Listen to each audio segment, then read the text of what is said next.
felt cracked and warm. Every sunrise battle torn, but 1,000 voices in the dark lit a tiny little spark. When I thought the flame was gone, you were there to carry on. When the world said walk away, when the weight was mine to break, you were right there calling my name. We're still standing in the fire, voices rising higher and higher. Through the ashes, through the pain, we keep dancing in the rain. They tried to knock us off our feet, but this heart will never retreat. Every rambler, every soul, you're the reason I'm still whole. We're still standing, still fighting, still lighting up the night. Every story that we share, every truth laid in the air, every time we stand our ground, truth is louder than the crowd. They can throw the stones and lies, but they'll never dim our skies. 'Cause together we can shine like a million sparks combined. When the road was way too steep, you lifted me to my feet. Now the whole world hears our sound. We're still standing in the fire, voices rising higher and higher. Through the ashes, through the pain, we keep dancing in the rain. They try to knock us off our feet, but the heart will never retreat.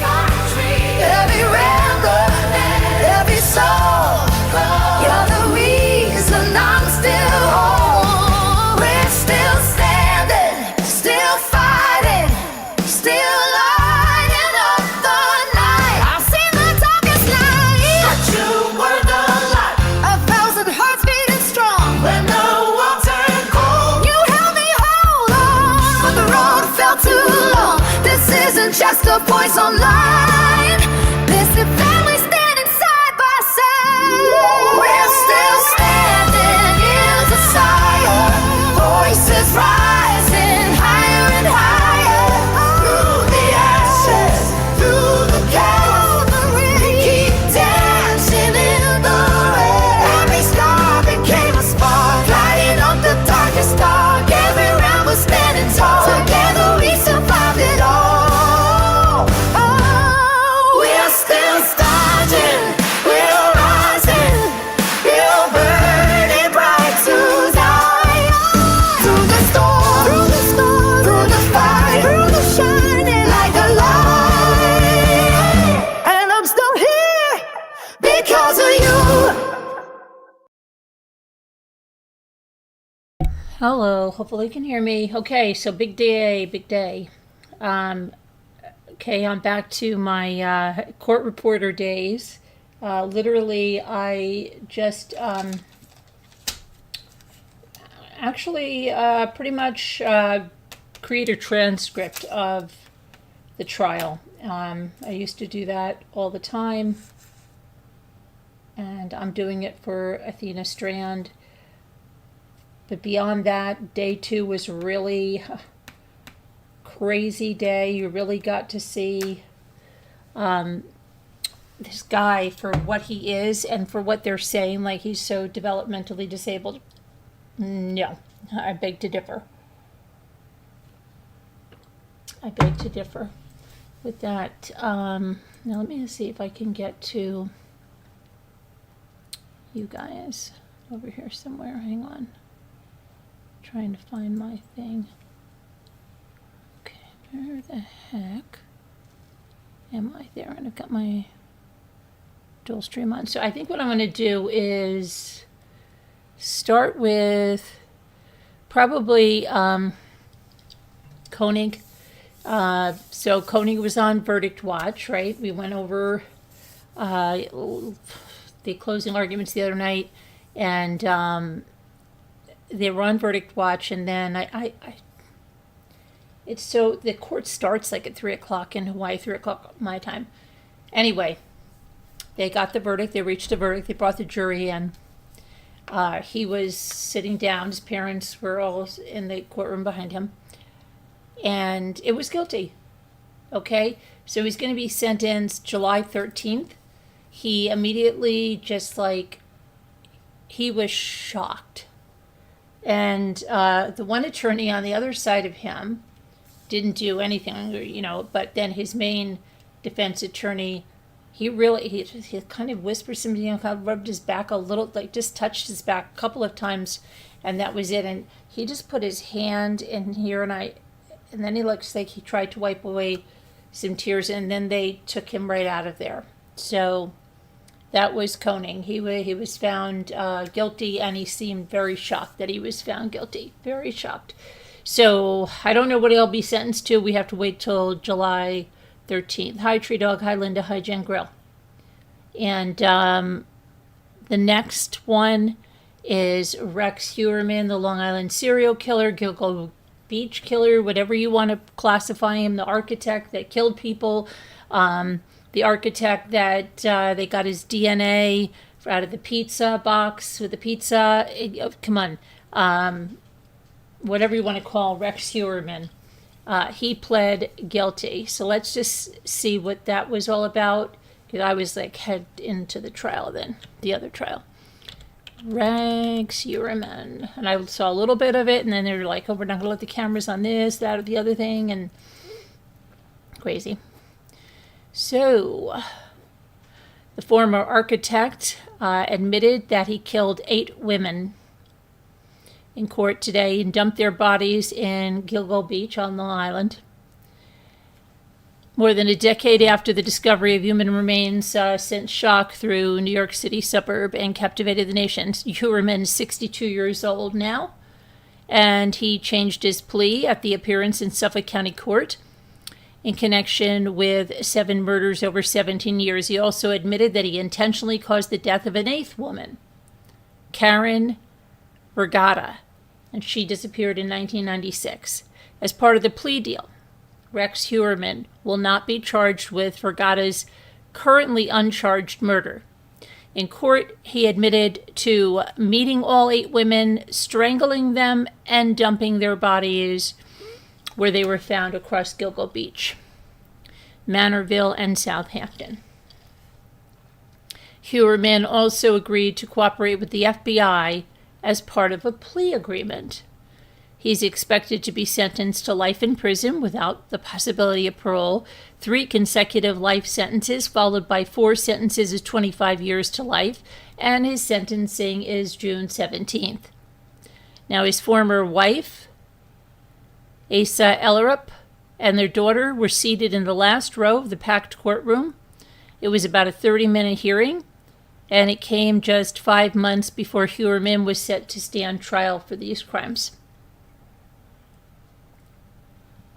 And then he would have been facing a sentence of life in prison without parole if he was convicted. So at the news conference after the hearing, the Suffolk County attorney Raymond Tierney apologized to the families of the victims and commended the authorities who ultimately caught Heuermann.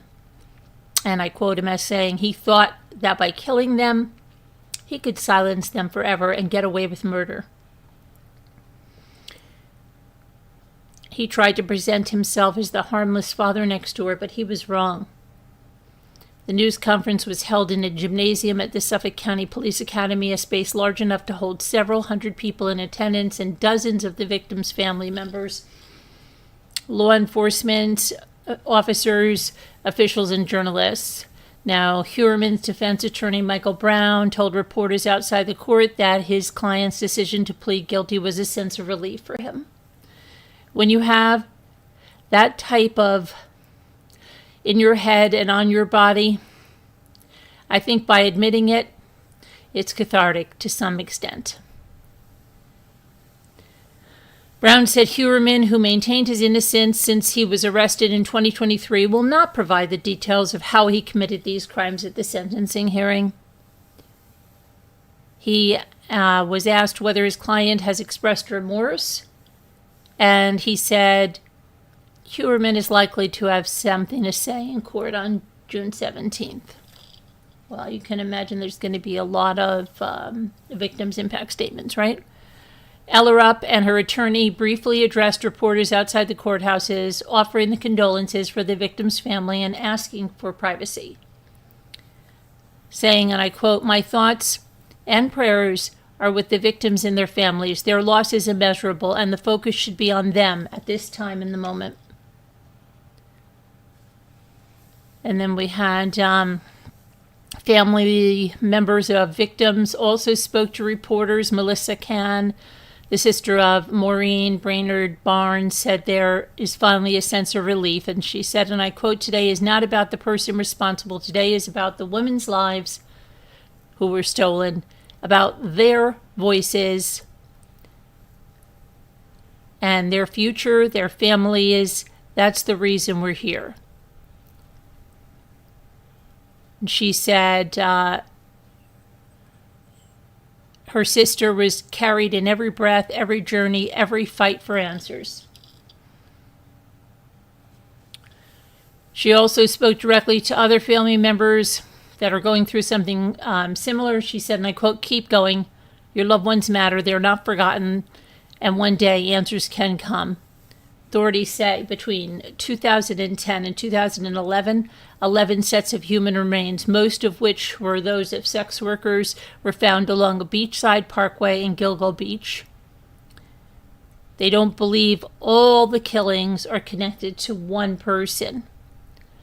Shanna Gilbert disappeared in May 2010, sparking the search that led to the discovery of those human remains, but Heuermann is not charged with her murder. Before she vanished, Gilbert, a 24-year-old sex worker, placed a 911 call from the Oak Beach home of one of her clients and then knocked on the door of a neighbor, Gus Coletti, before she ran down the street. Coletti's daughter, Ellen Coletti Edwards, was outside the courtroom Wednesday morning. She said it was quite the feeling, and that she's been following the case since it began. "I wanted to support families of victims for one thing," she said.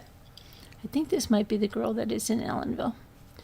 Heuermann lived in Massapequa Park, and let's see, he was initially charged in 2023 with the deaths of Melissa Barthelemy, Megan Waterman, Amber Costello.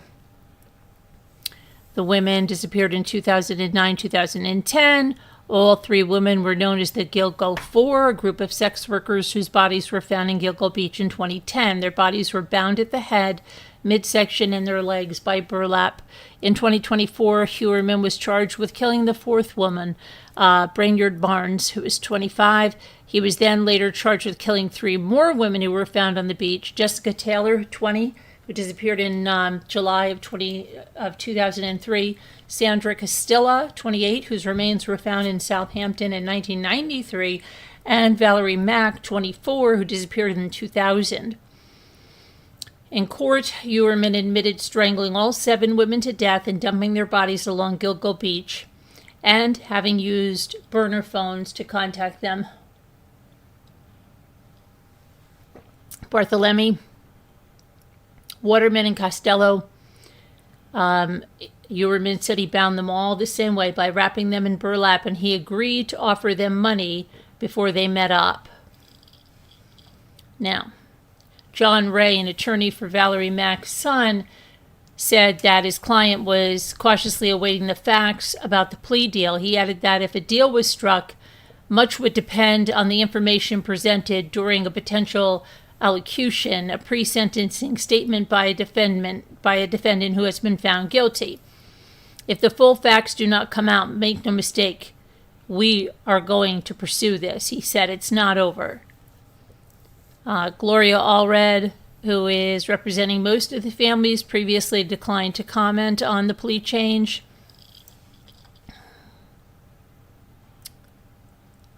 Let's see. So,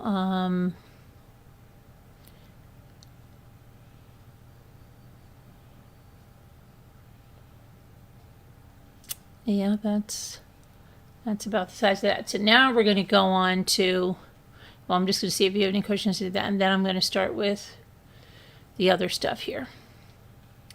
So you've got that. Let me go to this. Okay. And now we go to high video reel. Linda already been as far as included into CSI Alma. What? They're going to study him. Yeah, they'll study him. Yes, Linda already has been as far as included in CSI all models to make predictors for medical science to help pinpoint past, present, and future cases. So now we're going to talk about day 2 of Tanner Horner trial. Okay. Hi, Jet Set.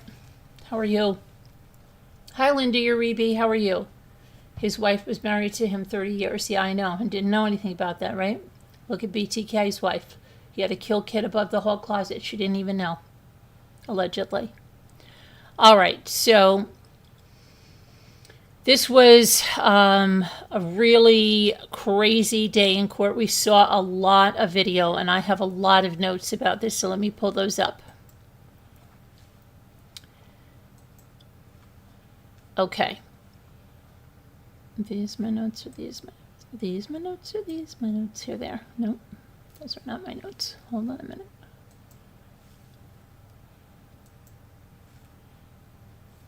Okay. So the first one on the stand today was Joshua Espinosa, and he is a Texas game warden. And so they went on with, what is a Texas game warden? And if you're thinking a Texas game warden, what is a Texas game warden on there for, right? But what's he going to do? But no, they do search and rescue, and they often are the lead in cases like that, search and rescue. And remember, they are law enforcement officers, okay? So he was assigned by county, but they have a statewide jurisdiction. And they were asked to assist in the search for missing Athena Strand. And that's out of Wise County, Texas. So he asked for permission to search for Athena. And he knew that there was a 7-year-old missing child, and he was asked to report to the residents. There was multi-agencies looking around the home when he got there. And he was tasked with looking in the wooded area. So he started searching in the woods in and around the residence. And at some point, he was contacted by the Texas Rangers on December 2nd. Remember, she went missing on the 30th. Okay, so he was contacted by Texas Ranger Job Espinosa. So they're like, okay, wait a minute. That name sounds familiar. He said, yeah, that's my big brother. Okay, so his big brother is the Texas Ranger. He's the game warden, okay? All right. So he said then his big brother was the lead investigator. So Job Espinosa, and you heard him spoke about but the other FBI agent yesterday, he was the lead on this case, his big brother. And he contacted Joshua, and he asked him that, he told him that he needed him to go and to meet up with a FedEx truck and stop the driver and detain him, take him into custody, okay? So they showed the, hang on one second. Oh, they asked him, do you see that, hold on, no, I'm jumping ahead. Hang on a minute. So to take that person in to detain that person. So he gave him an address, and this is weird. Okay, they live in the town, remember, of Paradise, Texas, right? And where they detained him and arrested him, the FedEx driver, was on the corner of Hope and Faith Trail. How bizarre is that, right? So they actually updated the address. It was somewhere else, and then they updated it. And they said, no, you have to get him on the corner of Hope and Faith Trail. So he went up that way. He said he put on his red and blue lights because he saw the FedEx truck trying to exit the driveway. So he said he just pulled his patrol vehicle across that driveway, so he couldn't get down, and he got out of that vehicle to make a felony stop with his pistol drawn, and he blocked the driveway with the lights on. And there were Wise County Sheriff's Office deputies on the scene as well. And at the time, they asked, hey, do you see the person that you detained? And yes, he points him out in the courtroom, right? Okay. And then he said he handcuffed him, pat him down, did a frisk job. They got his wallet. They got the license to positively ID him, and he radioed over to Wise County dispatch that the individual was detained. He called Texas Ranger Joe Espinosa, his big brother, and he told him that he detained the suspect. And then Job arrived on scene, and he said to his brother that he left in such a haste to get there that he forgot his body-worn camera. So he said, I need yours. So his little brother gave him that, and they, made sure that they're just going over that. Okay, so this is going to say that it's Joshua, but it's really Job, right? And you can see the transfer. So they went over that for a little bit.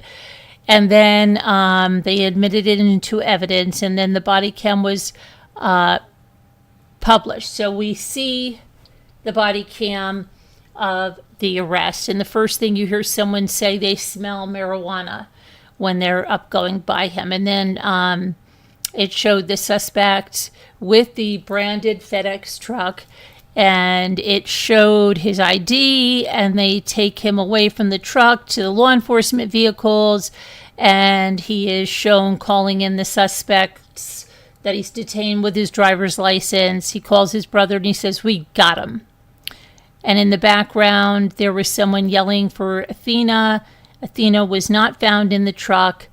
And then they talked about the transfer of the body cam to his brother, and that it recorded the transfer, and it had him verify the footage and hand off and verify that Texas Ranger Espinosa was then in control of that body cam once he took custody of the suspect. The role of Joshua, he went back and he took control of this bamboo forest search they were doing with dogs to try to locate Athena, but they did not locate her there. And then they were sent to another location, which was Bobo Crossing on Trinity River. Due to nightfall and traffic, they felt unsafe to run the canines at the location. And then they said, whose canine is it? Yours? No, it's Chrissy Thompson's canine, along with several others from the sheriff's office and the game wardens. And after a bit, Ranger Job Espinosa showed up with Tanner Horner. And Tanner Horner pointed out this location, so they decided to go ahead and do this, and Athena was then recovered. And I've got more information on that later. And it was completely different from other body recovers. They asked Joshua Espinosa, and he said yes, because this was murder. And then there was the cross, and the cross was very short. They only asked him, hey, okay, you were trained in detaining the suspect? Yes. Did he give you any incident? No. So without incident? Yeah. So they're trying to say, okay, getting ready to say, okay, see how cooperative he was? He did not resist? No, he did not resist. And he was not charged with anything like that? No, he wasn't. Okay.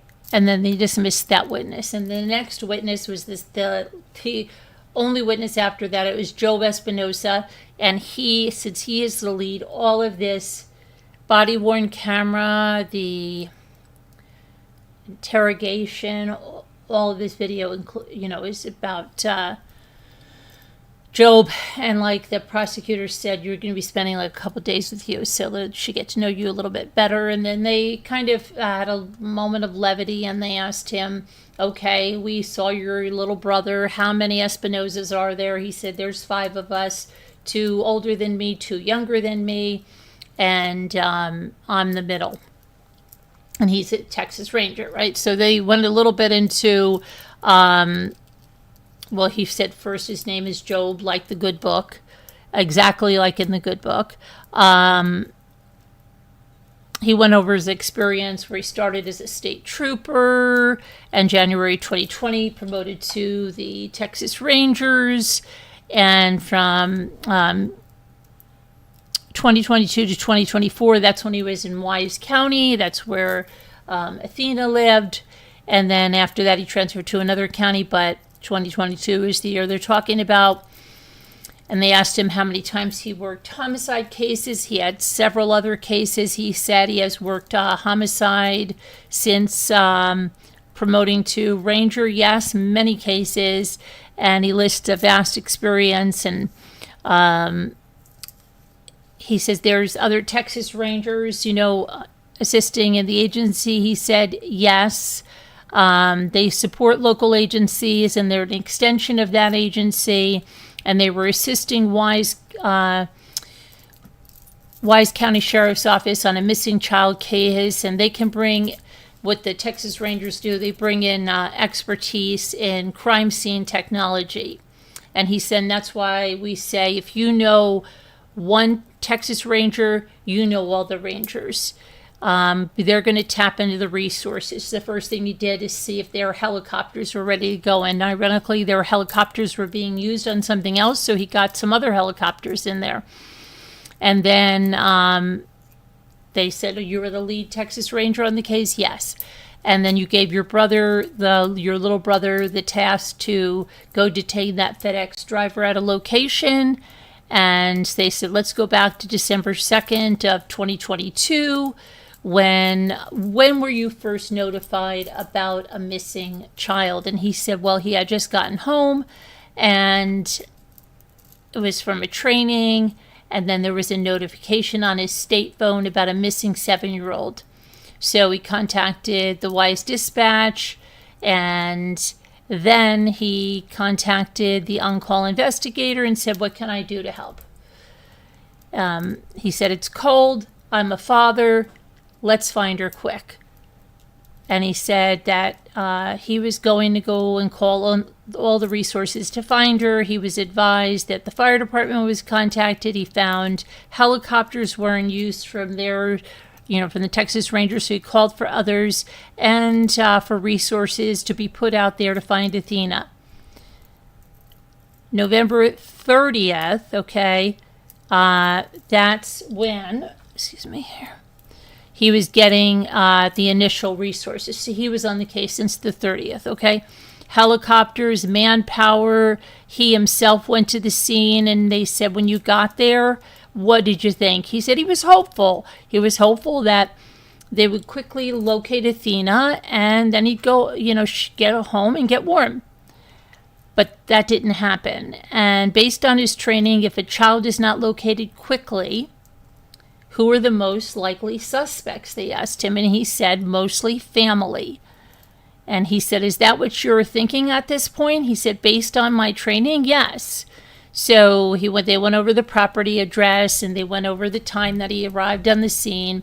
And he didn't recall the exact time, but he said not too long after Athena went missing.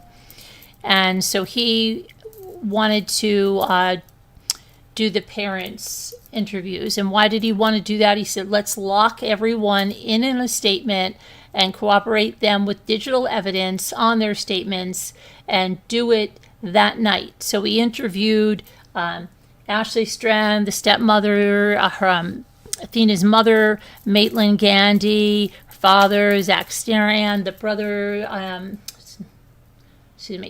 Zach Strand's wife. They just, he did as many people as he could. He just wanted to get them all locked in. And they said, was there any evidence that a family member had a part in Athena going missing? He said, no, never. And then they said, did anyone ever, other than Tanner Horner, were they ever looked at in this case? No. How did you make that determination? He said when he spoke with Ashley, this is the stepmother, during the initial investigation, the one thing that stood out was that a package was delivered, right? That Walmart package with those Barbies. And it was delivered right about the time she went missing. So he was thinking, wait a second, maybe this driver witnessed something, right? So did you start working that lead of the package, he's asked by the DA, and did you start all that? He said yes. He needed to shift the direction, and he reached out to more resources, and it was going into the first. Where was he? He worked all. Oh, it was going into December 1st now because it was the 30th, and he said he worked all night till sunrise the next day, and they searched all night. And they brought in more resources. They had helicopters in the air and everything. But now they had to go and shift directions about that package. So he was running down leads on the package. And the next morning he called the U.S. Marshals Service, the FBI casting, the more Rangers, etc. And he delegated tasks. And he found out that FBI Fort Worth could ID who delivered the package, and he wanted to know who delivered the package. What did they see? Beyond that, they were canvassing the area. So they were, if you follow us with enough true crime, on the body cam, you see them go door to door to door to door to door, and then they see about sex offenders in the area and all of that stuff. Okay, so that was being done, and then they asked him, okay, what did you think initially? He said initially he just thought the driver was going to be another set of eyes who may have seen something, right? Did they see Athena? So FBI was working this, and they were able to ID the company who delivered this, and he said yes. And the operator of the vehicle, and he said yes. And they said, you were relying on that information for the remainder of the investigation? Yes. And then they asked him about the company, and he said, well, it was FedEx, but Big Top Spin is the one that hired delivery drivers, and they were contracted with FedEx. So they ID'd Tanner Horner as the driver that was hired and delivered that package. Patrick McGuire, the guy you saw, I told you about yesterday, or you saw him yourself if you watched the trial, was the first person that contacted Tanner Horner. And then they brought it to the timeline of midway through day 2, okay? And what the investigation revealed in regard to Tanner Horner. What do you know? What information are you acting on? And so Job said that essentially a driver, Big Tops that was contracted with Big Top Spin for FedEx, delivered a package. And let's call him up. And that was done by the FBI, correct? So what's going on with the investigation besides contacting Topspin? He said, well, as we move forward, the driver, Tanner Horner, made detailed statements about a green van, and we talked about that yesterday, that Astro van, he said, which was just a farce with sunspots, and they put out a bolo for that green van, and they had aircraft searching for a green van, which is all going to come up about wasting, false reports and wasting resources, and they did a stop delivery report for Tanner, which would show them where he's stopping for the packages on his route. And they did a tower dump for all the cell phones and everything that's in the area. And at the time, you found out that there was camera footage in that truck, in their trucks, right? Yes. Okay, so then you started looking for the company that runs the camera system. Yes, and that's Velociter, and it was located in North Carolina, and they received 2 short clips from the company.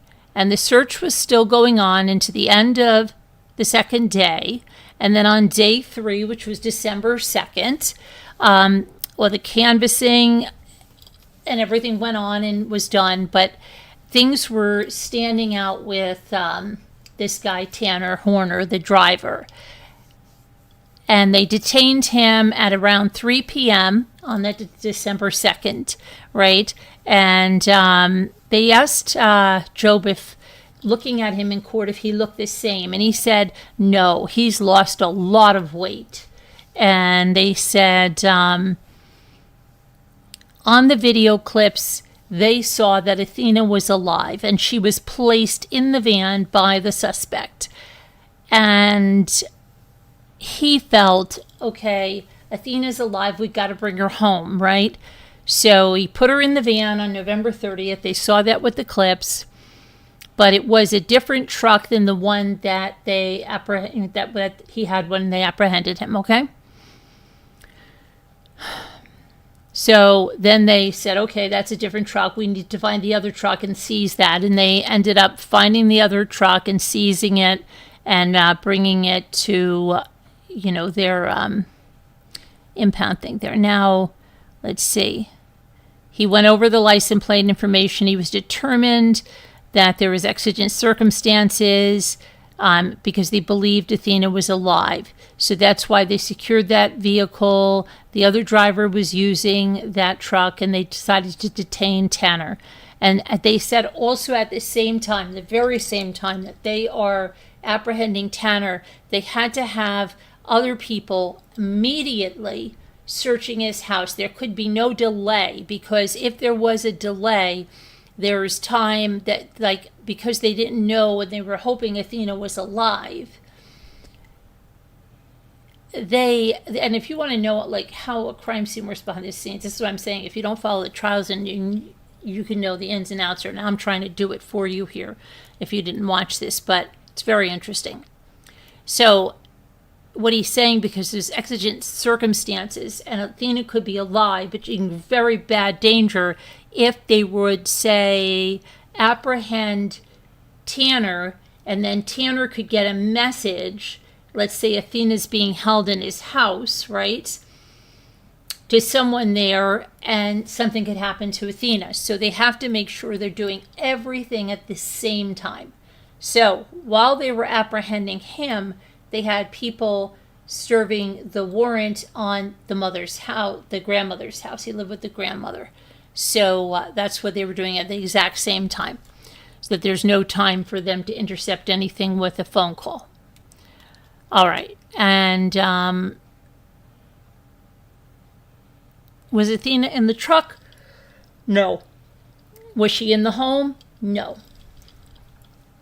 So at this point, they said, you've got Tanner Horner detained. You have no location for Athena.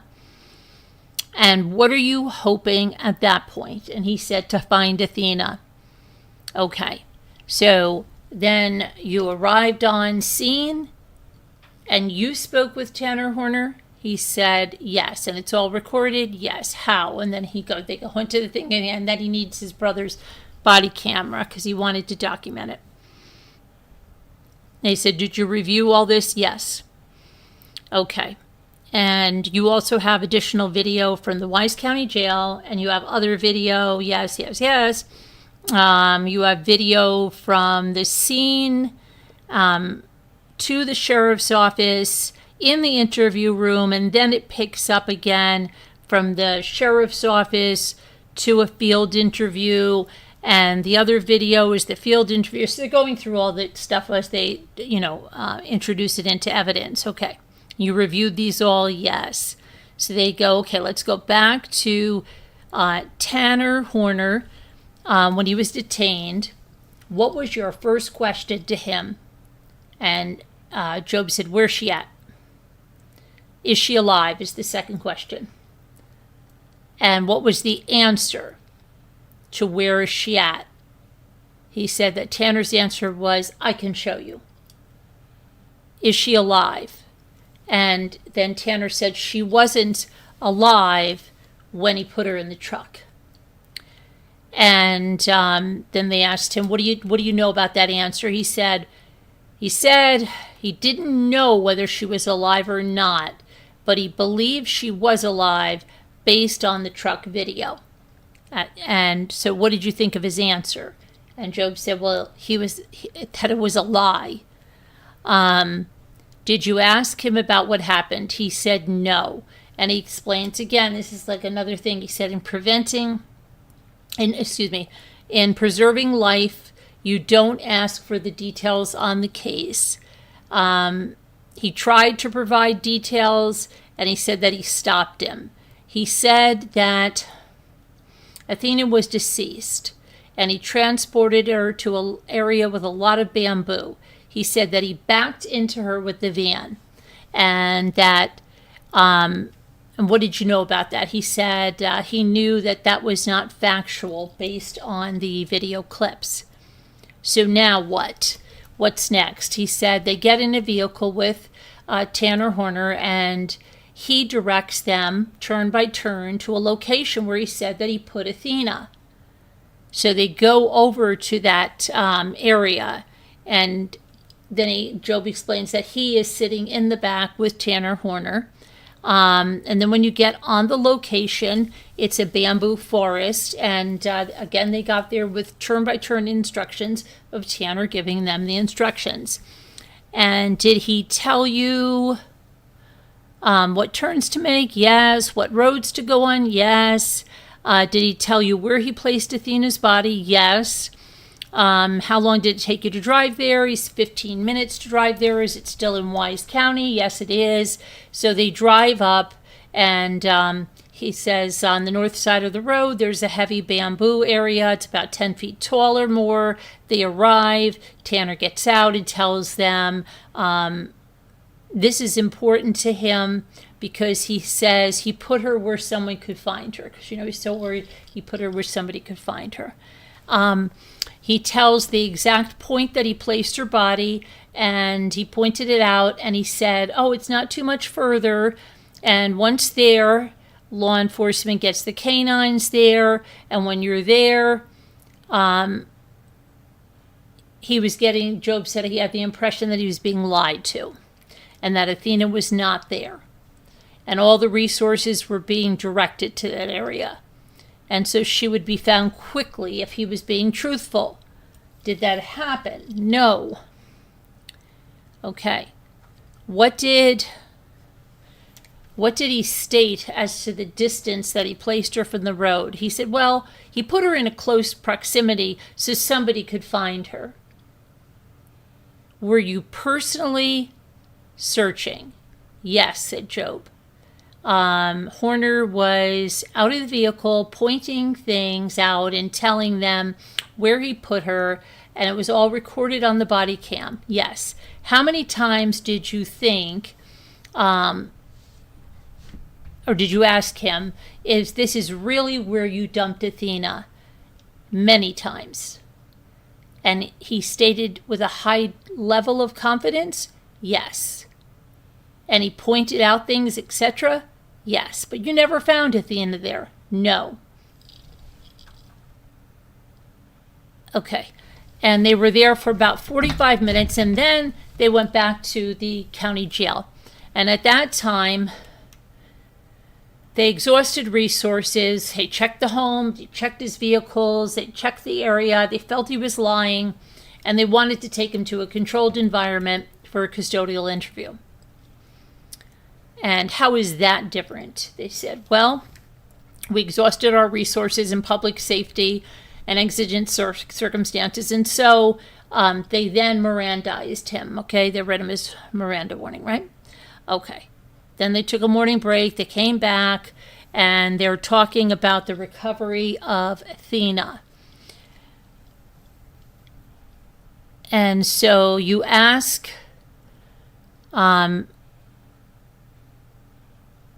if he was there. Yes, that Tanner is offering other explanations. And they showed him another body camera video, and he said that is a field interview, and that was admitted. And then they asked him, what was Tanner concerned about at the time? And he couldn't recall. Job couldn't recall. What did he offer? And they said that he said someone else could have done this. but they show the body cam, and they asked him about videos, and then they were going to the Wise County Sheriff's Office, and let's see. The next interview is the interview at the Wise County Jail, and so they play that in the court, and that's what we're watching, and that's what I'm going to tell you is everything that's on that. Let's see.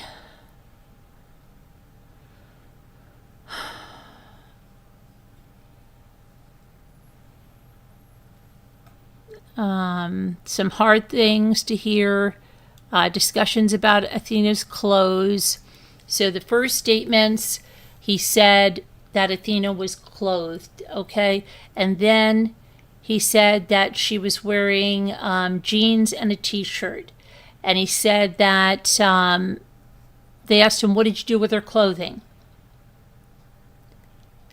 And he said he didn't do anything with the clothing. And then what was the incident that led up to him killing Athena? What was his story initially? And the story initially, he said, is that he hit her with the FedEx truck.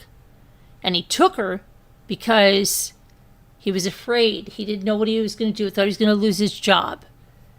What did you feel? He said, I know it was a lie. When he said Athena was deceased, he said he knew it was a lie based on the video. This is the Texas Ranger saying this. Now, the bamboo was a wild goose chase. How long did that go on? 2 hours, he said.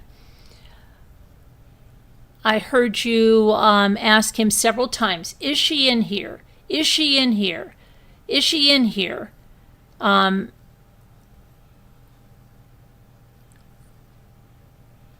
You drove up and down that road several times because he had him in his truck. Yes, he did. Several times you went in and out of the bamboo. Yes. Okay. And then he lists many different agencies and agents and officers who searched, who took the time and searched there. And they said, what word did he use about disposing of Athena's body? And he said he used the word tossed. He said he tossed her into the bamboo forest head first. He tossed her. And on the video, you say you had a desire to get the truth. What do you know about him being in the bamboo forest? That it was a lie, he said. You found her at Bobo Crossing? Yes. And then they said,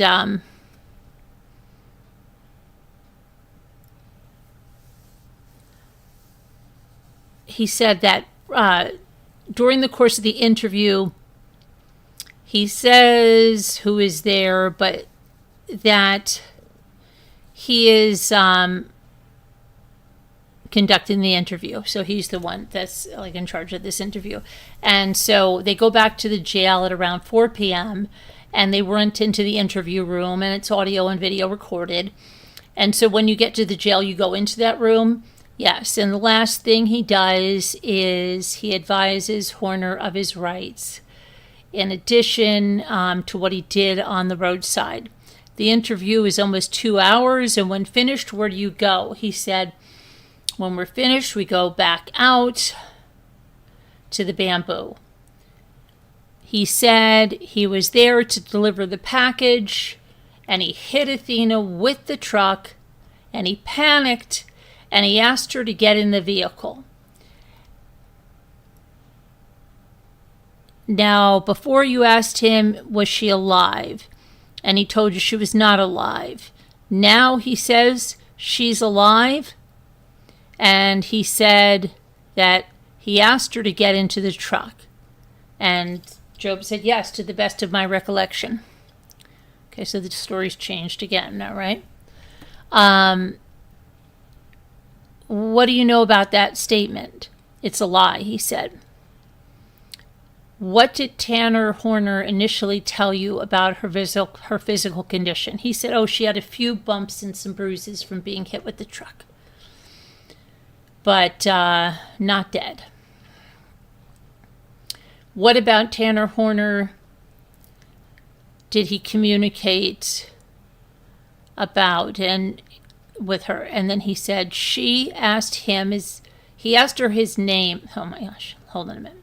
He asked her name, and she asked him if he was a kidnapper. And then they talked about the van. He said the van didn't have a backup camera or sensors.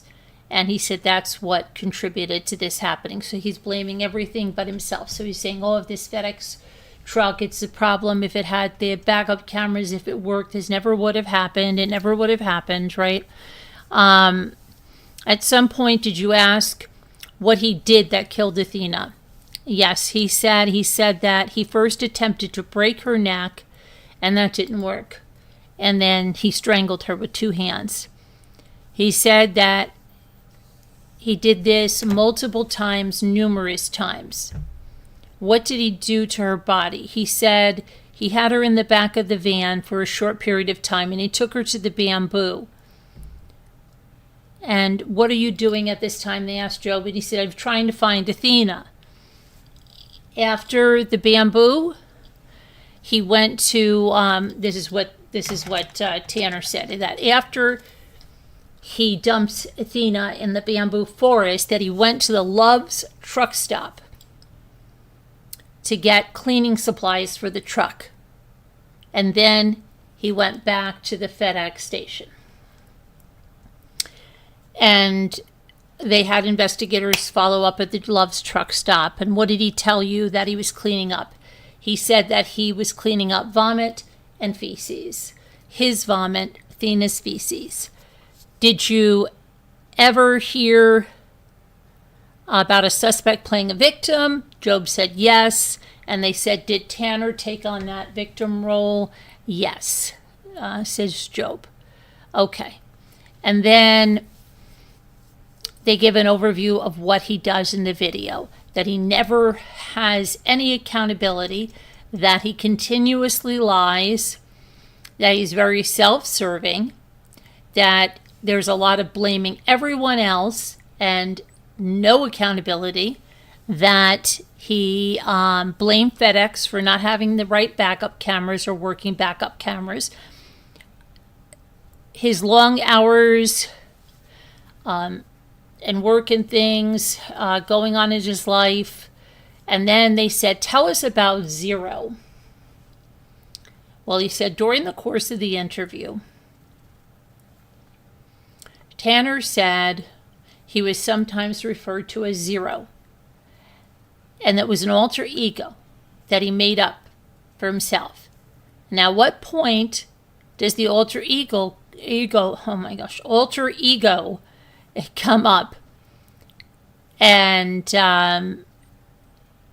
did he tell you how he made it up? He said that he and his wife made it up, and it had something to do with his band that he was in. And he had a tattoo of the Zero name on his arm. And so they said, again, how does Zero come up in your investigation? And he said, well, one time when they stepped out of the interview room, he wrote something on the board, on the whiteboard, right? And then said it was not him and it was Zero. So during the investigation, when I was hitting roadblocks, Job said that he played Tanner's game. And he started talking to Zero. And did you get answers? Yes. There are multiple interviews done, even on December 7th. And you were playing the Zero game? And he said, yes. Did you believe it? He said, no. They said, why'd you play into it? He said, because it is about rapport and getting to the truth. So what you're saying is you would call him Yogi Bear if you got the truth. And he said, yes, I would. Yes, sir. His answers as Zero, were they responsive? Yes, says Job, to a certain extent. And then they said, whether you're talking to Tanner or his alter ego, is he able to understand and ask question and answer questions? And he said, yeah, he was cool, calm. His demeanor, he made jokes, sometimes inappropriate ones, sometimes at inappropriate times, but he was articulate, he said. Do you remember anything about what he was joking about? And he said, not particular, but it's apparent if you watch the video, and that's, and they show his exhibit, the next exhibit, and is the interview with the Wise County Sheriff's Office. And so he said he reviewed it, and it's an accurate reflection of what happened, and it was published, and it was played for the jury. And the interview, he says that he hit Athena with the truck. He says she was a sweet kid. And then he told them, this is Tanner talking. Tanner said that Athena asked if he was a kidnapper, and he said no. He was worried he was going to lose his job because he hit her, right, with the truck, he said.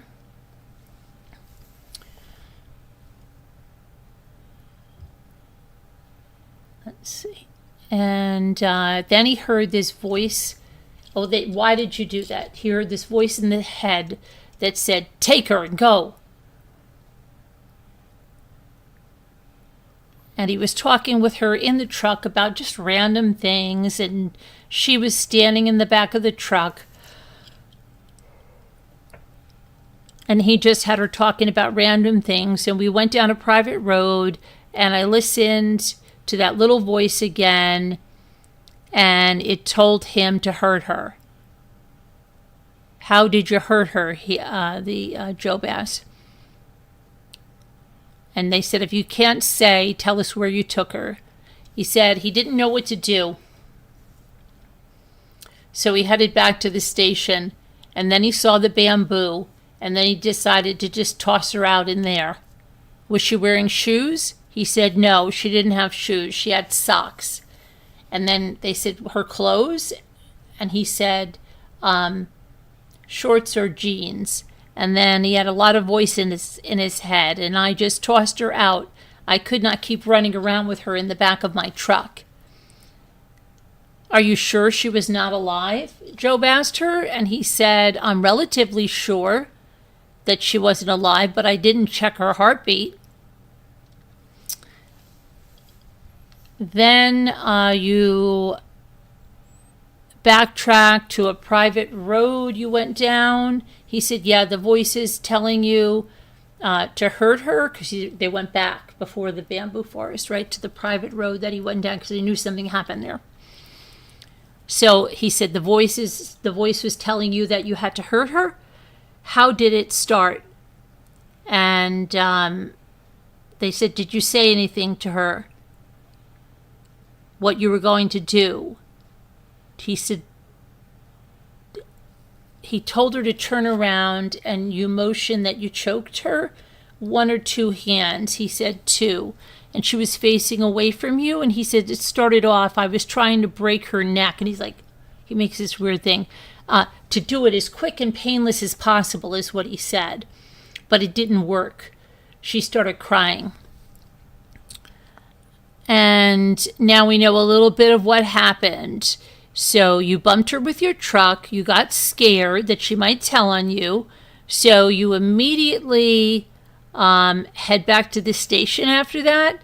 He says, no, I went down a private road to figure out what to do. And they asked him about the timeline. He said he had no idea. And driving down that private road, you hear voices, and you tell her not to. You tell her to turn away, and then you try and you break her neck. Did you try to spin her neck? And he says, yeah, but it didn't work. And then he said, I told her to turn away from me because I didn't want her to see it coming. You know, he's so careful, and he wanted it to be quick and painless, right? And he said he couldn't take it if she was going to be sitting in there in pain. He wanted it to be quick as possible, but that didn't work. And they said, why did you hurt her? And he said, because he didn't want to get in trouble with FedEx or legally. And he said, it just seemed like I wasn't even there. It wasn't even me behind the wheel at the time. And they said, oh, like an out-of-body experience? And he said, yeah, I had one of those. He gets those in life, like if he's getting into a fight. But other times it's like he's in the back seat. Did she tell you her name? And he said, yes. And they said, what did she say? And she said, Athena. And he said, it was pretty cool because he likes mythology. So they said, okay, let's go back. And you tried to break her neck, and she starts crying. And then you start choking her. How long did it take to get her to stop crying? And he said, it took about a minute, but it felt so much longer. And they said, she went limp. And he said, well, she started standing, and then after a while she went down. Did she move after that? And he goes, no. So that's when I went down the country road, and then I threw her in the bush. Calls the bamboo the bush. Why? He said, well, to stop her from telling everybody. Everything was at risk, he said. My job, my family, everything. You know what to do, right, Tanner? We're not going to get all jammed up on what happened, but obviously you're a smart guy. This is Job talking to him. You're into mythology. You know how things worked. I used to be a bad recluse, says Tanner, right? Obviously, Job says the medical examiner is going to look at Athena's body, and they're going to know, how she passed away. And they said, is there anything else? Because I don't want you to lie to me. You don't lie to me. And then Tanner says this, okay? He says this just on his own completely. He goes, you're going to ask me, I know that you're going to ask me if I essayed her. And they go, did you? And he goes, nope. Okay. He says, with my meds that I take, I don't even have much of a libido. And he says something about his girlfriend. And then he starts drawing on the board, show the guys like where she is in this bamboo forest and everything. That he's going on and on about this. And then he starts showing on the board how he backed up and that he hit her and that she was crying and he was trying to calm her down. And after 10 seconds, he starts panicking. So he tells her to go get in the back of the truck for a quick ride. And he says that she gets in the back. And did you go with her? Yeah. And then you got in the driver's seat? Yes. And then he's showing the direction. He said that he drove. And then he's very polite during this. I put down in notations. He's always like, oh, I'm so sorry. Oh, gosh, I did the wrong road. Oh, sorry. And they're like, no, it's okay. He says he was trying to figure out how to get rid of her body. And that is when the whole bamboo brush thing came in his mind. And they asked him where he parked his truck. And did he go to the back? Did he have to go to the back to get her out? And he said, yes, he did have to do that.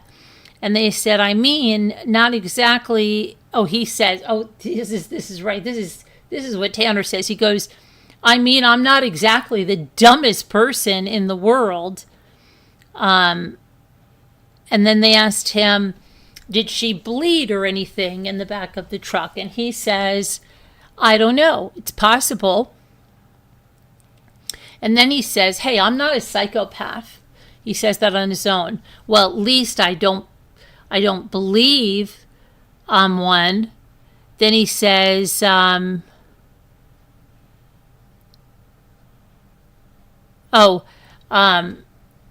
might have cuts on him from the brush, but not not because she did anything to him or anything, you know. And he stopped on the road to throw up.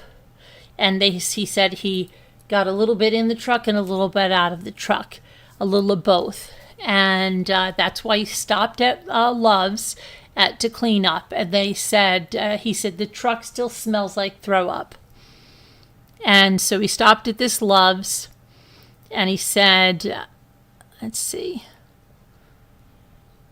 that he was going to go back to the station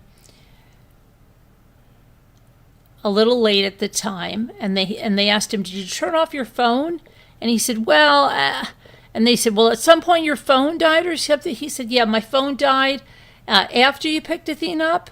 He says his charger was kind of like, it's real touchy. He has to fight with it. And then he said his fiance picked him up from work. He went home, he took his meds, and he watched Game of Thrones, and then he went to bed. Did you get to work on time the next day? Let's see. And again, he said Cassie is his fiance. She also works at FedEx as a package handler. And he says, did you wear those jeans you have on? Because he had jeans. He said, no, those are a different pair. Did you wear that shirt? Because he's got the FedEx shirt on. He says, no, it's a different shirt. The only thing that was the same were the sneakers, he said. What time did you get home? He said, Job asked him, he said, I think the timestamp is on the delivery. And they said, did you take anything from Athena? He says, not that I can think of. He said, I did find a sock, but unless it's another driver's sock. They said, where did you find this sock? He said, when I stopped cleaning out, when I stopped and was cleaning out the truck.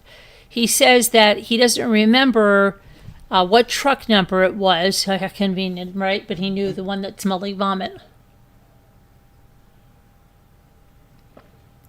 Okay, but he said that today he's in a box truck, and then he goes on to the three different trucks that they have. They have three different kinds of trucks, and he goes on to describe them to Job. And then he says, out of the blue, he says, do you think she pooped herself? And says, he can't say it, like what happened. So Job says, you mean when you choked her? And he's like, yeah. And then he goes on about respecting him if he tells the truth. And he says, no detail is too small. It's the bigger picture. And it's better for you to get this off your chest. And then he says, you think she pooped herself? Was there poop on the floor? He says, yeah, and a little bit of pee. And that's why he stopped at Love's and he just started cleaning. And they said, oh, you stopped at this Love's truck stop? Yeah. And how did you pay for the supplies? And he goes, oh, I didn't pay for the supplies. I just asked the person for some cleaning supplies. And they said, oh, really? Okay. You just asked some just random person who gave you some cleaning supplies? And he says, yes. And then he says, well, was it a man or a woman? He says, it's a man. And they're like, okay, was he Hispanic? Was he this? He goes, this is what he says. He goes, I think he was a Jew. This is what he says. And then he goes, why would you say that? And he says, oh, because, hold on a second. Where did I write that? He had a decently big nose. And I know that sounds terrible. This is what, that terrible. And I try not to discriminate because it is 2022. But he might be a Jew or part Jewish. That's what he said. And then he goes like this. He says, I'm not going to be going home, right? And they're like, well, I'll be honest with you. Yeah, you're not going to be going home. And then he's like, am I ever going to get to go home at all? And he's like, well, let me get to this. Hold on. let me tell you that at any point did you ever think, let me let her out? He says, I did. And they said, why did you not do that? He said, because the voices told me not to. And they say, did you ever tell anybody about what happened? He says, no. And then they said, did you write about it anywhere? He says, no, sir. Okay. He said, I've just kind of been, it's kind of been effing with him a lot. And then they said, did you ever think about telling the officers what happened? And he said, I heard a effing child. I heard an effing child. I heard a kid, a effing child is what he said. And then they said, you got emotional. Can you, then he goes, hey, can you all just shoot me in the head? Please, he says. And they're like, no, we can't do that. No, we can't do that. And he says, we were just at where you're staying. And he goes, at my grandmother's? And they said, yeah. And they said, who lives there? He said, my mom, me, Cassie, several itty-bitty ankle biters, and grandma. And they asked for the names. And then he goes like, how does this attorney thing work? And they're like, they didn't want him to get an attorney, so they really didn't steer him that way. But, okay, let's see.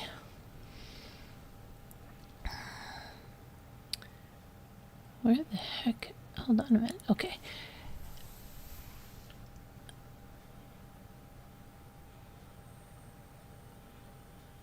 Where did I just see where does the attorney thing work? Oh, and then the one guy says, I don't give legal advice. That's up to you to research. He gives his mother's name. He's going through his grandmother's name, his little brother's name. They have different fathers. He's 21. Tanner's 31. Then he said, you guys live out in the shed out of the back. He said, yeah, with a cat and the dogs. Drago, he's part Chihuahua and part annoying as shite. And then he says, they said, did you find this sock at the Loves? He said, no, I found it, and when I found it, I threw it out on the road. And then he asked for a cigarette, and they told him to hang tight, and then he got up and he started writing on this whiteboard, right, that they had been writing on before. And so they stopped the testimony. And, the funny thing is, when he got up to write on the whiteboard, and then he sat down, and there was sanitizer on the table, and he's like methodically putting this on his hands, the sanitizer, after he, was drawing on that whiteboard. And let's see. He meticulously goes over his hands with the sanitizer. And then they go back to the stand. They stop the video for a minute. They go back to the stand. And they show a photo of the whiteboard that's in the interview room. And they talk about if that's what he wrote on there. And did they discuss why he wrote what he wrote? And he wrote it in red, and what it said is, he is going to hurt me, please help. Now, they said, is this the first time he wrote or said something about someone being involved?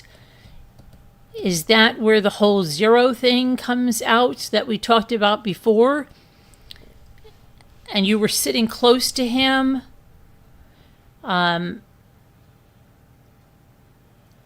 During that time that you questioned him, did he ever seem under stress to you? Did he ever seem all stressed out? Did he understand and answer appropriately? They said yes. And he said no, he never seemed all stressed out. They said later on, did he indicate that he was in any big distress? No. He maintains the same demeanor? Yes, they said. So they resumed then playing the video. And in comes another officer into that interview room. And then he says he killed her. And he was trying to figure out what to do with her body. And his phone died, which he was not too worried about. And they are both there sitting down, let me see, telling him that they're trying to find Athena and bring her home. And they said to him, you were 99% sure that she was in that bamboo, and then now you're 100% sure, but why the change in your percentages? And he says, well, he's like, there's 30 to 40 feet of this stuff, and he was right outside the edge, and he tossed her in, like a hard toss, they said, or just right there toss. Did you try to hide her? He tried to make it so someone could find her, he said. So they said, why? And he said, because as a parent, he would want the parent he wouldn't want the parent not to know where their child is. He said he heard about it constantly, about Athena being missing. His grandmother was watching it. Let's see.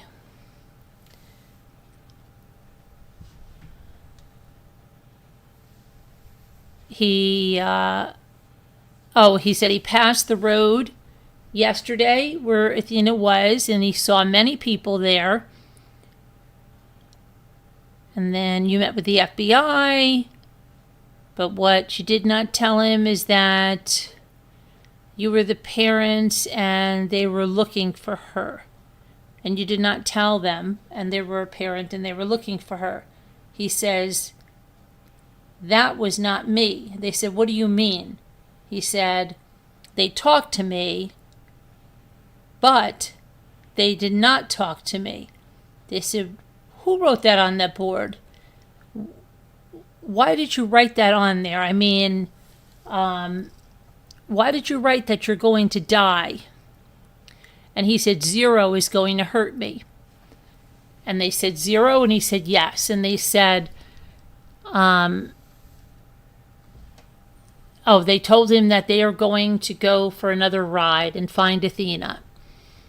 And this is something that can be overcome, they told him. And but say that he's going to he goes, oh gosh, I'm going to miss out on my child's effing life.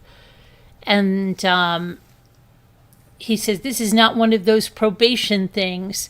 He is going to miss out on all of his son's effing life. This is a hard thing, but you're going to be okay, says the one Texas Ranger. And he says, no, I'm not, because I'm going to miss the Christmases, the birthdays, all of that, because I listened to that effing voice. See, he's just blaming it on the effing voice, okay? Then they say, you're going to be okay. And he says, no, but you are going, no, they tell him he's going to be okay. He goes, no, you said I'm going to go away for a long time. And then the guy said, I'm trying to figure out if you're not telling us something. And then he goes, you see what I mean? And he says, that you left her, you didn't throw her, but she should be almost visible, is what he said. And they said, I don't know. How could we have not seen her? And then he said he had to pee. And they said, okay, they'll get him cigarettes and they'll let him pee. And then it took so long to get more video, I guess, for the camera feed. It was ridiculous. They're taking a long time on that. But that was in the court. Okay, so now their camera systems are like real weird. Let's see, and then, okay. So then he says he has to pee, right? Okay. So the next thing they come in with is the handcuffs, the ankle shackles, and that belt that they put on him, and they attach the handcuffs to that. And they say, he goes, "Oh, wow, that was quick," or something. And then he says, "It looks terrible." And they said, "Well, this belt thing is more of a comfort thing." And they put it on him. And then when he sees the ankle shackles, he's like, "Oh, wow, ankle shackles." Like, he's like excited about wearing them. It's crazy. And anyway, that video ended. And then they talked to Job about the whole zero thing, okay? And they said, "What are you going to do with this zero thing, okay? What do you think about this zero thing that he's telling you?" He said, "Well, obviously, I'm going to put it in my toolbox and use it later if I can." And that he's going along with it to see if they can jog his memory about Athena's location, and they can get it. Because they then take a break.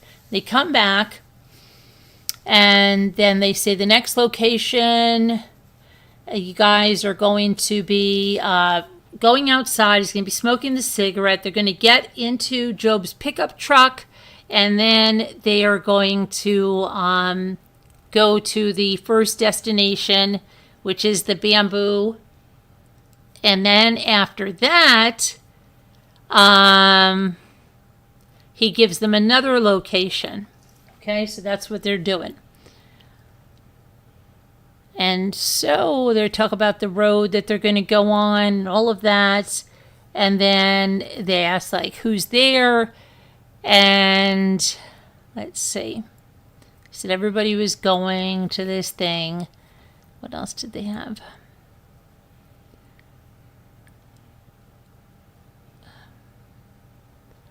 Over and over again. Okay, let's see. What level of detail is he going into? Same as before. What do you know about that statement? I know it's a lie. He keeps saying that he hit her, and then he had to put her in the truck. So, do you change your tactics? He says, "Yes, I do. I knew I was going to have to play his game," says Job, "and address him as zero in order to find Athena. And when did you do that? And when you did that, does he respond?" He says, "Yes, he does." Is there a change in attitude or demeanor when he does that? He told him, "Look, I think I'm talking to the wrong person, and I need to talk to Zero." And he says that Tanner's whole physical demeanor changes, and he turns into the Zero at the blink of an eye, and his eyes roll back in his head, and he does this shift with his head, and his head tilts, and there's a change in his body language. And at that point, I ask him to take me to Athena, and we get back in the pickup truck, and he directs me right to Bobo Crossing. And now he is telling you after 4 hours he knows where she is. So he directs you to Bobo Crossing. Yes, it's on the county road. They go through this. How long from the bamboo forest is it? And he says, "Oh, I was driving fast, maybe 15 minutes. And at the time, what are you hoping?" He says, "To find Athena and bring her home." So you get there and you get on the scene. And does he tell you how he dumped her body there? He says yes. So he goes, they show the maps to Job, and Job explains. He shows in the area where he dumped the body, where he put his truck, and all of that, right? And they ask him, what is the closest thoroughfare to Bobo Crossing? He said, I think it's a road that goes back up north. I believe it's 51 in the west, to the west.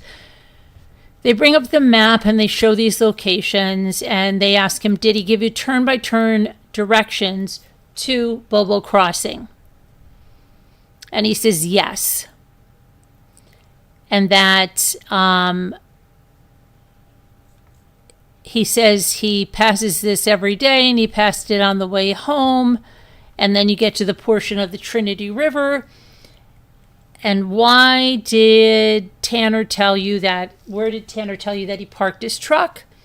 He said there was a dark spot on the map, and that's where he parked his truck. Did they tell you if he backed up? He said yes. He said he backed up into there. And then they talk about what kind of, it's a door that goes up, on the back of the truck. And what did he do? They said he got her out and he drug her down to the creek. So,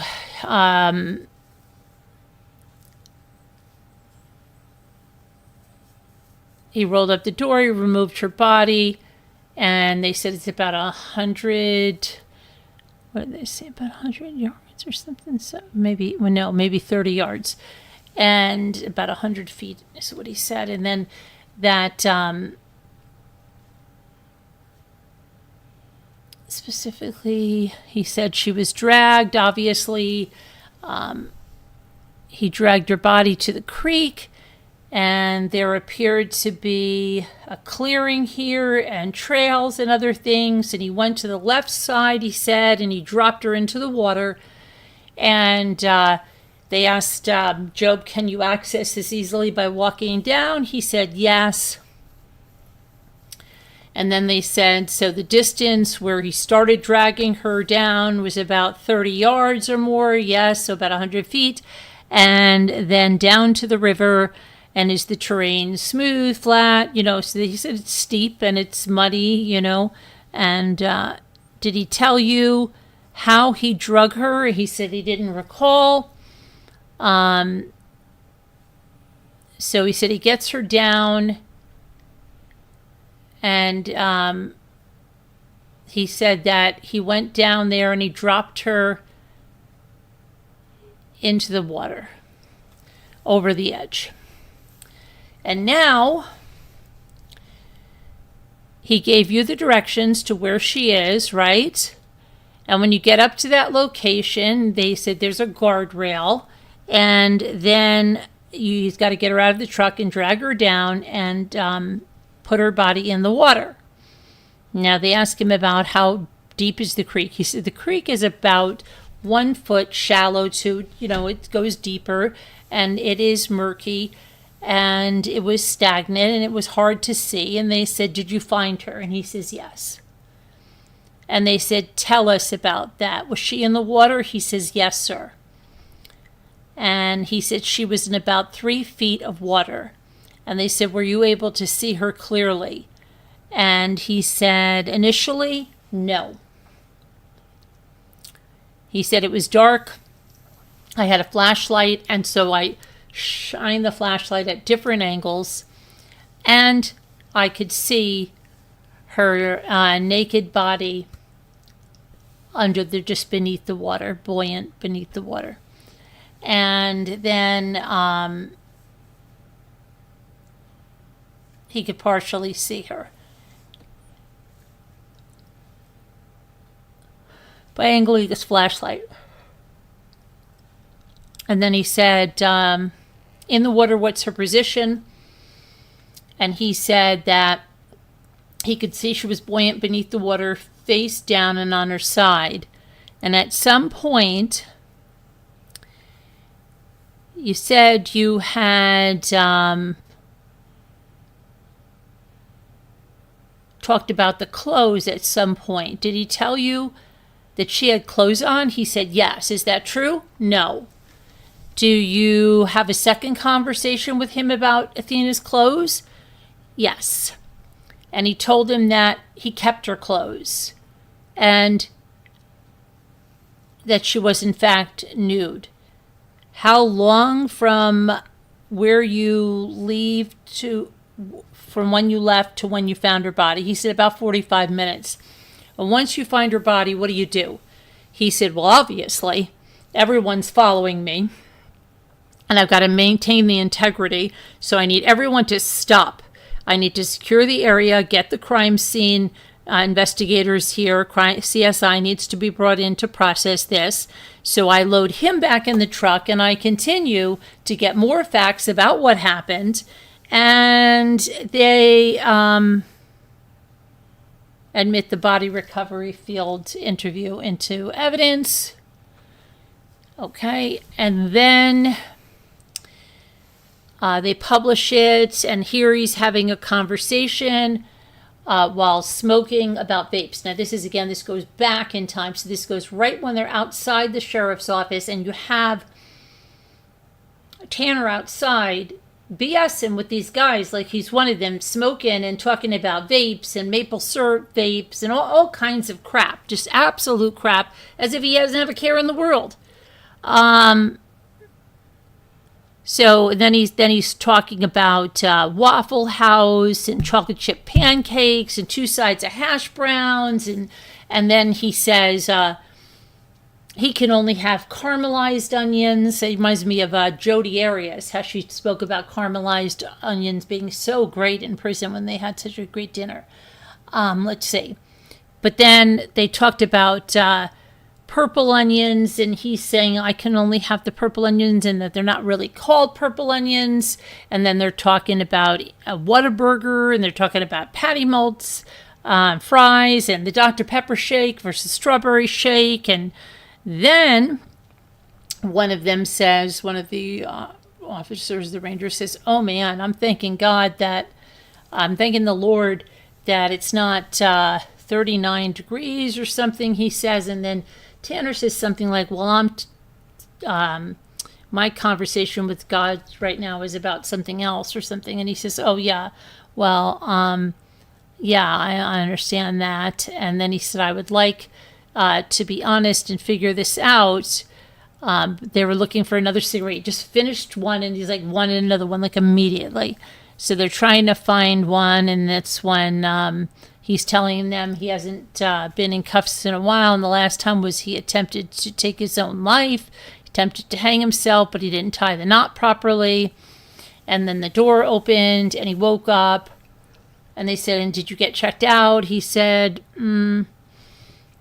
I didn't go to the hospital till the last... I don't go to the hospital till the last second.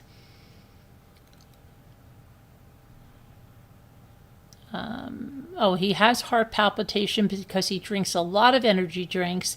He is laughing about this, about driving, and he wants another cigarette, and they get in the car, and they start driving, and he says, oh, this is a nice truck, and Job says, it's all right. I mean, it gets me from point A to point B, and then they start off, and then Tanner says, I guess I'm not going to make it to work on Sunday.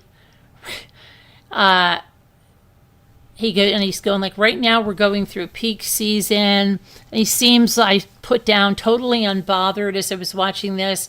And then he says something about his girlfriend Cassie waiting probably to pick him up from work. And they say, well, okay, when we get to this,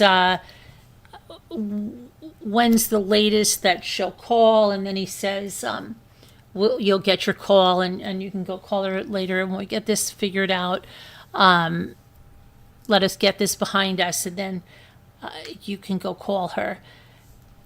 And then he starts talking about 1099s and filing stuff. It's like, and then they go to the bamboo forest again, right? And he wants to get out. He wants to smoke, and they ask him, "Hey, if we go to your house, is this going to make a difference?" And he's like, "Oh no." But then he starts talking about $20 billion about something, and they're going to drive to another location, the Trinity River, when they are talking to Zero, okay? So they asked, did she sink, or did you put something on her to make that happen? And then he says no. Okay, and then let's see. And then this is when they're walking back to the truck. He said, "Thank you, Zero. Thank you.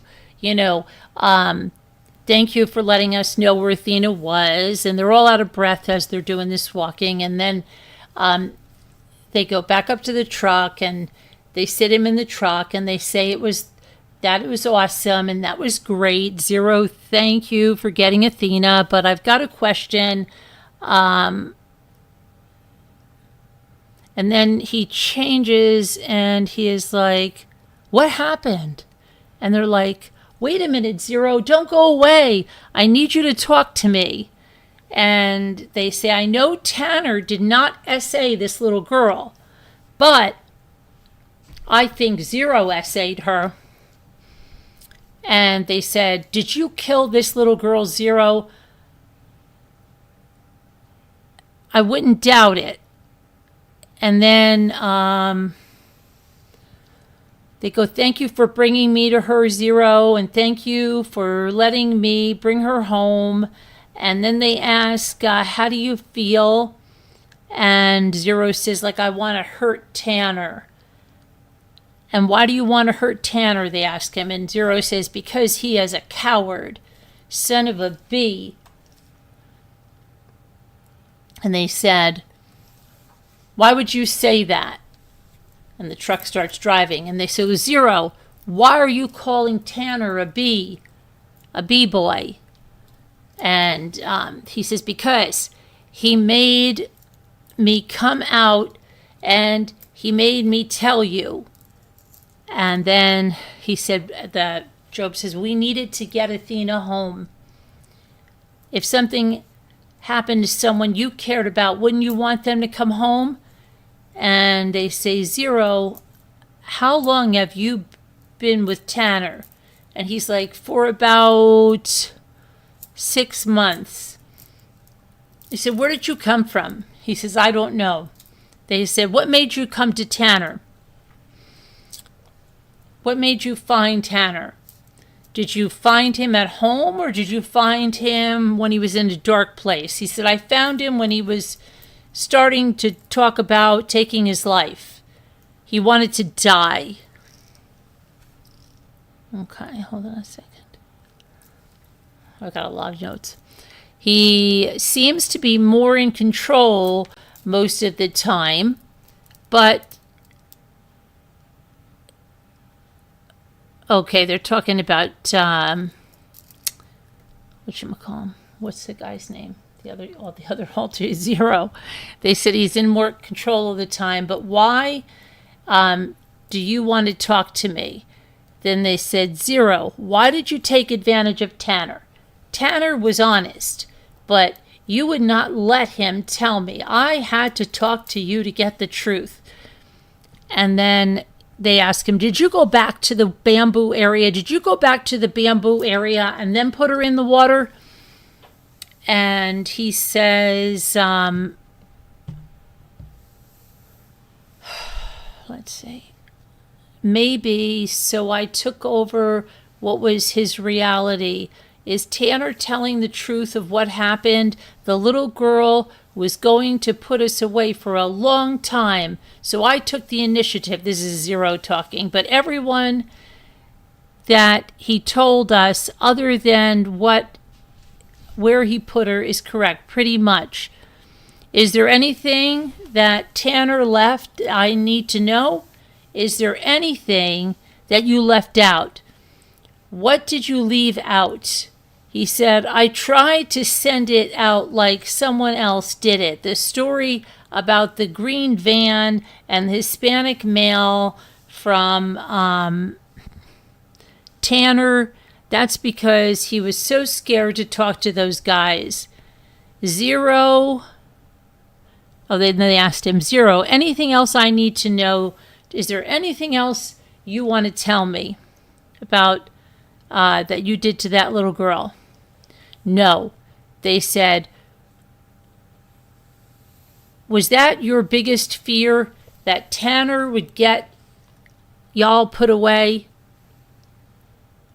What was he saying? Did you immediately take over after Tanner hit her?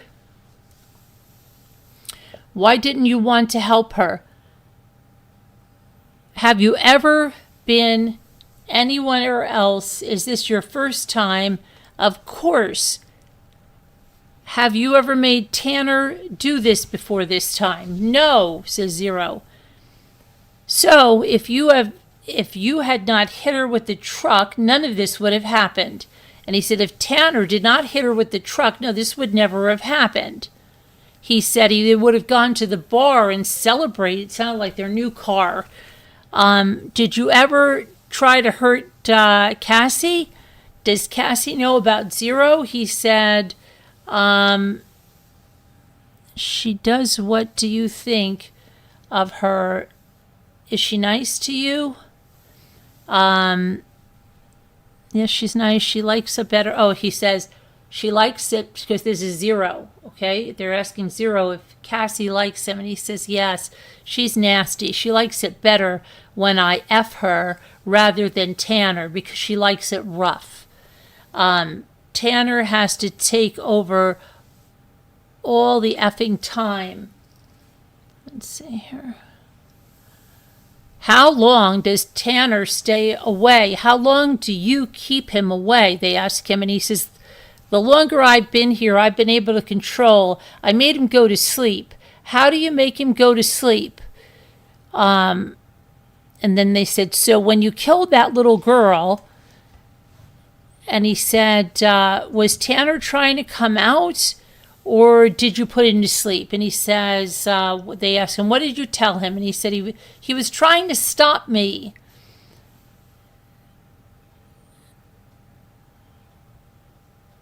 And then they said, they asked questions for Zero, and he asks them often. Someone says, I have someone at the sheriff's office in the 6 to 8 months you have been here, Zero. How did you make Tanner's life better? Is there a reason for you coming to Tanner? And he says he doesn't have a way to kill. He needed me, otherwise he would not have any way to do it. Okay, did he come? Did there come a time... Did there come a time in Tanner's life when he was having trouble coping with something and he was trying to take his life for 2 months? I said, well, I can't have fun in jail, he says. And they go, what is your idea of fun? They're asking Zero again. And he says, I'm a very big fan of the white stuff. So they said, cocaine or meth? And didn't answer them. And that it is more fun the way he just wants to relax. Why did this happen to her? Tanner hit her with the truck. So they said, so if Tanner didn't hit her with this truck, this would never have happened? And then he said, why her and not someone else? Because Tanner hit her with the truck, he answers. And then they said, you never would randomly hurt someone unless they would affect your freedom, right? Tanner is a coward, and Zero had to take control. And Zero is a guy that gets stuff done. And then I says, what is your main goal? Oh, this is Zero. They're asking Zero, what is your main goal? Is it to party and have and slowly push Tanner out? Or I wouldn't be able to push you around. Why is that? And then he said, this is the first time you've been in anybody. That's what they're asking Zero. It's the first time he's been in anyone. And he says, they said, you never take on anyone else? And then Zero says, I was gone for several years. And he said, this is the first time I've been around Tanner since he was 12 or 13. And then they said, did you hurt them? And then he shows that he's got Zero's name. And they said, oh, yeah, I know. Look at your arm. It's got it on the arm. And then he says, one time I got it really good. I took a box cutter and I slashed as hard as I could on his wrist.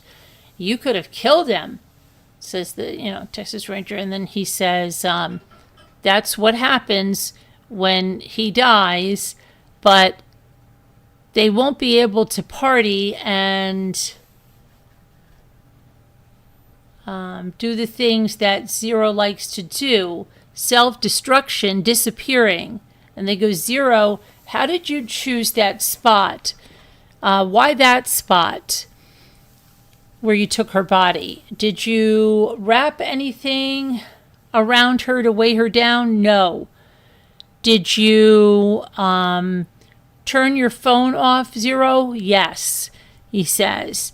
When I took when I took over, he says, where did you do that? Or why did you do that? He said, so nobody would know. Where did you get the idea from? And he said, TV. And then Job said, all the crime shows? And he said, yes. And then they said they went back to headquarters, and then the Texas Rangers were coming back in. They called on the radio, we're here. And then Zero, do you smoke? Let's teach you to smoke. And they stop the video and they take a break. And then there's something where the judge comes on and says, that is it for today. And they'll start again in the morning. So now I'm going to go see who watched that. If you're even here after, do you want me to recap it like that? Let me know. Okay. And if you watched it, or tell me if you like that. So that's literally, I'm giving you a transcript, my own transcript. I type it like a court reporter while I'm listening to the trial. That's my old style. I used to write it in a notebook. So those of you that have followed me for a long time, when I really follow a trial and follow it, I get it like as close to word for word as there is. And I have notebooks full of trials that I've covered. So if you like that style and you want me to continue it, let me know. If you don't like that style and you don't want all that detail, let me know that too. Hi, Colleen. How are you? Let's see who's here since I was there. Hi, Terry. Hi, Sandra. We've been missing you. You haven't been around lately. You don't like me anymore? Hi, Lisa.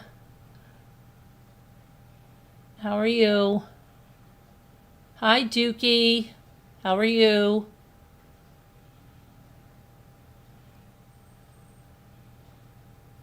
Let's see. Video reel, Colleen, Jen.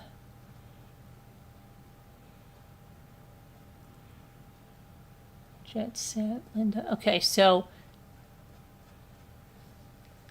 many quiet people in here, LOL. I would be too. Well, cop cars, it's 1 a.m., so of course I'm going to go look. Oh, you've got cop cars, okay. Hello all, I like it, says Amy. Hi, Colleen. So do you want me to keep doing the trial like that? Doing the transcript of what happens like that? Let me know. I love it when you read the transcripts. Well, Lisa, I made the transcripts and am reading them. There were no transcripts, right? I sat there and type it like I'm a freaking court reporter. I type it right into an email. I used to write it in a notebook, and then I said, well, I'll type it in an email. Remember this one guy used to go, oh, that's so funny that you type it in an email, and then I read it. But I just type it like as it's going on. So if you like it, I'll continue to do it. That's the way that I usually have done it when I've covered trials like really in depth. So let me know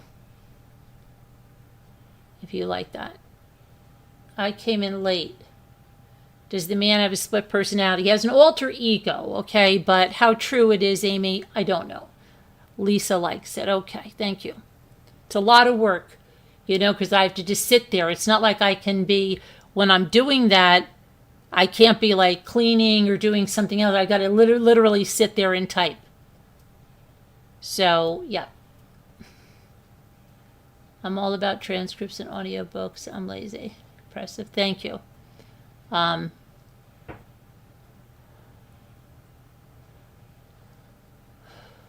And I'll tell you, if you like the channel and you like what I do, you should consider being a member because it helps support the channel. It really is helpful. And we have like 4 memberships that are less than a cup of coffee.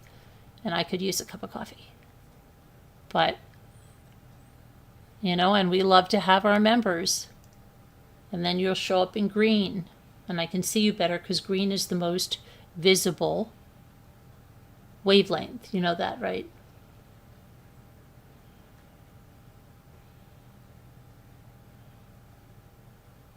So anyway, we covered Rex Heuermann. We covered, I don't think that anything happened with Nancy today.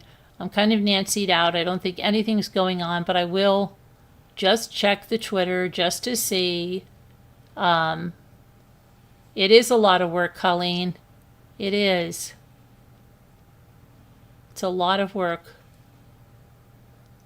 Okay. Now where's let me see this. Okay. All right. Let me go and just check up on anything Nancy Guthrie, but I doubt it. I don't think there's anything that's going on with that. It's much ado about nothing. Oh, and remember I told you that American Idol, they were going to start his trial in April, and then he had a hearing. Now he's okay with it not being so speedy, okay? I knew they were going to do that. They would never be ready to start a trial right now. Never, never, never. That was just ridiculousness. Okay. Let's see here. Nancy Guthrie's neighbor says, don't listen to TMZ. So it says, I guess Lauren Serpa, is that Nancy's neighbor? I don't know. This is some kind of post from this person, and they're saying it's Nancy's neighbor. So it says, okay, all of you Nancy Guthrie followers out there, I just want to say one thing. Do not listen to what TMZ says. Reasons: TMZ is supposed to report to the FBI and the Sheriff's Department, not the public. No major announcement by credible news sources. People saying they should pay the ransom. Think again. This person has never so much as said anything to prove he saw her. You don't pay money without them saying something like what she was wearing and what color it was or proof of life. Until the sheriff or FBI make a formal announcement, don't believe what you hear. This person is nothing more than an opportunist at this point and dragging the family back into the feelings all over again. Okay, I don't know if that's your neighbor or not. Oh, let's see.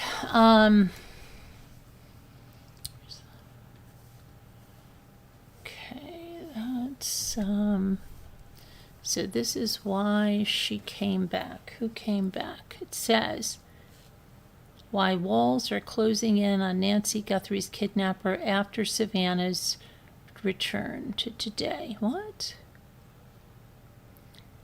To the man that wants a half a Bitcoin, don't bother, because you're going to end up like Brian Koberger or Rick Allen or Tyler Robertson. Mind your business.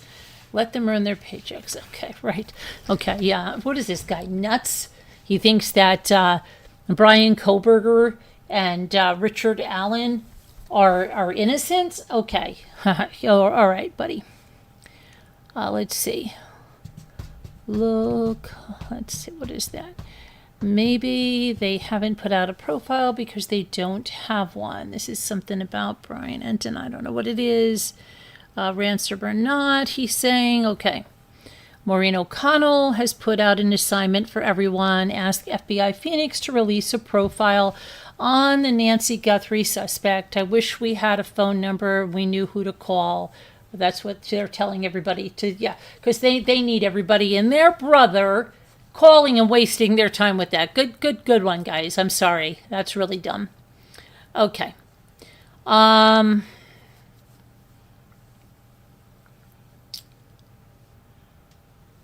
What are they talking about here? Day 67. What that is. Let's see. Oh, no. They're leaving Tucson. Okay. Who takes care of Nancy Guthrie's? Oh, that was the lady that takes care of Nancy Guthrie's memorial that she read, that don't listen to TMZ got thing. Okay. Just a bunch of memes and everything. Nope, they don't have anything going on. There's nothing going on with Nancy Guthrie. Just so you know, I just wanted to check it out. So let's see. Just like the stenographer, yeah. The case is so sad. Yes, it is. That was creepy. I was so done.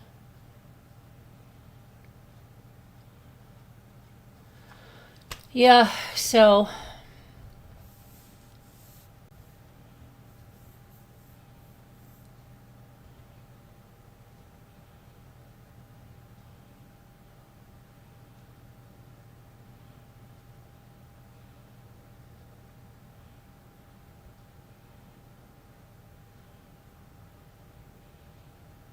oh, Rex's voice. Yeah, he's huge too. Yes, he is. What's the matter, Dookie? Isn't he going home? Isn't that guy going home or something? Does anyone think that Nancy's still alive? No, I don't. I'm sorry. I don't think that she is. I think it's way too long without medication and with all that stuff going on. It's way, way too long.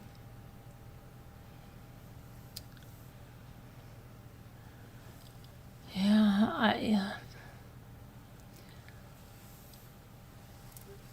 so anyway, what else? We'll check the regular news to see what's going on in just a second.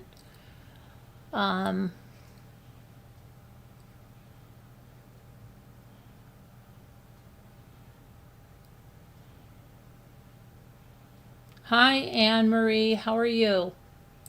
How's it going? See, if you're in green, I could see you. When you all go in there like that, it's like your names don't stand out. It's easy being green here.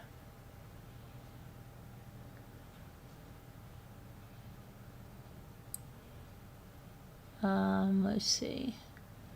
Stereotype, big creepy monster.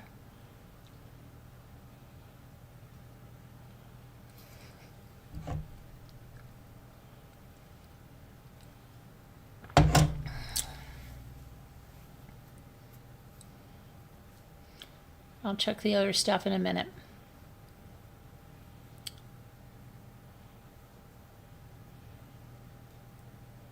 And when you join the membership, we'll play you a song too. We'll personally recognize you. And we're going to be doing some more membership lives. And it's a great way to support the channel. And it really helps because I have software, I have hardware that has subscriptions every month. And, you know, and I do put in a lot of time and a lot of effort. And it's nice because it means, you know, you're a Rambler. What about the lady who supposedly fell off the dinghy and was swept out to sea? Is that, yeah, okay, I'll take a look. I'm glad the families don't have to go through a long trial. Yeah, after all that. And he didn't get any kind of a deal because he got the maximum, right? So it's not like he got any kind of thing. Scooter and you need yourself. Well, Carolyn O'Hubble had a lovely Easter. I love this song. Yeah, okay, let me get to look at the other stuff. All right.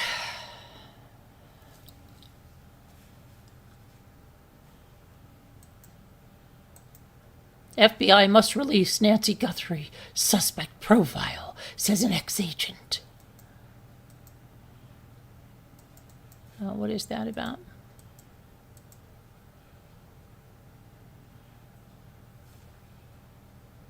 Eligible U.S. men will be automatically registered for military draft pool beginning in December. Okay.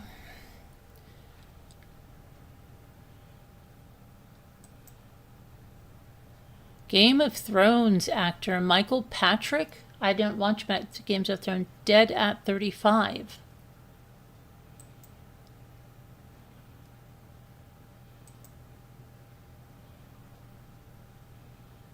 Teenagers mauled to death by bears in Night of the Grizzlies at a Montana National Park.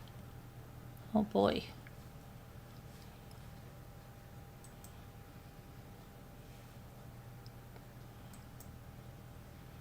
Dental student dies in fake ICU as telehealth doctor monitored him from a video screen, his lawyer claims. Why Brian Enton wants everyone to ask Savannah Guthrie after covering Nancy's case. Sheriff Nanos has a harsh 5-word warning as he defends Nancy Guthrie's case. Oh boy.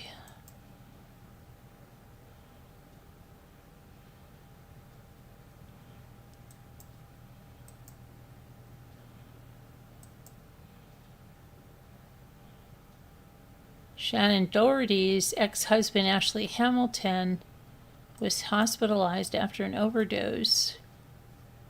Today, host breaks down in tears after a hell of a few years, and the co-workers show her support.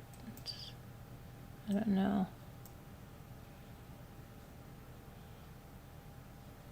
Spring break horror as 3 high school students killed, one fighting for their life. What happened there? It's so terrible. 3 Georgia high school students were killed and another critically injured during a tragic crash while heading to a spring break getaway. Jackson Mobley, 18, Jalen Fair, 17, Charlotte Martin, 16, were pronounced dead on the scene after their Jeep veered off the road and burst into flames in Florida on Monday. Jamison Mobley, Jackson's sister, was life-flighted to Tallahassee Memorial Health Care after the accident and is continuing her recovery there.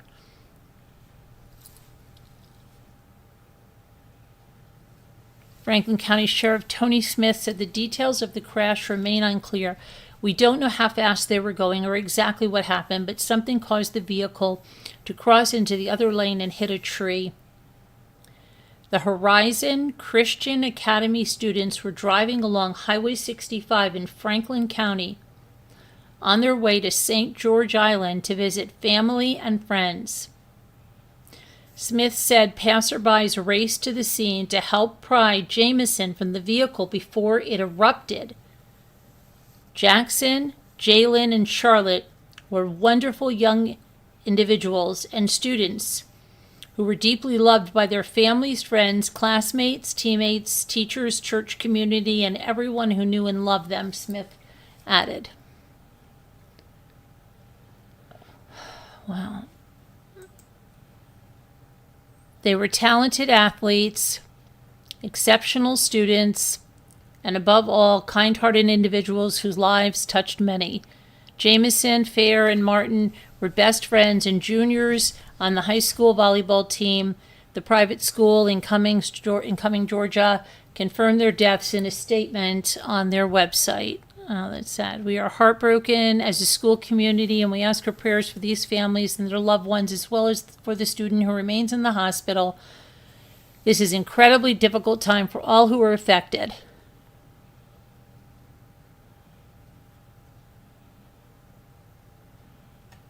So, let's see. This is Jackson. He's deceased in this. Oh my gosh.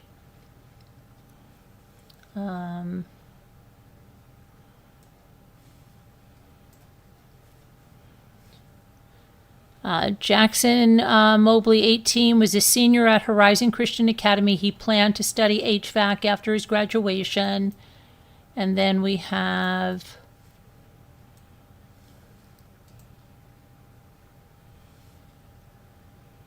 that is Jamison Mobley. She's the only survivor of the crash. She was life-flighted to a hospital in Tallahassee in critical condition. And then we have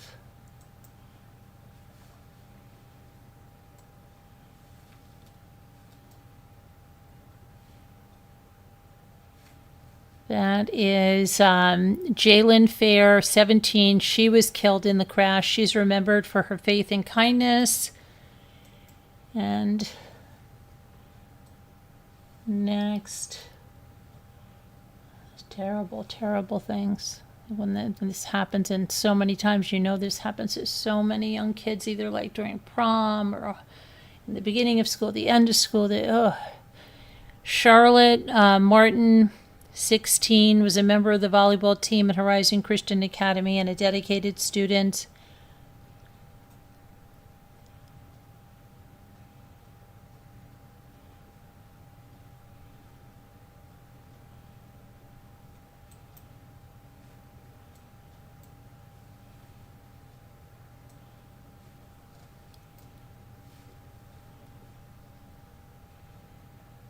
The city of Cumming, where the students are from, lit up a water tower, navy blue and white, in their honor, and the tower, which reads, "Coming Home," will remain lit until April 17th. Please join us in keeping all Horizon Christian Academy students, staff, family, and especially the families of the deceased in your prayers and thoughts as they work through this tragedy, the City Hall wrote on their Facebook page.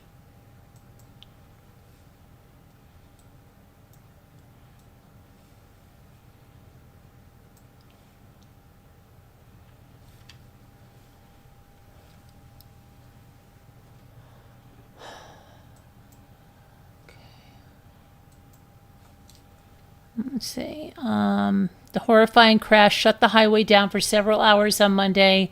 Both the Sheriff's Department and the Florida Highway Patrol investigated the scene. The cause of the crash is still under investigation, and I believe something very similar happened in Pennsylvania, right? And there were just maybe last week. It's just, yeah, very sad. Okay, very sad. My goodness.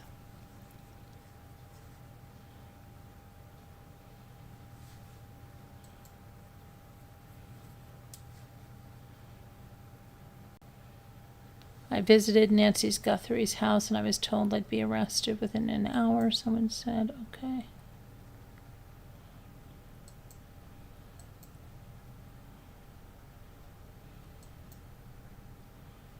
Heavy snow warning with up to 24 inches expected. Get out of here. Where is that going?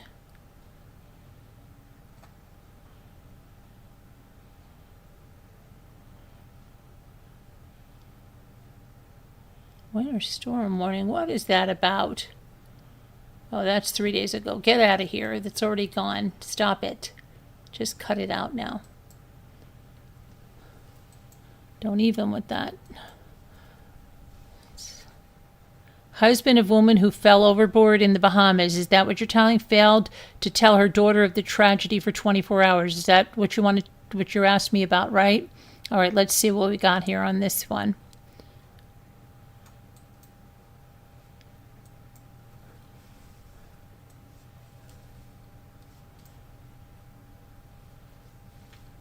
All right, what do we have here? The husband of the American woman who's missing at sea in the Bahamas has broken his silence 4 days after she was swept away from a small dinghy as the couple headed to their yacht. Brian Hooker spoke out amid claims that he failed to notify his wife's daughter of the tragedy for 24 hours. Brian Hooker, 58, has told authorities that his wife, Lynette, was tossed. Oh, there's that word again, tossed. Isn't that crazy? Sometimes you hear a word and then you hear it again and again for like 3 times.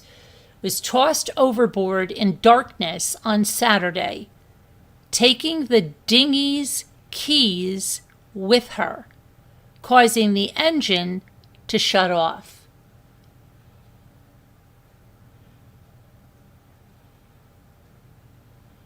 Wow.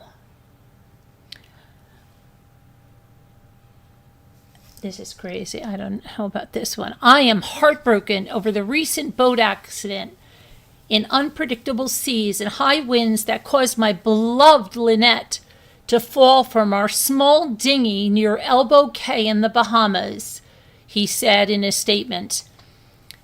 Despite desperate attempts to reach her, the wind and currents drove us further apart. We continue to search for her, and that is my sole focus, he added. Lynette Hooker, 55, went overboard on Saturday as the couple from Onstead, Michigan, were on a 4-year voyage. I remember reading this before, yeah. Authorities now say they are in a recovery operation to find her body. On Tuesday, Lynette's daughter, Carly Ainsworth, I knew Ainsworth's, called for a full investigation into the events leading up to their mother's fall. There have been prior issues brought to my attention, which may be important for any thorough investigation, she told Fox News Digital.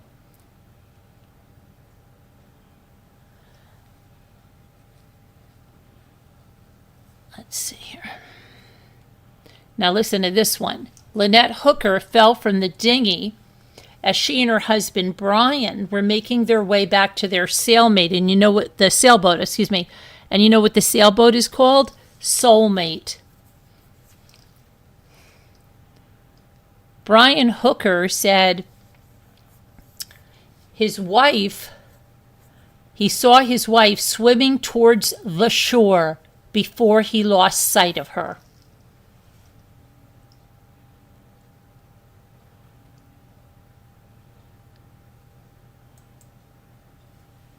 If this truly was an accident, I can understand and live with it, she said. However, there needs to be an intensive review of the facts and circumstances of this tragic incident before that can be determined.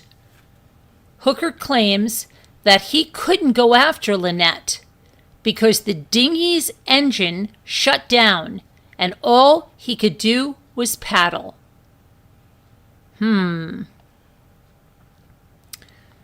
Okay. What? Why wouldn't he at least jump in and try to get her and hold on to the dinghy and swim with it to try to get her or something? Come on, something's wrong there. If she just fell right off, come on, that sounds so bad. Come on. Oh, wait a second. They arrested him? Oh, he did have something. Hold on. It says now they arrested him.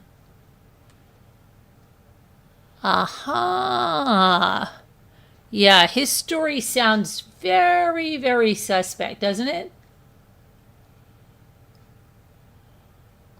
Okay, now a source close to the family has said that Hooker only called his stepdaughter on Sunday, a full day after Lynette went missing. We don't know why. We don't know if he was busy looking. We just don't know. Carly has not really been in contact since she finds the circumstances a little suspicious. They were a couple literally living on the bigger boat for 4 years, and it would be hard for them to misjudge the chop if it was bad. They would have said, hey, maybe we shouldn't do this.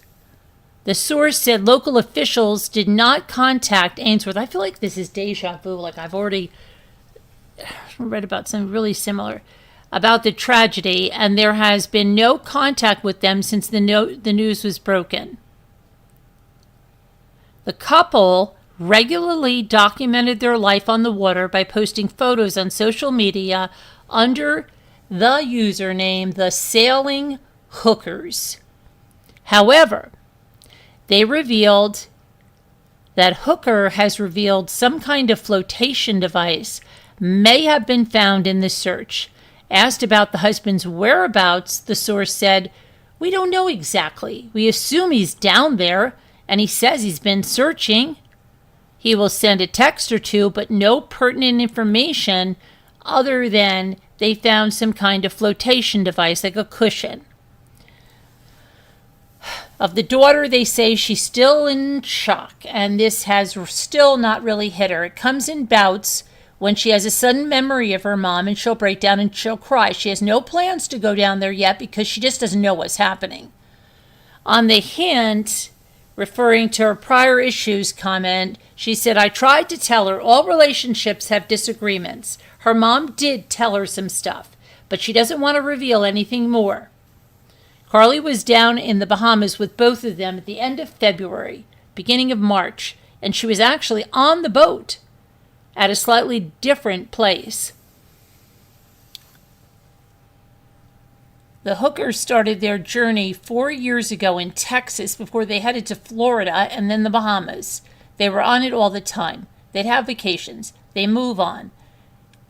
They regularly documented their life on the water on social media under the name The Sailing Hookers, often showcasing their sailboat called Soulmate.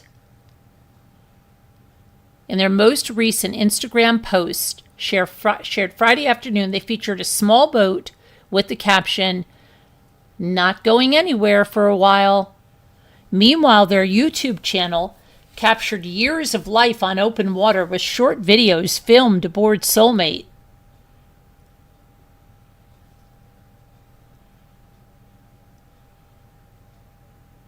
Brian Hooker says he's heartbroken by his wife's disappearance.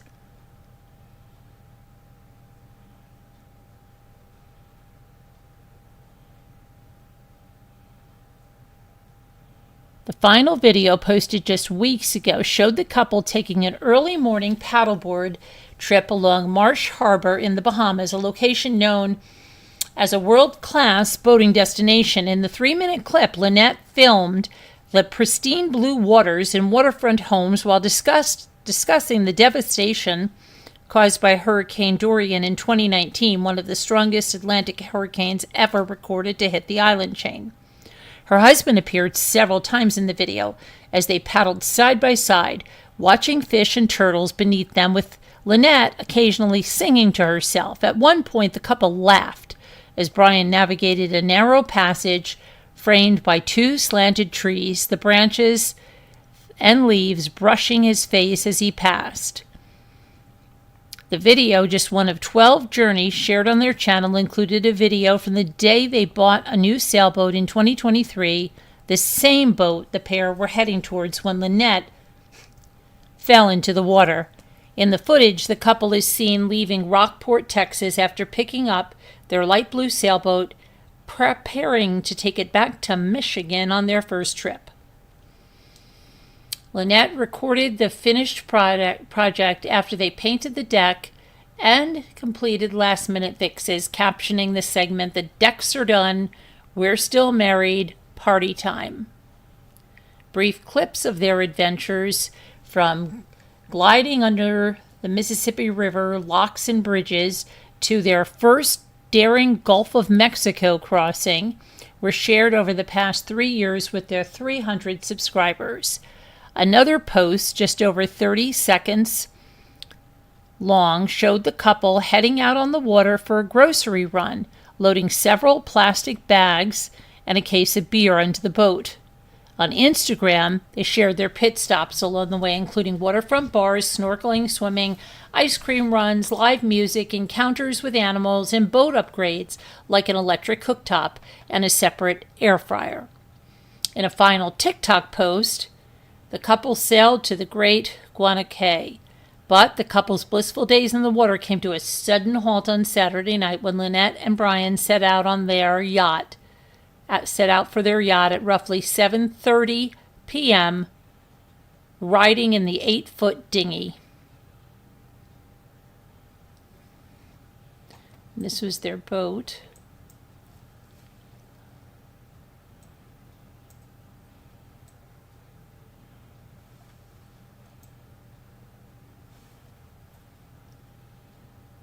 Brian claimed that while en route, rough waters tossed overboard into the darkness, taking the boat keys with her. That's so weird, okay? Here's what's so strange, right? Okay, first of all, like the daughter said, there's rough waters. They have 4 years of experience. Why would they go out on a dinghy in rough waters? Second, at night. Of course, they had to make it worse. Then she takes the boat keys with her, causing the dinghy's engine to shut off abruptly. Why would they have that so that anybody being, tossed out of the boat would have the boat keys? Shouldn't they be somewhere a lot more secure? Okay, next. That causes the engine to shut off, right? Which, according to him, means he can't go after her because there is no engine, so he can't get to her fast enough. Now he has to paddle. But there's strong currents, he's saying, okay? and they're carrying her away. Oh no, I lost sight of her, right? He says, okay, I call BS on this. I'm sorry, I do. I just a mile away, okay? This is so, he's giving all of this, like he's trying, oh, this is going to be good, because now I'll say, she took the boat key, I couldn't do this, this looks like a lot of premeditation, he knows all this, like he knows she took the boat keys.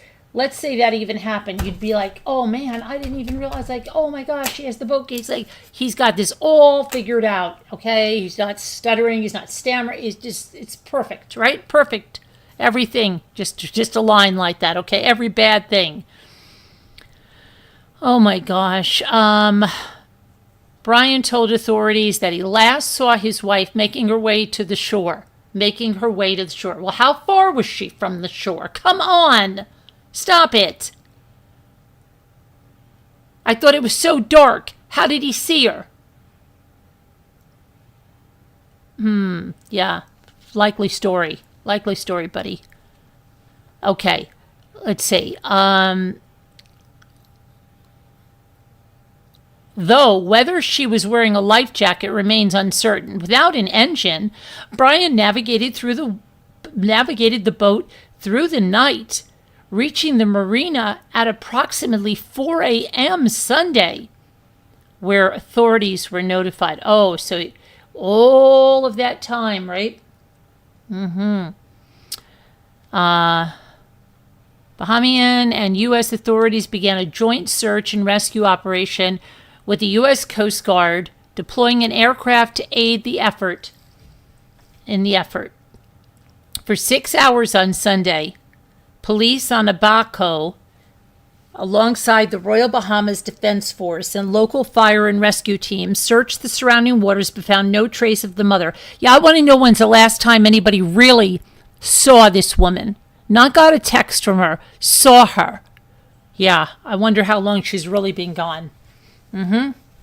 Sure. Meanwhile, the investigation continues, even as the case has been shifted to a recovery operation. The Bahamas is currently under a level 2 travel advisory, urging visitors to exercise increased caution due to crime and water-related risks. The advisory cites violent crime, including armed robberies, burglaries, and SAs, as well as limited boating regulation that led to injuries and death. Okay, now they're saying this guy's arrested, right? Somebody said this guy is arrested now? Hold on a minute. I just saw something come up. Let's see, Brian Hooker.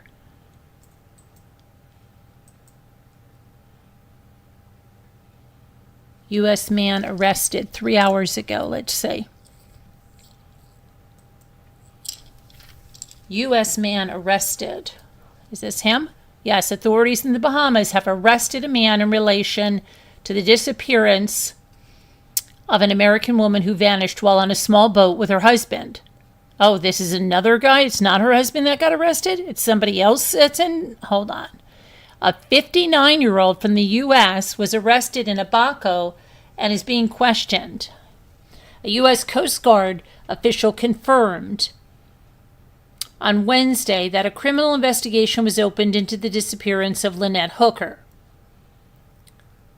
Hooker went missing on Saturday after falling out of an 8-foot, hard-bottomed dinghy and being swept out to sea by strong currents. Yeah, I want to know, were there strong currents that night? The Coast Guard, maybe she got rid of her long ago and then waited for there to be strong currents, right? Okay, I don't think... The Coast Guard was not able to comment on the specifics. The Royal Bahamas Police did not immediately respond. Well, isn't that weird? Okay, they're from Michigan. They said he was 58, which they say this guy is 59. They don't give this guy's name. Come on. This is the husband.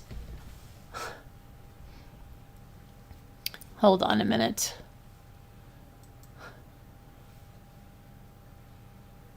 Yeah, because it says over here, 1 hour ago. That's a stupid thing. That was from the BBC. That was dumb. Here it says, husband of U.S. woman who vanished from boat was arrested.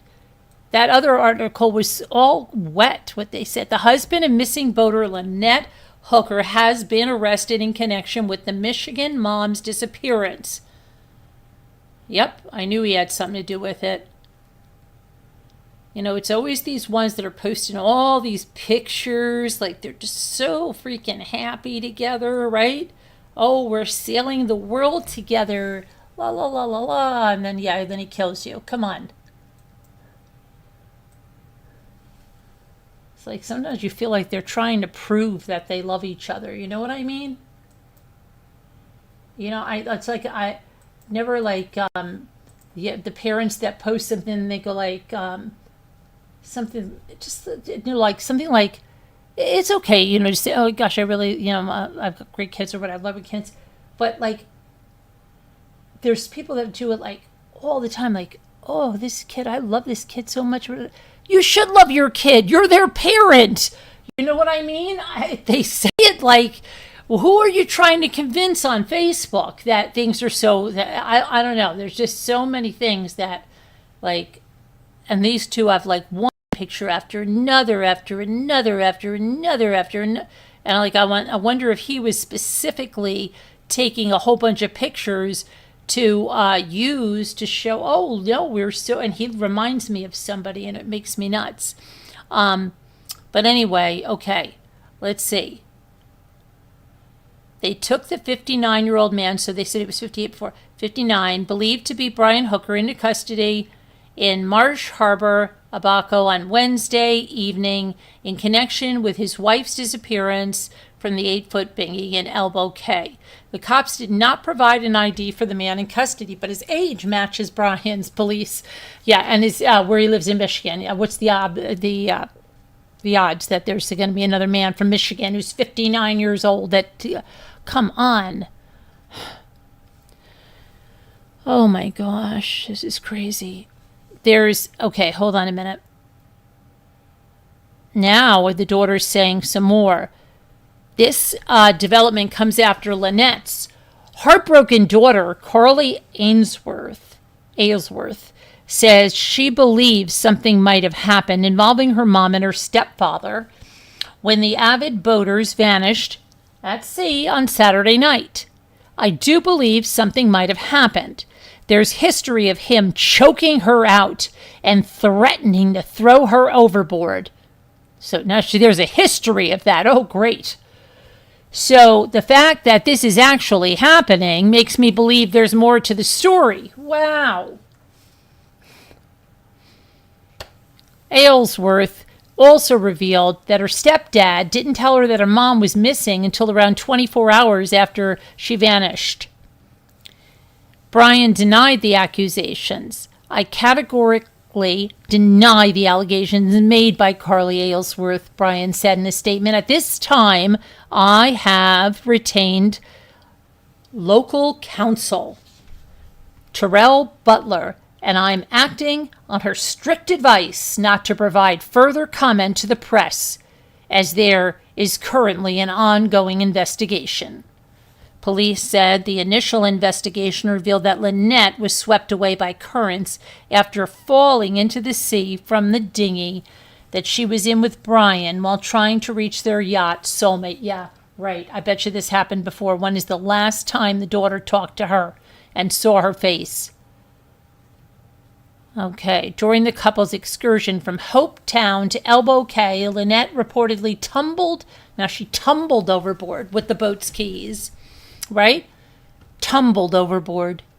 You know what? If she tumbled overboard, she could have grabbed that dinghy on the outside. She tumbled overboard. This is just so crazy. Causing the vessel's engine to shut off. Brian told cops that he lost sight of his wife in the rough surf and he paddled the small boat back to shore, eventually arriving at Marsh Harbor Boatyard around 4 a.m. Sunday. Upon arriving, he informed an individual of the harrowing ordeal. That person then reported the incident to the police. Okay, authorities have since conducted extensive marine, land, and aerial searches in hopes of finding Lynette.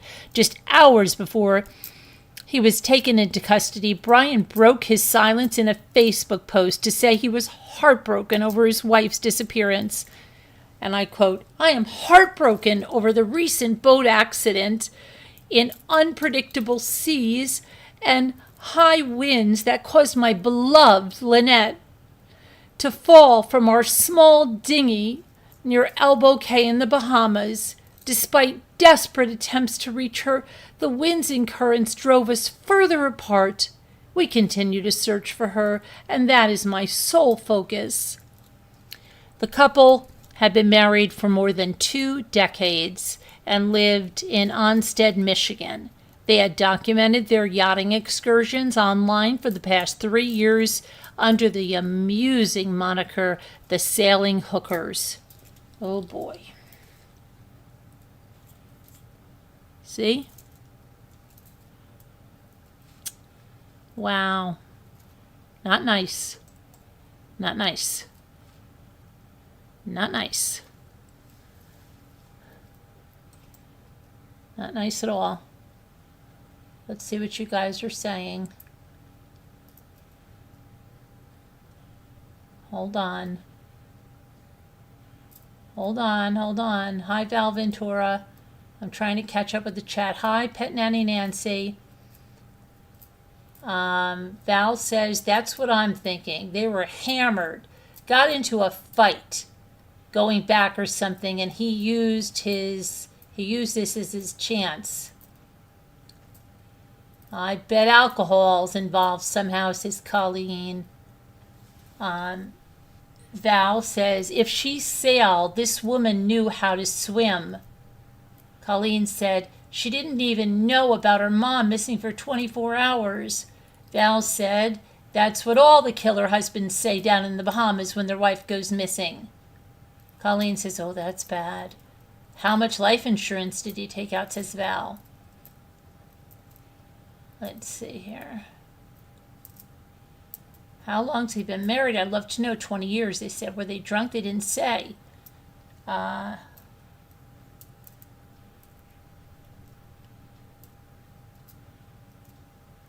Colleen. Family man, of course, says Colleen. Guilty, guilty, guilty, says Lisa. How long has she been married? 20 years. That terrifies me, says Colleen. Val says, I bet they get this a lot down there. How much insurance? They didn't say about the insurance yet. I have such an irrational fear of drowning. Shivers, says Colleen.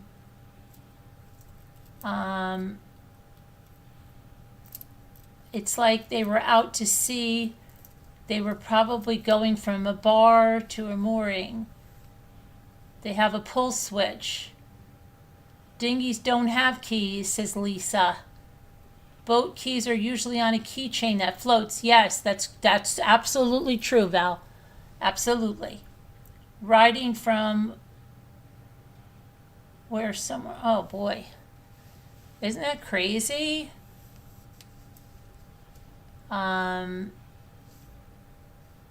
Always gotta ask that. That's nuts.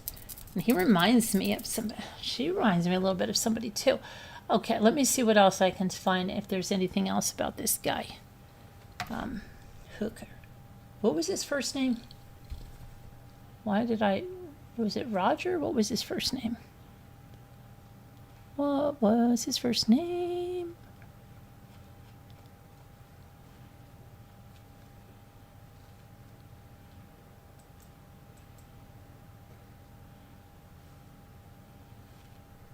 Someone says, ladies, if you and your spouse have issues, do not go sailing or hiking with them. Yeah, I believe that. Honey?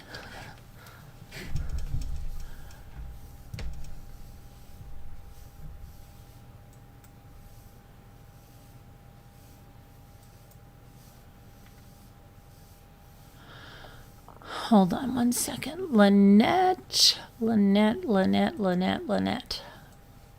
Lynette. What really happened to you, Lynette?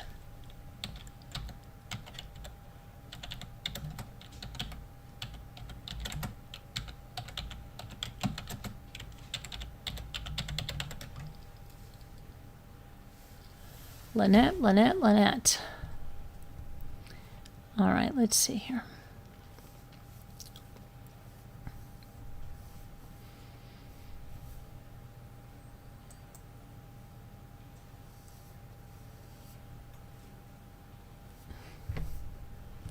Police in the Bahamas said late Wednesday that they arrested the husband of the Michigan woman who was aboard a boat near the archipelago and vanished. Lynette Hooker was on an 8.5-foot dinghy with her husband Brian, heading back to their yacht when they hit bad weather. Brian told police his wife fell into the ocean with the key to the boat. Oh, Brian, really? How long did it take you to think of that one? You're so smart. Shutting off the engine.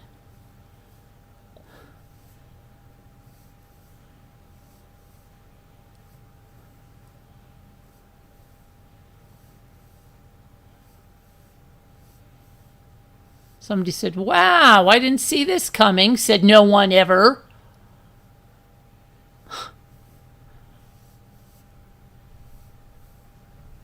Story sounded fishy to begin with. Yeah, he's giving a lot of information, right? A lot of information. He knew everything that happened. Oh, she has the keys, right? He's not even wondering, like, oh my gosh, what happened to... No. She has the keys. Oh, right, it's dark. The tide. I'm trying so hard to get to her, but all I can do is paddle.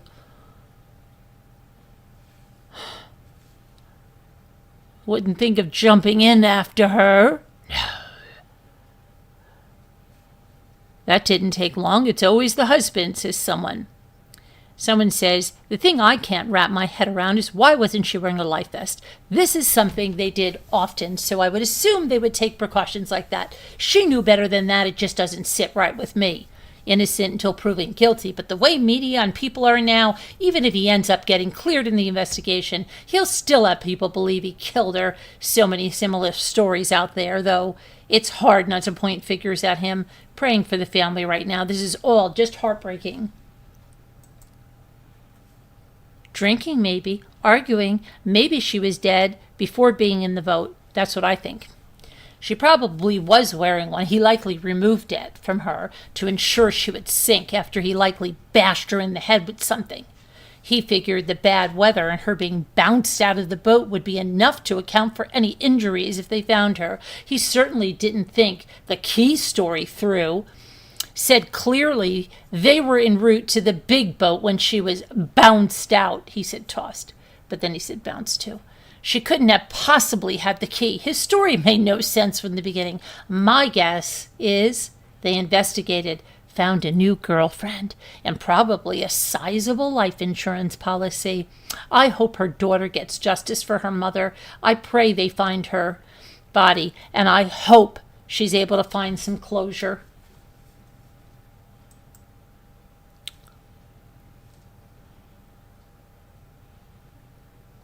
And then somebody said to her, apparently you watch crime shows with this imagination investigation. She says, I don't watch TV, just common sense here. Then someone said, 250,000 life insurance? Yeah, that's good. Who knows if she was really in the boat in the first place? Are there any witnesses that saw them get in that boat together? That's what I think. Maybe she was, and he took it off under protest and then pushed her in. A life vest would have saved her. Then how could he get that life insurance if she was alive? I bet she has defensive wounds when found. No way anyone should have taken an 8.5-foot dinghy out there in those rough waters. His story has holes in it since the get-go. Listen to the daughter. She knows them. She knows them better than anyone. He supposedly had to paddle the boat to shore, even through rough waters.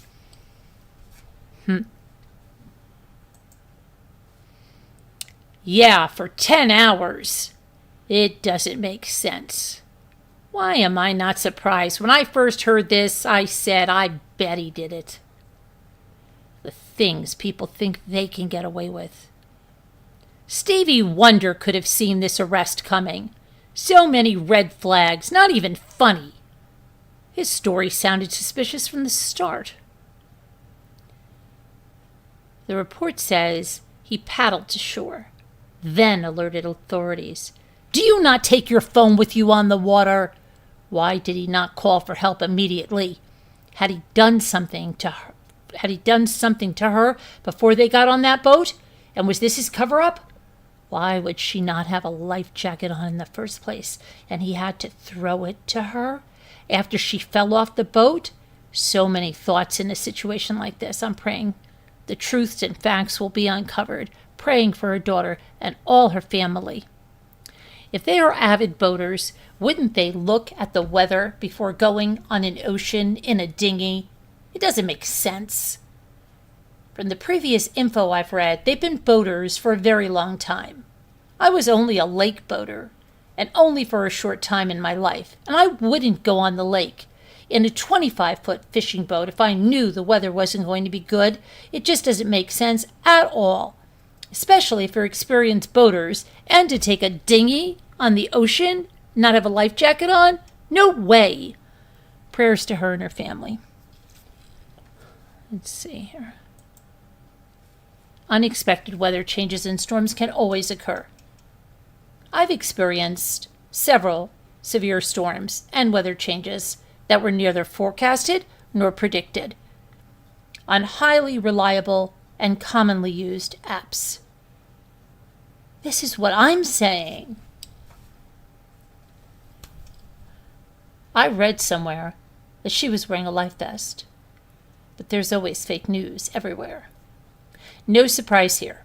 I was suspicious all along. His story didn't sound real at all. He was too nonchalant, and he basically said he didn't try to save his wife. He only allegedly threw her a life jacket in the water. Her daughter, his stepdaughter, didn't believe his story one bit. She requested a full investigation into her mother's disappearance. And I'm sure his mistress is changing her name as we speak. Maybe moving out of the apartment, too. My thought, they were fighting. She grabbed the key to stop the ride. There was an altercation. She fell overboard, or was pushed, injured. She was afraid to return to the boat, or he wouldn't let her, so she started swimming towards the shore. History of boating and being around water, so she wasn't wearing a device and believed she could make it to safety. Maybe she was injured. And well, it's the ocean, and there are fish. He's guilty, for sure. You are probably onto something. Sending many prayers. Someone says, like, we didn't see that coming. Sadly, it was so obvious with his story. My heart breaks for her and for all those who love her. May she rest peacefully. 98% of the time, it's the spouse or partner. These criminals don't watch enough Dateline or 48 Hours. If they did, they know they are never going to get away with it. Definitely, the timeline is cringe. Did they say 4 a.m., I heard? That's when he made it to shore. Okay, good to know, thank you. But couldn't call before? Heard no phone. Agree, but I don't know. Here in Michigan, we all already knew he was guilty. Same song and dance. I don't want a divorce. I want her money. I said the husband will be arrested. Always the husband. I'm shocked. Not. Why would she be holding the keys? I'm sorry, but what a fool he would have been to push her off the boat without the key to the engine. He was looking to look distressed at sea. I knew it. So sad. She must have been terrified. Have they found her body? If not, where is the proof that he did anything to her? It must be the mistress, maybe not. I don't know. Maybe they have GPS footage of him or something that does not add up on his computer or iPad. Did he jump in and try to save her? Right? Says somebody. My thoughts are with Lynette Hooker's loved ones during this difficult time. It sounds kind of suspicious. The daughter doesn't sound like she believes her stepfather's story. I think he's lying. It's always the fiancé, the boyfriend, or the husband. What took them so long, someone says. Sadly, not a surprise. Every thread I read, so many people called it. I called it, says someone else. There was never any doubt that he did it. So sad for her daughter, mom, and rest of the family. The daughter said today the stepdad always had the key. She was athletic, a great swimmer. They have a history of domestic violence with recent separations, and he's made threats of throwing her overboard and also getting rid of her at sea. Just sickening. Hopetown is where the museum is, and I've been on a boat during the day from there to the lighthouse, which is on Elbow Cay. It doesn't look like a heavy current would be there, but maybe I'm wrong. It would be more treacherous outside of that area, like if they went to Marsh Harbor, which has a ferry to Hopetown. Beautiful place. Maybe he thought he wouldn't get so much publicity, being a more remote island than the other Bahamas, but it does always stay breezy for sure, and the fact that she knew how to sail and swim, and this happened at night? Awful.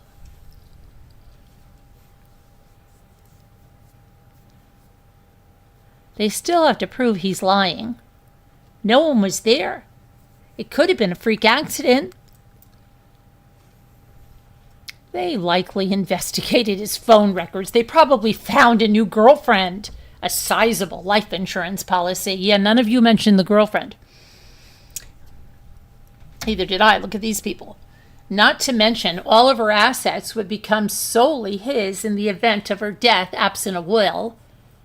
He could have been one of the stupid ones who laid it all out nicely for them in Google searches and text messages and believed they wouldn't find it because he deleted it. Like if when this goes to trial, you're like, remember that night we were all here reading this? Now he's going to trial. Okay. That's how it is, like with this Athena case that I'm telling you. It's just crazy because they don't arrest people without verifiable proof or motive. His key story wasn't plausible. If they were in motion and she bounced out, like he said, she couldn't have possibly had the key. He figured the bad weather and the story of being bounced out, I bounced him, I trounced him, he sounds like Tigger, right? Would be enough to cover for any injuries if they find her. And if they do, I'm willing to bet it's going to be blunt force trauma, drowning, or suffocation. He killed her. I pray her daughter gets justice and that they find her and her baby gets some closure. They don't just make arrests with no proof. They have it. They just haven't said what it is yet. Who knows what images the Coast Guard has via satellite? We are heading up the investigation. I knew it. Why they think they can get away with it? Not surprised. There's your answer. There's a lot of very wealthy people in Lenawee County. I wish. And what? Says someone. In other news, the sky is blue. Yep, this is the very suspect. If she truly fell off into the water, he is a coward, not to try and save your wife. Not proven guilty yet. What's the evidence? Evidently, they have something. Amazing how stupid and heartless some people are. I knew it from the beginning. Sadly, I suspected him the very moment I heard the news report. So sorry for her daughter and other family. Prior domestic violence is what I've heard. Sad. Sometimes the weak need a voice. I knew it. This is so sad. The fact that he states that she had the key while they were going back to the big boat, and that she was bounced out made absolutely no sense. If they were in the process of traveling to the other boat, she wouldn't have the key now, would she? She probably has a sizable life insurance policy, and he's probably got a new girlfriend, and he planned to live it up with that money. Monster! I pray they find her body, and that the daughter can find some peace, and she gets justice. They likely already investigated and found the girlfriend. There's always a girlfriend when wives are murdered by their husbands. Shanann, Lacey.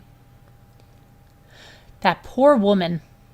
You can tell in the photos she would never believe him capable of this.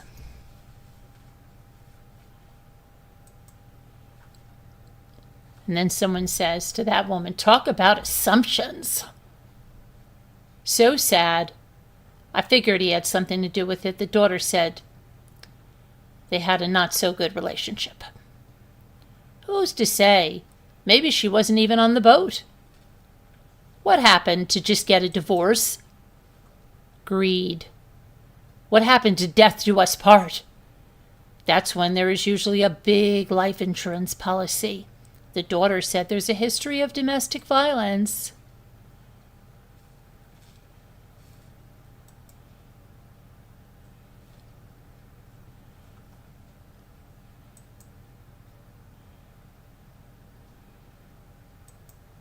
Hold on a moment. What just happened? What just happened? What just happened?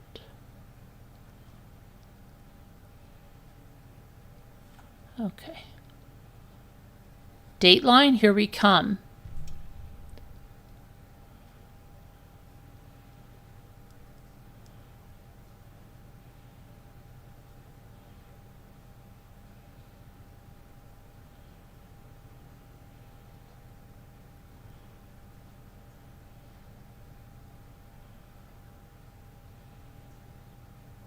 Why would anyone get on a little boat on the ocean with a spouse that you're having issues with? Another of the thousands of reasons I'm single, praying for their children.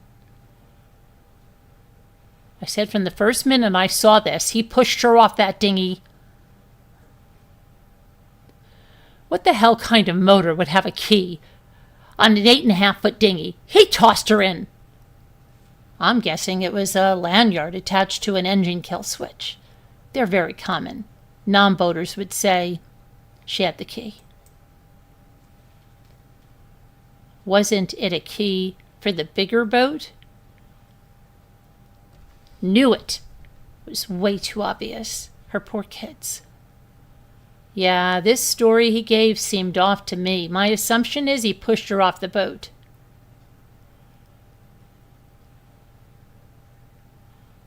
As a woman, I knew it was him. It didn't add up. Pray your daughter gets justice. I got $100,000 that says, hold on a second. Crazy. Let's see. That poor daughter. Yeah, I get it. Usually the spouse, but nothing in this story adds up to it being him at all. Her flotation device was found? I'm no genius, but if I threw someone off a boat to kill them, I'm not throwing a flotation device to them. Family said she was used to boat life on the lake. This is an ocean, not a lake. Also, was there actually bad weather when all this went down? Weird, the article doesn't mention that. Okay, lady, you're all wet. He killed her, threw her overboard, tossed the keys in himself so it would take him all night to get in paddling, give her body more time to get pulled out. Glad he was arrested. They may have made it back to their yacht, got into a fight. He killed her, and then he threw her overboard. Then he had to cover it up, so he spent time cleaning up before he jumped back in the dinghy and decided to cover for that amount of time it took by saying she had the tether keys to the dinghy engine, and that is why he had to paddle to the shore. Whoa, good point. I also wonder how he was going to paddle in by himself if that current was so strong.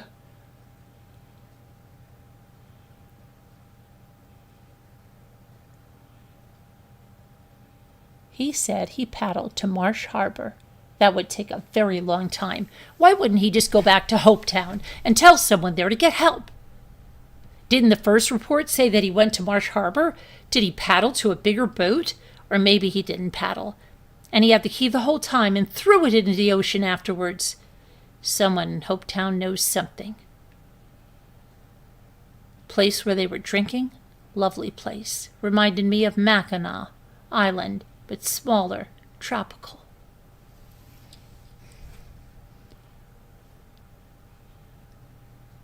In other news, okay, let's see here. I knew it! I see a TV series. I knew it from the beginning. Okay. Divorce would have been the wiser choice. Now he doesn't have money or freedom. Shameful. He was brought in for questioning. That doesn't mean he's arrested. These reporters need to do better with the editing. He was arrested, not charged.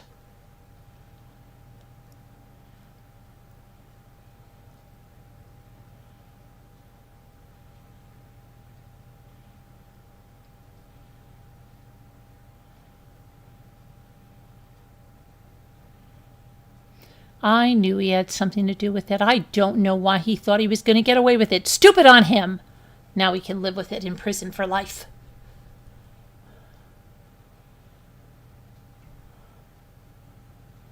I said from the first minute I saw this that he pushed her off that dinghy.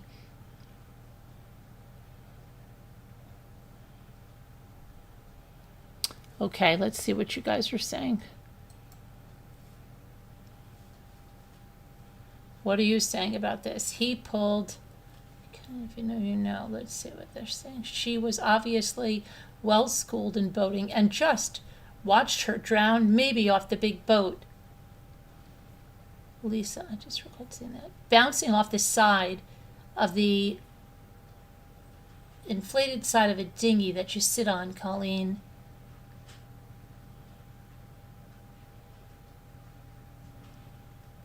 Let me see here. I also live in Florida and have been boating a long time, says Lisa. You don't wait 24 hours to notify a child about their mom. Red flag on the play.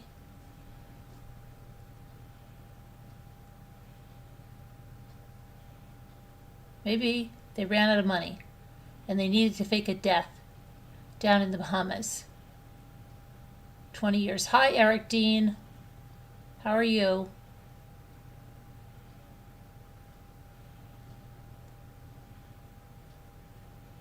I live in Florida. Many boaters don't wear life jackets, but it's the law. You must have a life jacket for every person on the boat.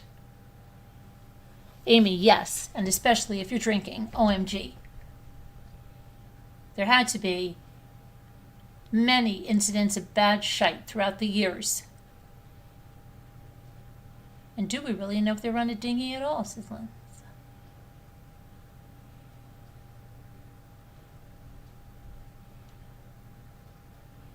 Oh boy. Colleen, she was alive for at least 30 minutes after he left her and swam away. How do you know that, Terry? We don't even know if this really happened. This might not have really happened. You know what I'm saying, Terry? How do we know that she was on the dinghy at all? How do we know that? We don't know. How do we know that? Who saw them? Did somebody see them? What if he killed her before? I don't believe his story at all. How could you? I can't believe his story at all. I don't believe it. How could you believe his story?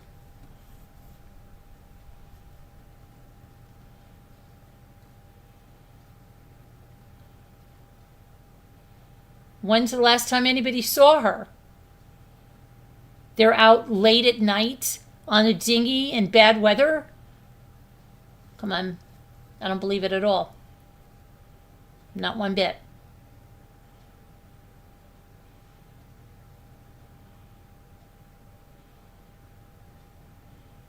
I don't think so. I think that this is not adding up.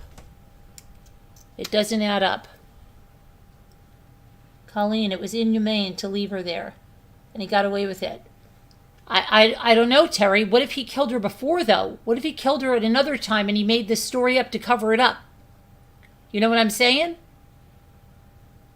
What if he killed her on the sailboat, threw her overboard, like he said? The daughter said he choked her out, said he choked her out once and he said he was going to throw her overboard. What if that happened? What if it happened a week before? When's the last time this woman's been seen? Do you know what I mean, Terry? You picking up what I'm putting down? I think this could have happened. I think this is cover-up, okay? And maybe he did go out on a dinghy to, like, act like he was paddling in and make this look like it happened. Do you understand? But she was never on the boat.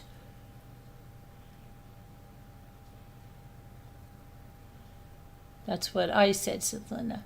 Colleen, thing is, he got away with it. He didn't. He's arrested on Earth, but after she died, well, I'm sure he had to answer for it. Are you talking about somebody else, you guys? Are you talking about Natalie Wood? What's going on? Who are you talking about? Oh, I think you're talking about somebody else. I don't think you're talking about this case at all. I don't think Terry and Colleen are talking about this case right now. I think they're talking about Natalie Wood or something. What are you talking about?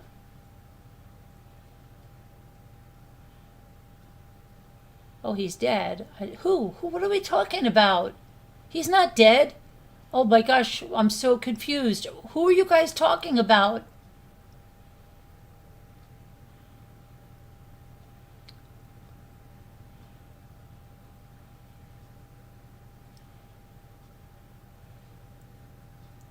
Who are you guys talking about?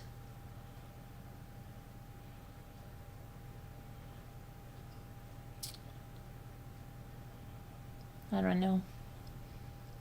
I feel left out. I don't know what you're doing. I've got to make an ice cream cake. I've got to go out to get ice cream cake ingredients tomorrow. Tomorrow's Thursday. I've got to get ice cream cake ingredients tomorrow.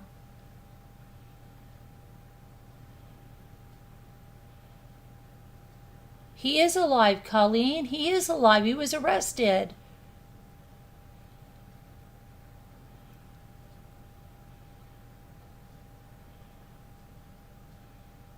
He's not dead. No. Can you hear me? He's alive. They arrested him. Now Terry says, wow. Wow, what? Oh my gosh, you guys. Are you guys behind? I think you guys are not on the same story I'm on. Terry, what's up? Terry.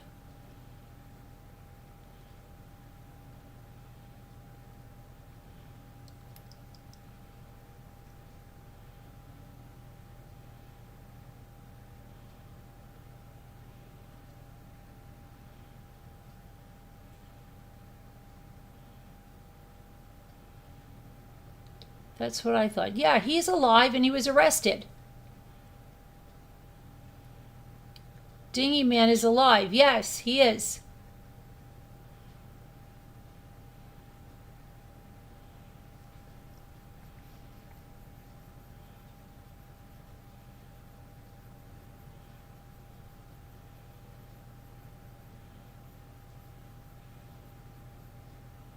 And he's been arrested. Yes. Yes. Dinghy. LOL. What? Liars, ice cream, chocolate, and vanilla. Right. You got it. And Oreos and Mrs. Richardson's hot fudge and heavy whipping cream.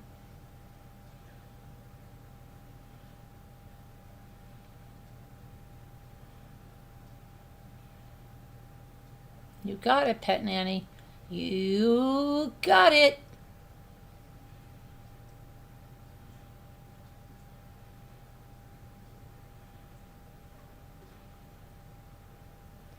I'm on the same story. Okay, because I was confused because they were saying like the guy died and stuff, and I'm like, what? And then she was in the water for 30 minutes. I'm like, how does anybody know she was in the water for 30 minutes? We don't know a flipping thing because this guy is evidently lying about stuff. We don't know what he's lying about, what's true, what's not true. right? It's going to come out. It's going to come out. It's coming out. It's coming out. It's coming out.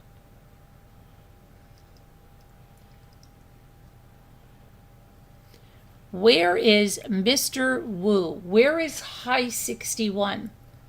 I haven't seen those fellas for a while. Where's Lewis tonight? Lewis, Zigzag, Murder of Crows. Where are all the peoples?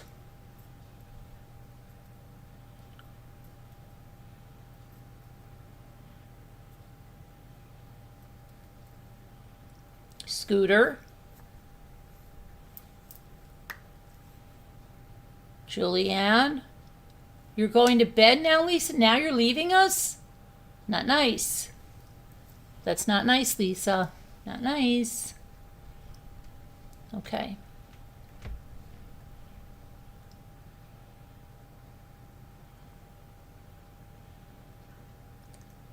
Guys, if you can hype the video. You know how to hype the video? You do the little slide. And I know some of you hype the video. Okay.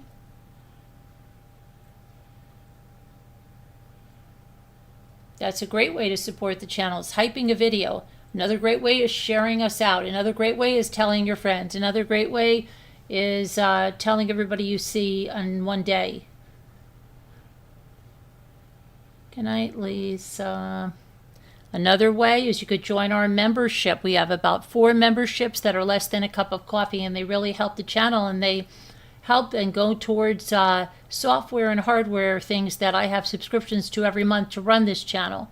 This channel doesn't run for free, and it's a great way to support this channel if you like what we do here. And then you'll be in green, and I can see you better, because green is the most visible wavelength.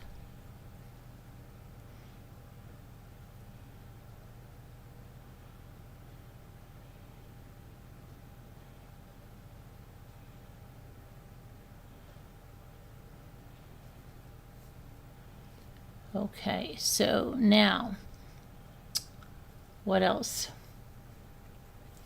What else? And then we'll play you a song too. You can also donate a membership. According to Fox, they drank a lot.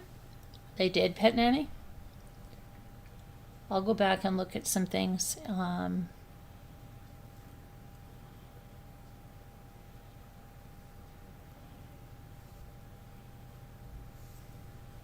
I'll go back and look at some things in a second.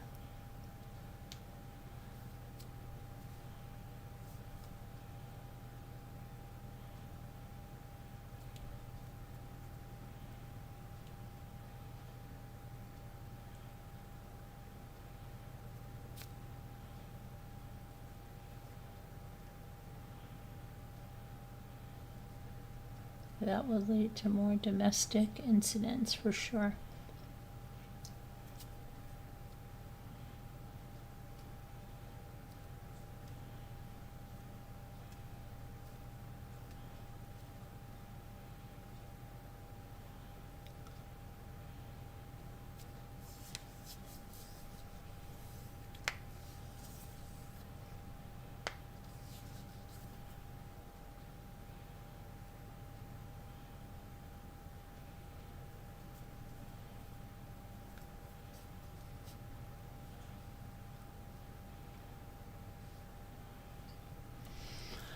Okay, let me look at some more things. I used to. Let's see what we got here. What did I say? Brian Hooker. Okay. Man. Well, let me see something.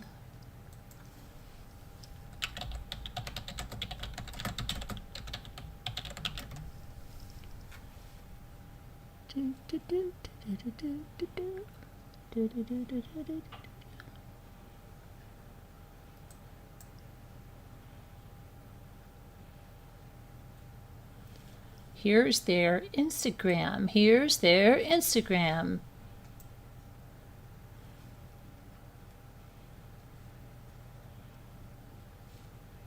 What does that say? What does her shirt say? Growing old disgracefully.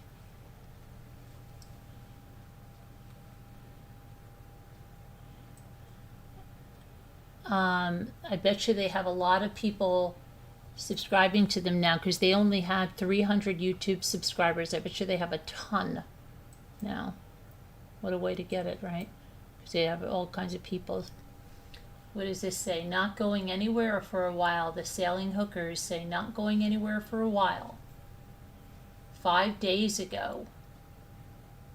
Wow, 5 days ago he said not going anywhere for a while. And someone said, why these men continue to think they can get away with murdering their wives, allegedly. This day and age, when there are a ton of internet sleuths, is beyond me, albeit one of the most plausible ways to get away with it would be an accident on the water. And this works perfect for these two who were always on the water, praying for a positive outcome and the truth to be told. Prayers to Lynette and family. Also, the caption seems sus. Oh dear.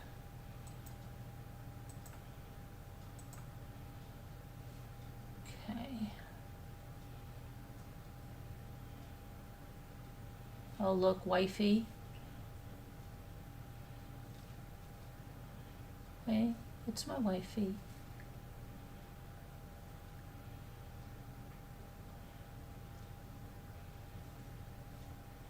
They look like they haven't been on Instagram that much. They probably got like all of those followers right away. And let's see, it says YouTube.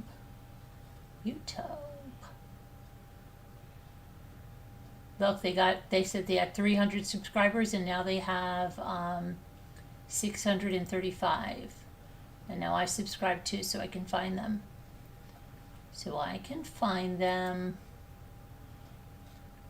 Look at him. Found a $50 case of beer here in the Bahamas. Saved us $30, laughing faces.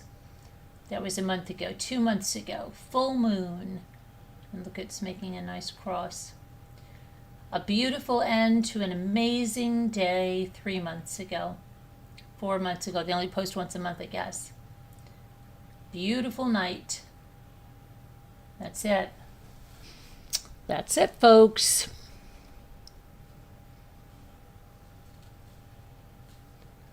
That's it. Let's see.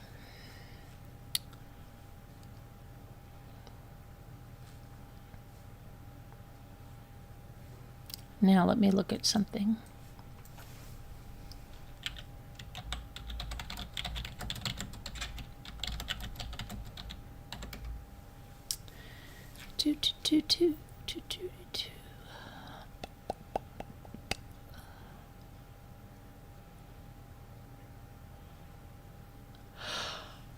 Oh my goodness.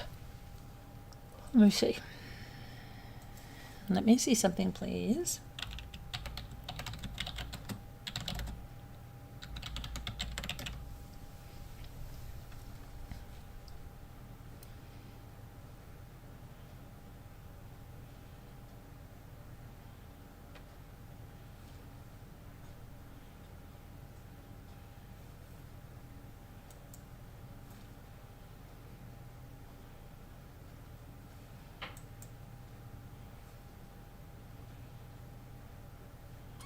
Okay, and this is their Facebook page. Photographer, sailor, living my best life. Okay, SV Soulmates. And this was the YouTube video they said where they were doing a little paddle boarding this morning in the Bahamas. That was on March 9th. New decks. They were redoing them. Uh-oh, there's the rainbow. Good morning. Good morning, good morning. We're making water. Sailing life, fixing your boat in exotic places. Okay, fond of flags, Cookie Monster. Cookie Monster. Some exploring today while we wait for a new windlass motor. It reminds me of Lake Michigan. Life under our dinghy. Look, under their dinghy. March 25th, that's last year, 2025. So awesome. Stingray. Okay.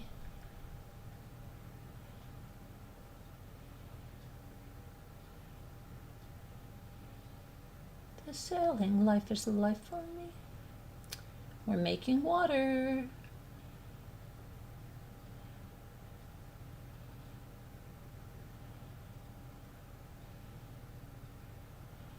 Lazy day at the beach. Is that the dinghy she fell out of right there? It is, isn't it? That's the dinghy.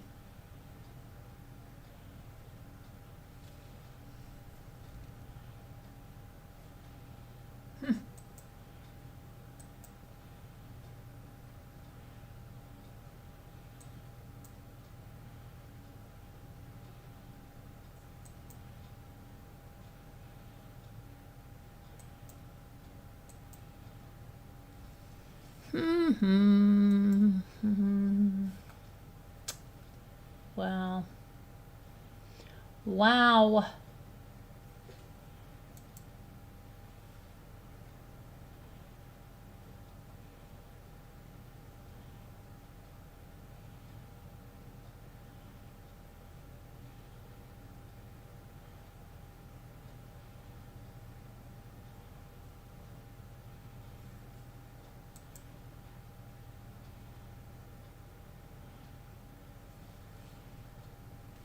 How do you like the solar oven?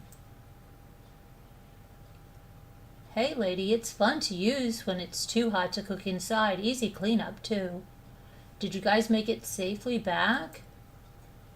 Just got back Thursday night. OMG, it's so hot here. We're trying to come up with a hurricane plan. It was 2 years ago. Alrighty then. So let's see. Was there a lady? We don't know if there was a lady friend though, did we? Okay.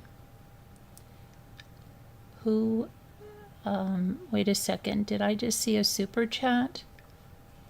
Did I just see a super chat go by? Oh, look at that. We got some songs to play. How very nice. Val Ventura is a new member, and I think I saw a super chat. Super chat. I swear. I thought I did. I thought I just saw a super chat go up. I did. Shug. Shug! Oh, gosh, I haven't seen you in so long. Where'd you go, Shug? Oh my gosh, Shug. Where have you been? Thank you. Let me play you the super chat, and then I'm going to play the membership song for Val. Thank you, guys. That's so sweet. Thank you. Much appreciated. And good to see you, Shug. I haven't seen you in so long. Okay, let me see. We're going to do the super chat. This goes out to you, Shug. I hope you're listening. I hope you're listening, Shug. Let me see, is this the right super chat? No, this is not the right super chat. Super chat. Here it is. This goes out to you, Shug. Thank you for the super chat.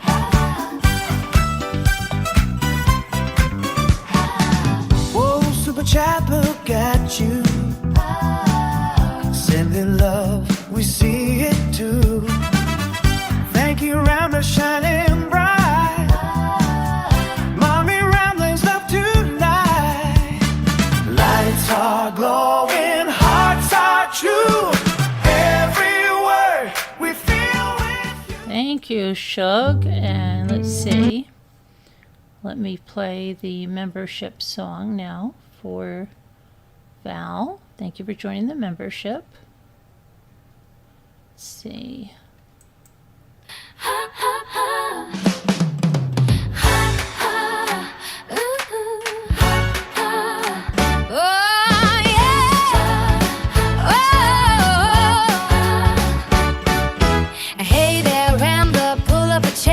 You're part of the family, loves everywhere.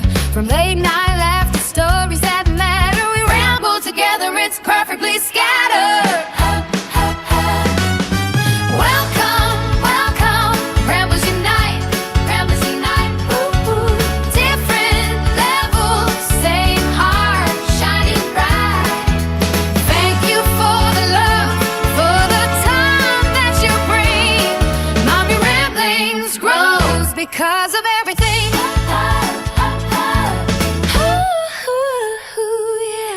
Thank you very much, Val and Shug. All right, let me go back now to, whoopsie. Hold on a minute. Something's going wacko crazy. I can't get my chat back to where it should be. Hiya. Oh, wait a second. I gotta see something. Somebody wrote something here. Chick like she could put him up. What? Okay, let's see here.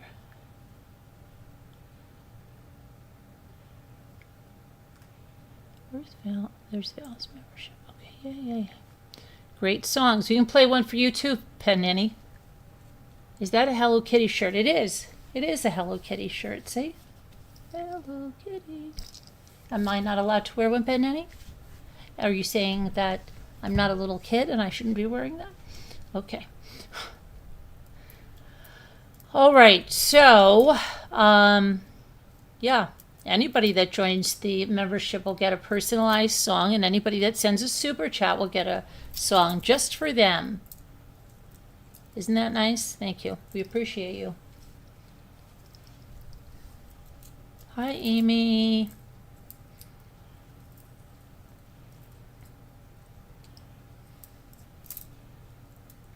So, what did we learn on the show tonight? A lot of things, right?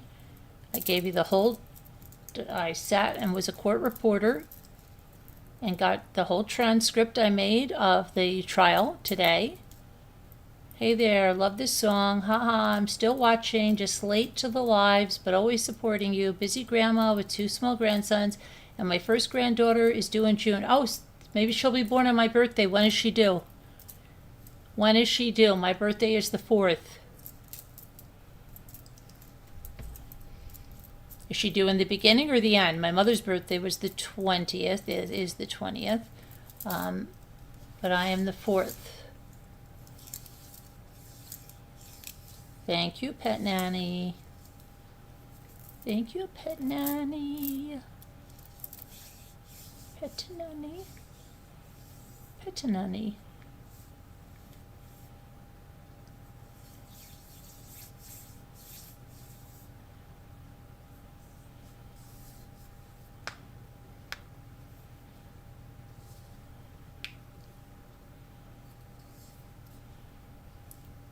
I'm waiting for Shug. I'm waiting for Shug to answer. Waiting for Shug to answer me.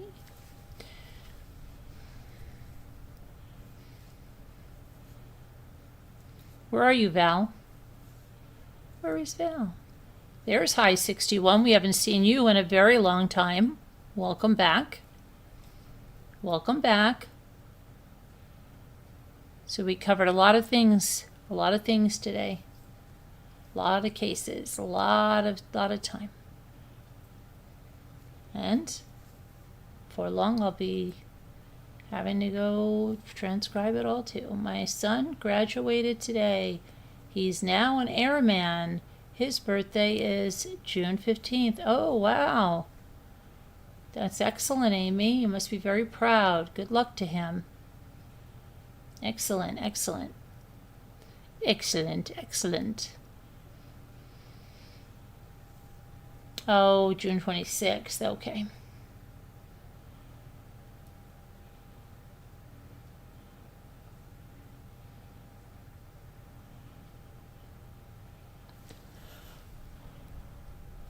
Okay. Alrighty, let's see. I think we got to play. I think we have to play the word game. I don't know. I think we do. You can hype the video. Remember to hype the video. Hype it, hype it. Hype it, hype it.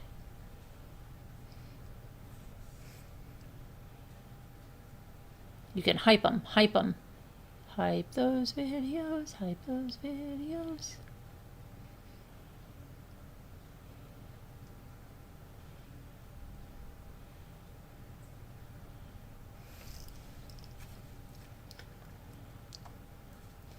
Where's Scooter?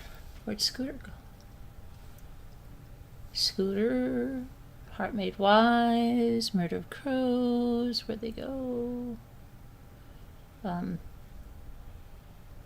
Pencilla, where is she? Lasso Lacey.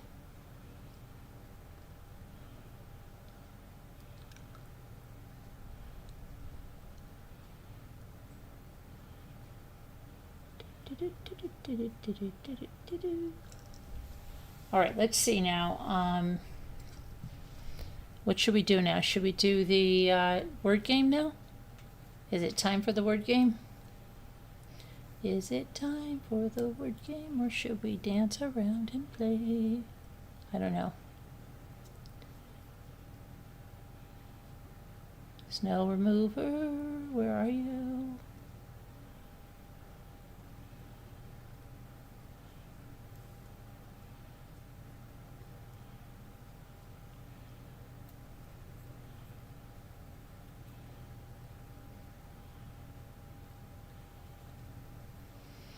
I don't know, I'm getting hungry again. What am I going to eat?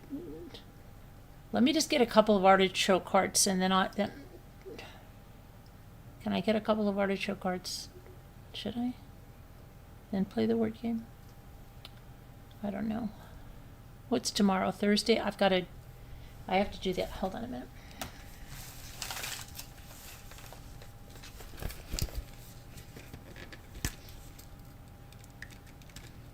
Tomorrow, I've got a bunch of stuff to do. And tomorrow is the 9th, right? Yes. Got something super duper important. And then I've got get an ice cream cake made.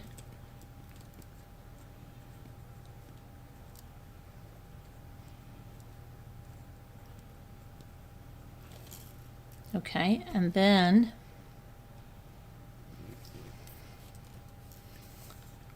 got that, okay.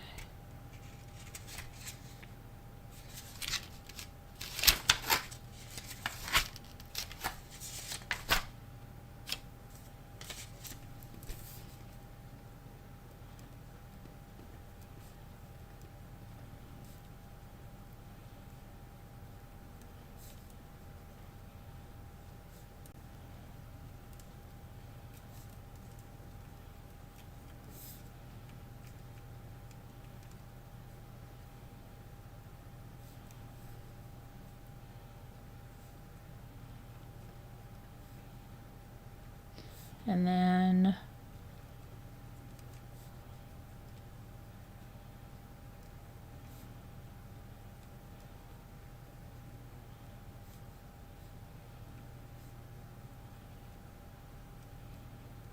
okay, so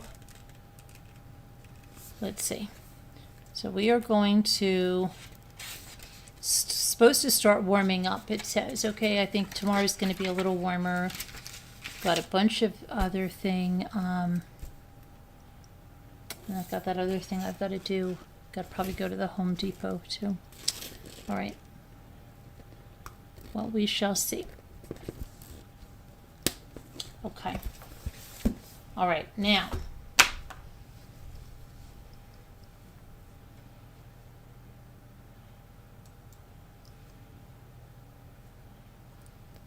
Woman, child, and state trooper. What happened? killed in highway crash after truck carrying heavy haul spilled debris. A woman, child, and a state trooper. Where did that happen?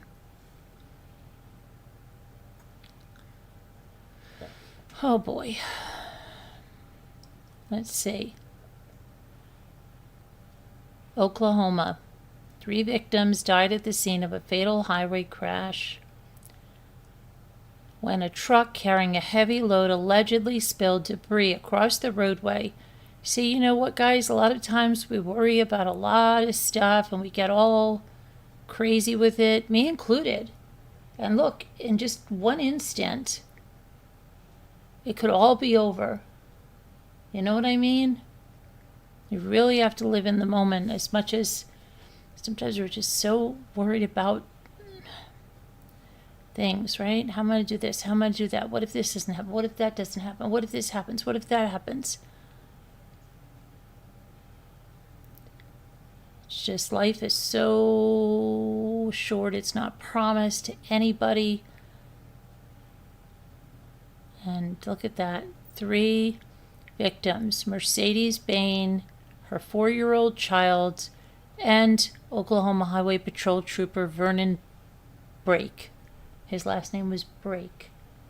Like a brake. Not like a B-R-E-A-K, but a B-R-A-K-E. That stops. Well, it says, let's see. Brake was with the Oklahoma Highway Patrol for almost 20 years. He's survived by his wife and 2 children. A commercial motor vehicle lost some type of equipment or load, or some type of debris, onto the roadway. Traffic was slowing down to avoid that, said Lieutenant Mark Southall, a spokesperson for Oklahoma Highway Patrol. We don't know whether she sought to avoid the debris or if she swerved to avoid other cars that were stopping in front of her, but she swerved across the center median and crossed the cable barrier, where she struck the trooper. The crash, which occurred between Brighton Road and Hefner Road, is now being considered a crime scene. Our thoughts and prayers are with the loved ones, colleagues, and friends who are grieving this profound loss. Wow. Terrible.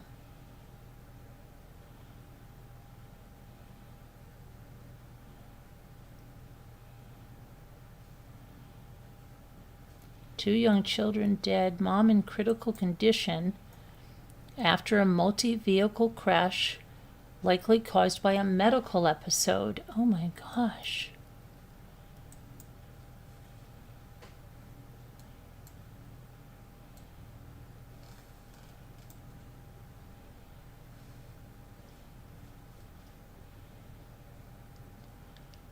This is in Arizona. This is in Tucson, Arizona. Tucson, Arizona, guys. A 3-car crash has left 2 children dead and their mother with life-threatening injuries. Another driver was also injured in the April 7th collision. People say the driver of a white sedan involved in the crash may have had a medical episode. 2 young children have died and their mother has been left in critical condition. Happened around 7:30 a.m. on April 7th, involving a white sedan, a white pickup truck pulling a trailer, and a gold stand. The Sierra Vista police put a statement on Facebook. The woman has not been identified and was described as the mother of the children and was driving the white sedan.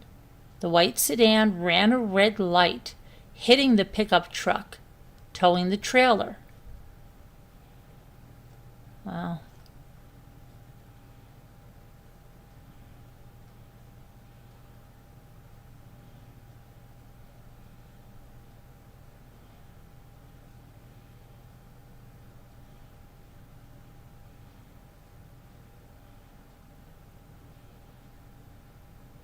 Huh.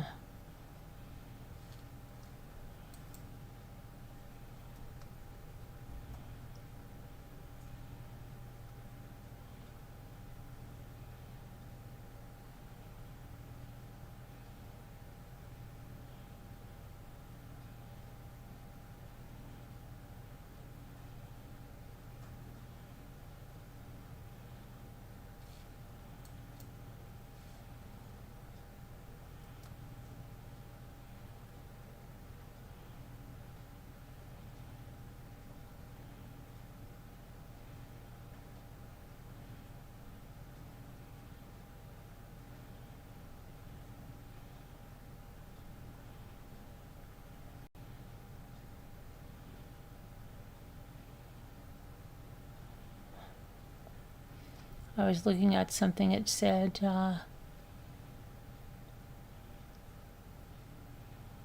wife and daughter of accused. Okay.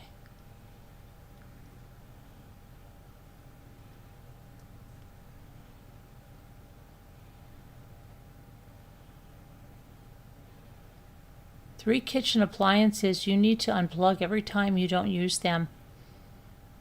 You know what they are? An air fryer. Air fryers are so ubiquitous, they feel like an extension of our bodies. For many people, the air fryer lives on the counter because it's in constant use. It says your toaster, your coffee maker. Yikes. Yikey, yikeys.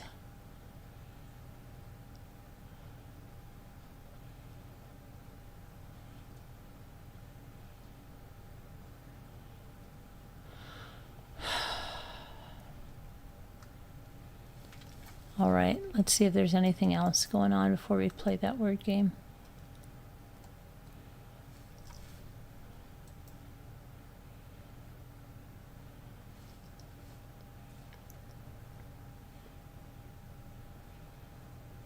Oh, you know that mother that killed her kids with that, she had postpartum depression in Massachusetts? There's some news there. Lindsay Clancy.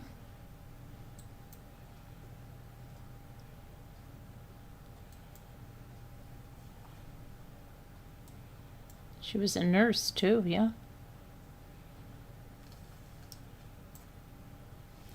It says, Massachusetts mother Lindsay Clancy said she's open to admitting that she murdered her 3 children in 2023.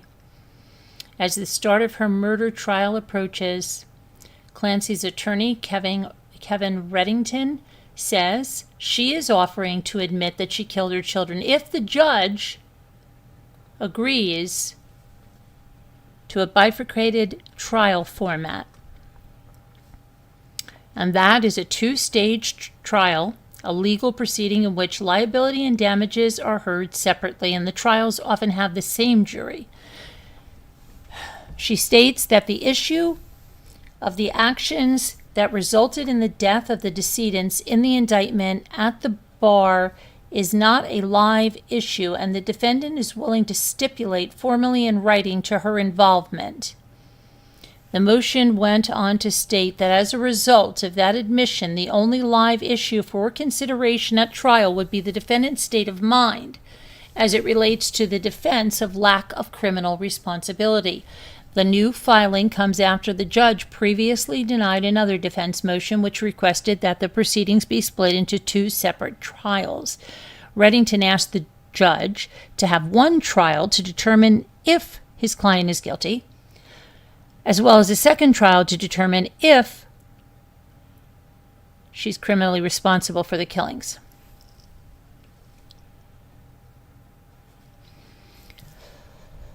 The attorney announced in December that the defense intended to seek an insanity defense, arguing that Clancy was experiencing postpartum psychosis when she asked her husband, Patrick Clancy, to go pick up dinner for them on January 24th of 2023, and when Patrick returned home 25 minutes later, he discovered that his wife had jumped out of the window from the second story of their home, and while he was calling 911, he learned that their 3 children had all been strangled. When he discovered exercise bands tied around their necks, the couple's 2 oldest children, Cora, 5, and Dawson, 3, were taken to the hospital and were pronounced dead soon after. Meanwhile, their youngest child, 8-month-old Callan, died a few days later. The defense previously noted that Clancy had been prescribed 15 medications months earlier in the response to her postpartum depression. However, prosecutors argued that they believed Clancy carefully planned and plotted the killings of her 3 children when she sent her husband off to get food. She's scheduled to undergo a forensic psychological evaluation later this week, which comes after Reddington informed the court that his client plans to plead not guilty by reason of insanity at trial. She is next scheduled to appear in court on April 23rd for a status hearing. Meanwhile, the Trial is scheduled to begin on July 20th after it was postponed from its original February start date.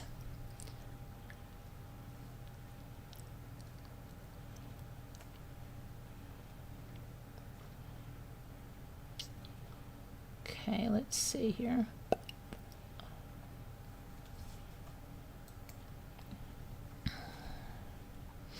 Nancy Guthrie, former FBI, cites 4 key errors. Okay, how many times are we going to hear about the 4 key errors? How many times?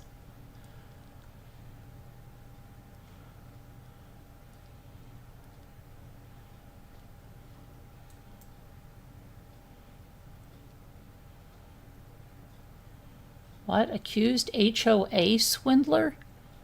On the run after blowing residents' cash on plastic surgery and lugged. What? Wow, look at this.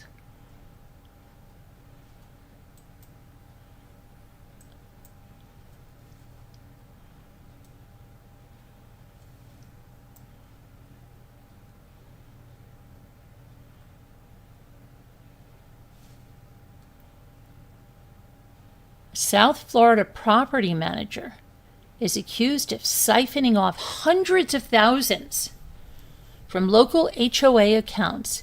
And then, what did she use it for? Well, she blew it on plastic surgery, vacations, and shopping sprees before vanishing. She's on the run now. The Martin County Sheriff's Office said it obtained an arrest warrant for Alexandra De La Caridad Gonzalez, 46, in connection with an investigation into alleged fraud involving HOA accounts she managed when she was employed by Avant-Garde Property Management. Gonzalez faces 2 counts of fraud exceeding $50,000, 2 counts of grand theft, 61 counts of uttering false instruments, and 59 counts of embezzlement. According to the sheriff's office, her total bond has been set at $1.35 million. I wonder if she's off to find Nancy Guthrie to get the $1.2 million. I don't know. Let's see here. Investigators allege that Gonzalez wrote checks to herself from the HOA accounts over an extended period of time, and she concealed the thefts by creating fictitious invoices and false ledger entries. Authorities also say she forged the signatures of authorized account holders. According to the sheriff's office, subpoenaed records indicated that the money was used for personal expenses, including shopping, plastic surgery, and vacations. The alleged fraud was identified by the homeowners associations and reported to law enforcement. The sheriff also identified the victims so far as the White Marsh Reserve Homeowners Association and the dunes of Hutchinson Island. Authorities say Gonzalez may be in Miramar or Vero Beach. Anyone with information or who believes their homeowners association may have been victimized in a similar way is asked to call the Martin County Sheriff's Office. Well,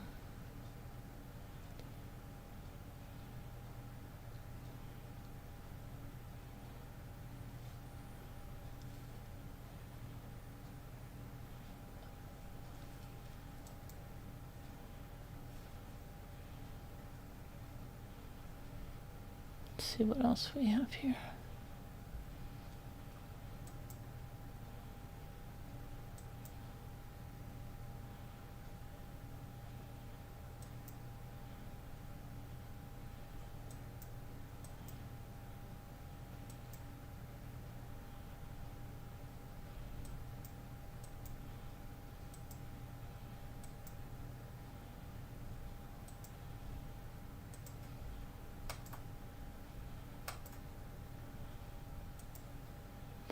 Man struck victim with a cleaver, reportedly in the head, because he was a foreigner, cops say.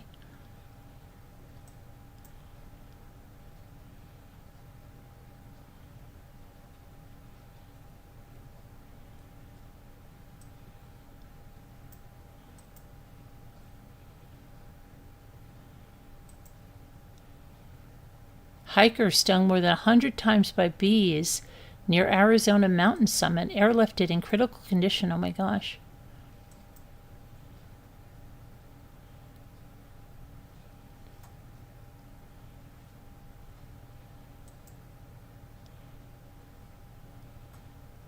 A whole family gone for the sake of love? Of teen love? What happened here?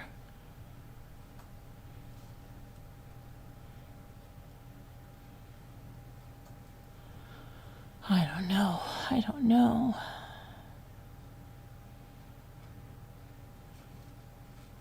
All right, let's see something. Okay, let me just do this. Close all that. Close that, close that. All right, let's see where you are now. Let's see.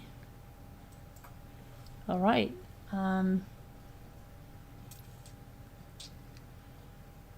Hi, Ship. Shug. My eyes are not good tonight. Now, why? I should put my glasses on, okay? I thought I said this so weird. Hi, Rosalita. Just thinking of you, actually. It's funny. Like I manifested you to come in here. Did I just see? Hold on a minute. Thought I saw somebody else too.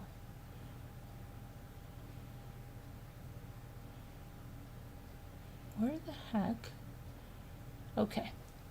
All right, so we learned a lot on this show tonight. We learned that that woman that went overboard, her husband's been arrested. We learned that whole transcript that I typed up. I was the court reporter today over here on the trial, and I gave you every bit of it. So if you didn't see it, then we went over the guilty verdict in Gerhardt Konig, right? And then we talked about Rex Heuermann pleading guilty to those 8 murders. And then what else? We went on some horrible thing where those 4 Georgia teenagers were in that accident, crash, and 3 didn't make it, and 1 is in critical condition. And then we talked about that other horrific crash in Oklahoma, that mother, a 4-year-old, and a state trooper all lost their lives. And then we talked about Lindsay Clancy in Massachusetts and about her upcoming trial that's supposed to start on July 20th. And then we talked about, what else did we learn on the show tonight? Lots of stuff, gosh. We're jam-packed with stuff. Real content here.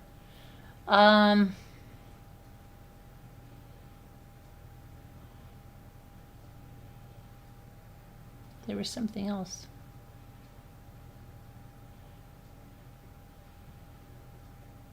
I don't know, but that's a lot. And now we're going to play a word game. Where are you going to get such great entertainment like that? Come on, guys. All right. Let's see. Let's play the word game.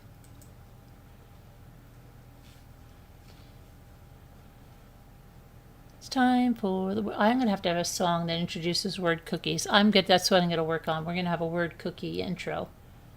It's time for word cookies. Okay.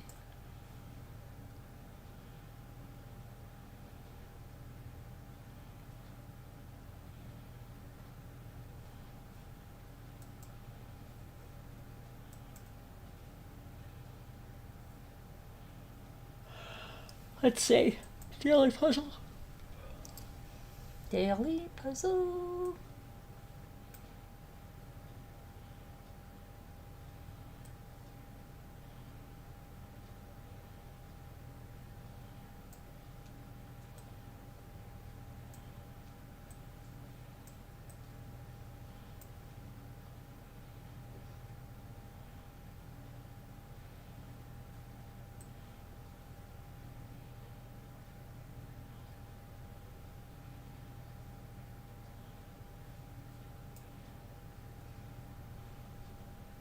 That would be cool. I'll work on that. Yeah, we have to have an introduction, right? We need to have an introduction to that. Absolutely.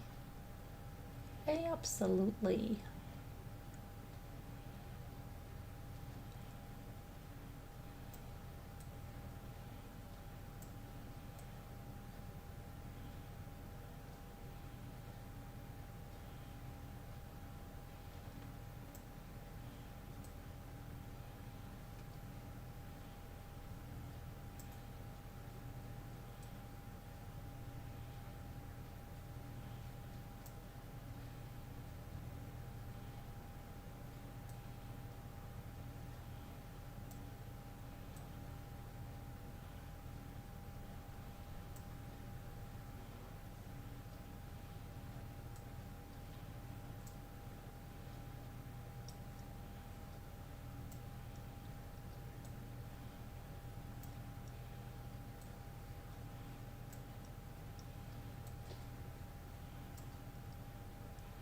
Okay, hi, what do you got?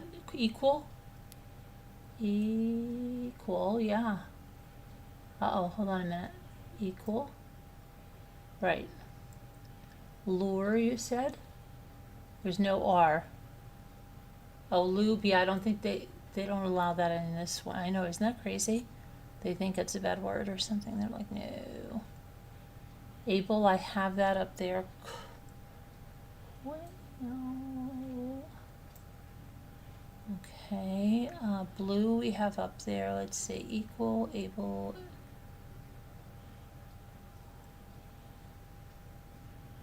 Yeah, we can't do that other equitable because we only have one E. Weird. Okay, B you say there's only one E.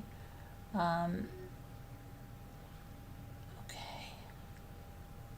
Yeah, there's only one E.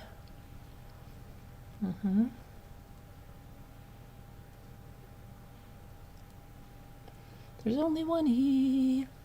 There's only one E. Bail, yeah, that would be something. Bail.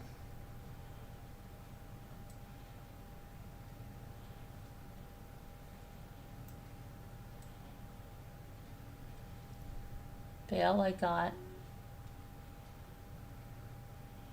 Bow, yeah. That's one. How about a belay?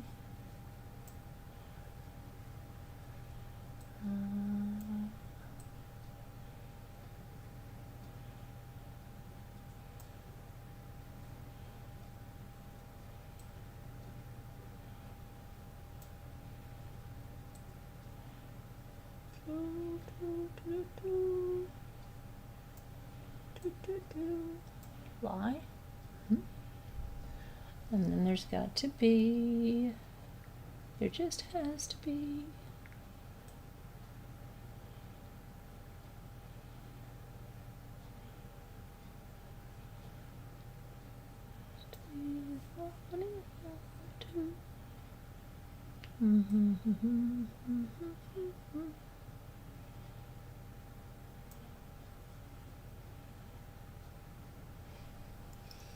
What do you have? I'll be. What do you have? We only have one E. You think we have two? Lab, I tried. Look, LAB. It's not there. It's not there. Not there. Not there.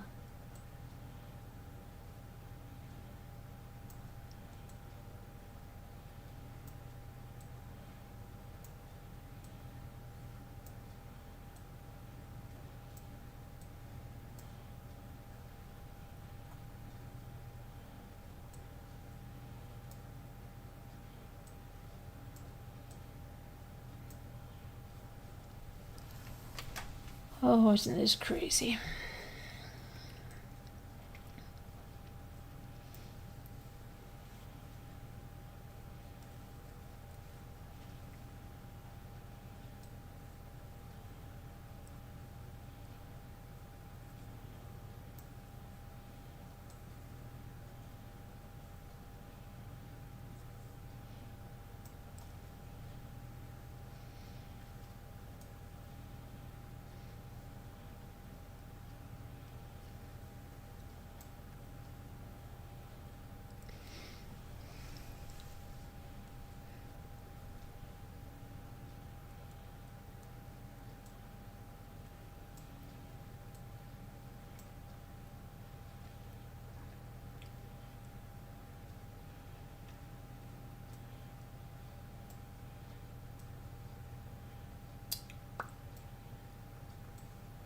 There's only one. Okay.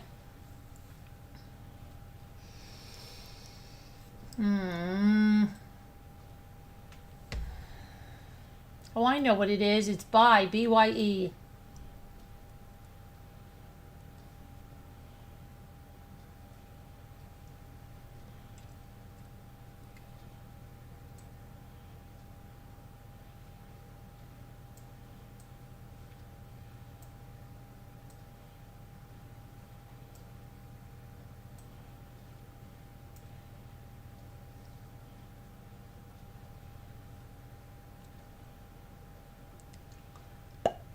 What is this? I don't know what this is.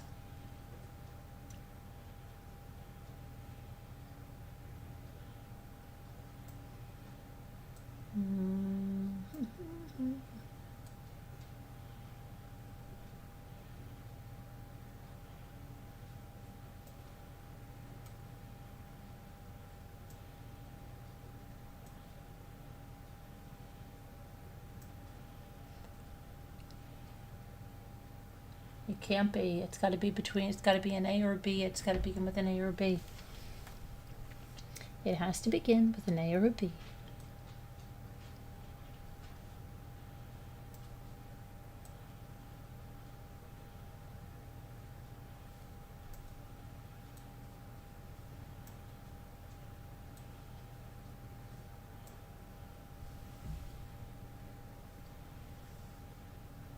No, that wouldn't work. Beal, I think we tried that, didn't we? Yeah, it doesn't work. Always over here. Yeah, it's not gonna work. Has to either start with a B, A, or an A, anything.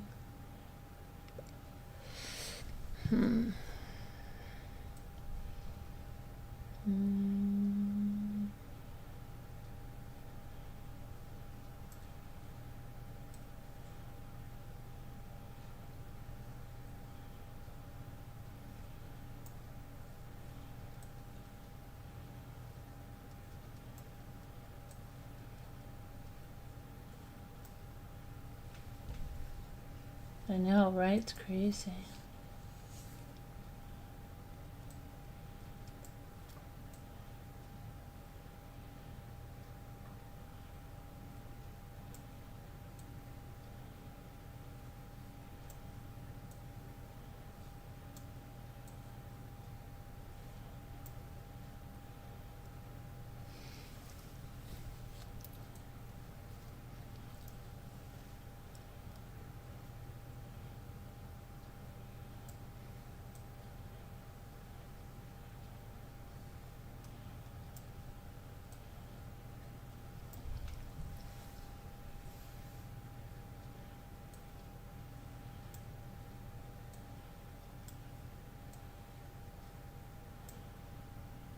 Oh, there it is. There it is. We did it.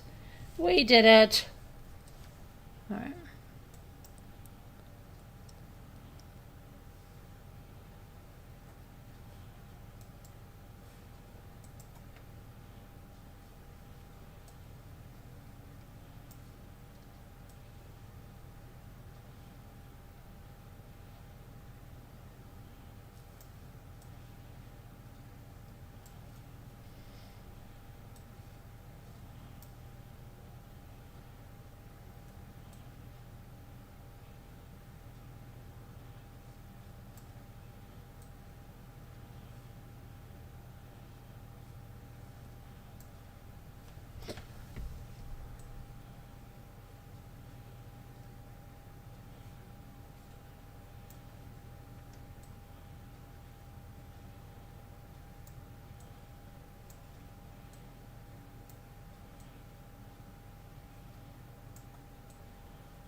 Bling.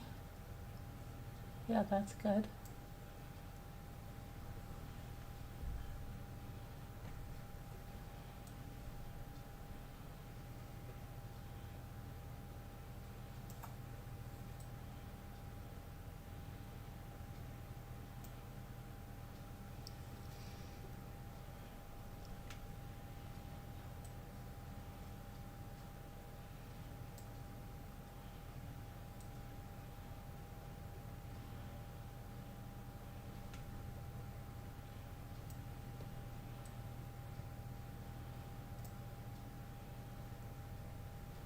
Flung. Oh, you got, oh, you fungi. I got flung. Got fungi. All along, yeah.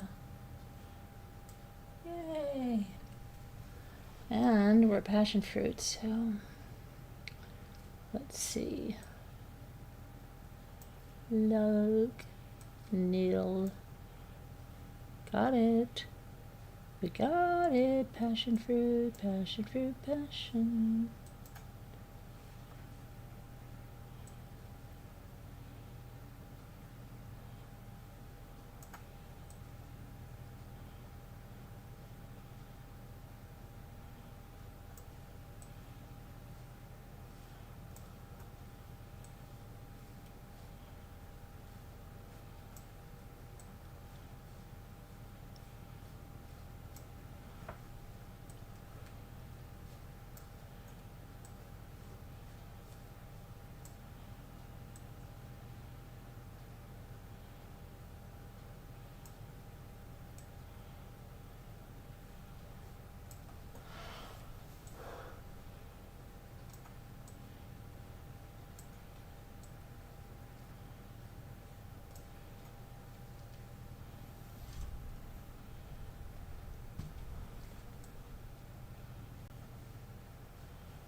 Hi, Sprinkles.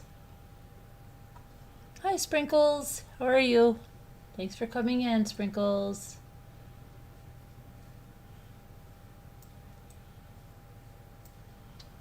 Sprinkles. Hi, Sprinkles.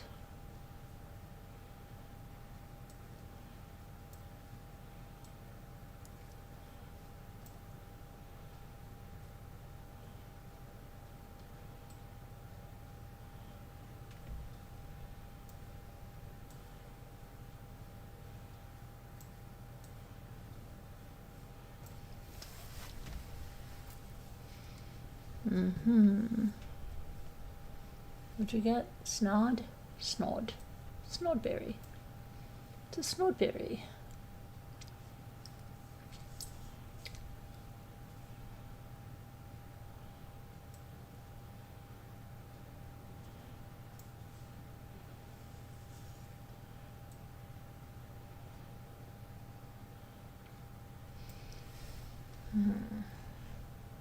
Dens, I did dens.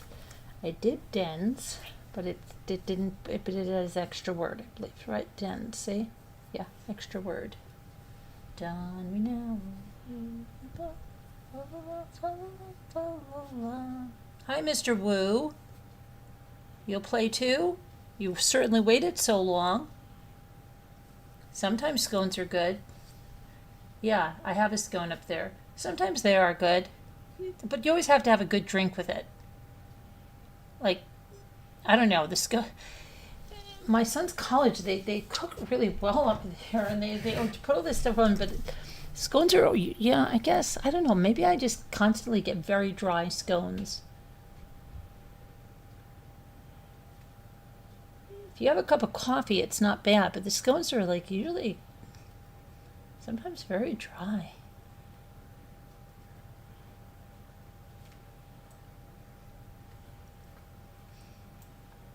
Decos.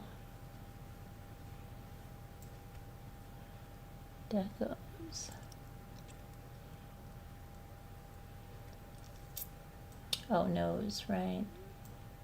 Yeah, that's another one.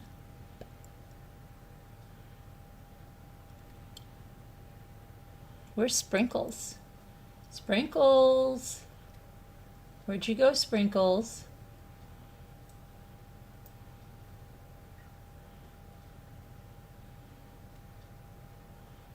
Oh, did we do coats? Hold on a minute. We didn't, did we do codes? I don't think we did codes. And we probably didn't do code either then. There we go. Yeah, they do require coffee. And you usually do get them for coffee when, because they have the things that the college, I haven't, nose, node, nods. Well, what about nods? Yeah, there, we did it. Passion fruit, it said it was hard. It wasn't that hard. It said hard. That wasn't hard, not for us. Ring. Oh, look, ringing, I think.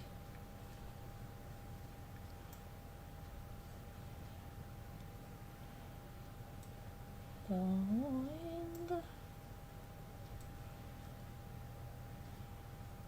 Hold on a minute.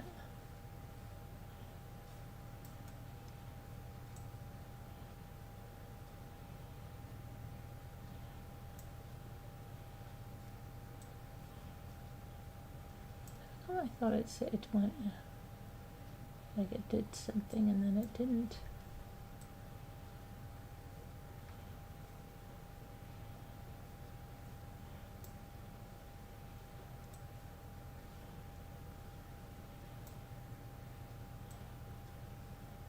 Hold on a minute.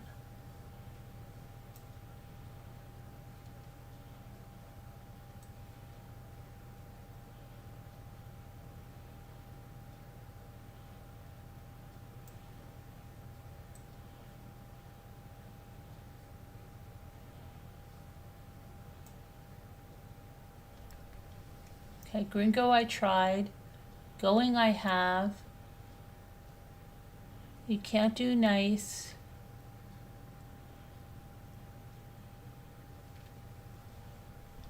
Okay.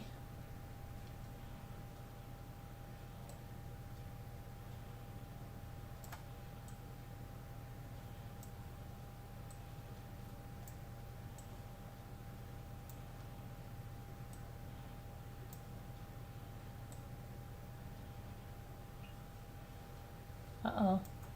Uh-oh.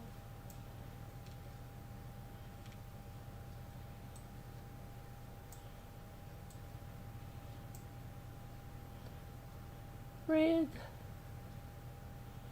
Tony.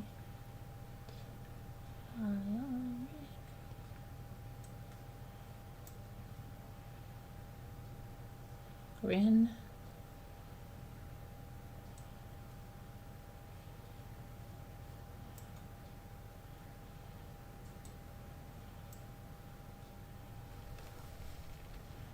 Okay, what did you get? Ring. Somebody put a ring on it, right? Right, Amy? But I think, yeah, we have it up there. I think we put it up there, or just went up there. Nice is what I wrote. Oh, and celebration. Yes, yes, yes.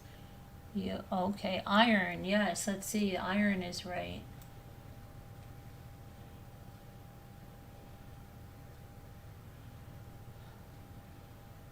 All right, now we need just 3 big words, and they're going to probably be words that end in ing.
What do you got?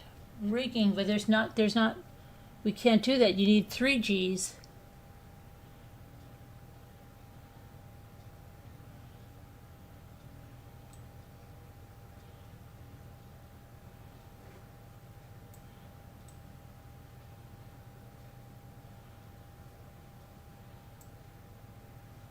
Oh, I know. No. Yeah, wait a minute. That was one ignoring.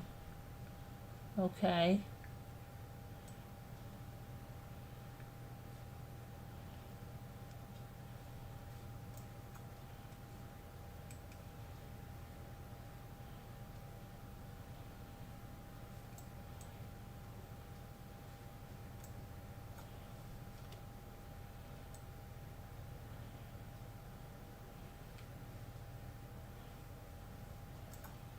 Ironing. Are you getting tired, Amy? Aw. Aw. Really? I only did one more. This one was harder than the other one. They said the other one was so hard, but let's see.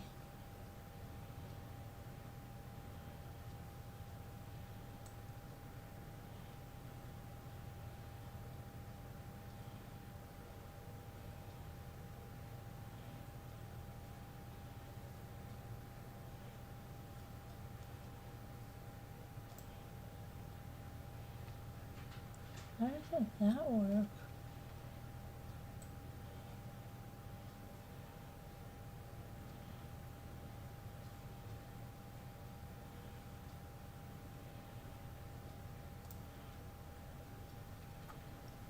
Graining is a word. It went in the extra words. It went in the extra words.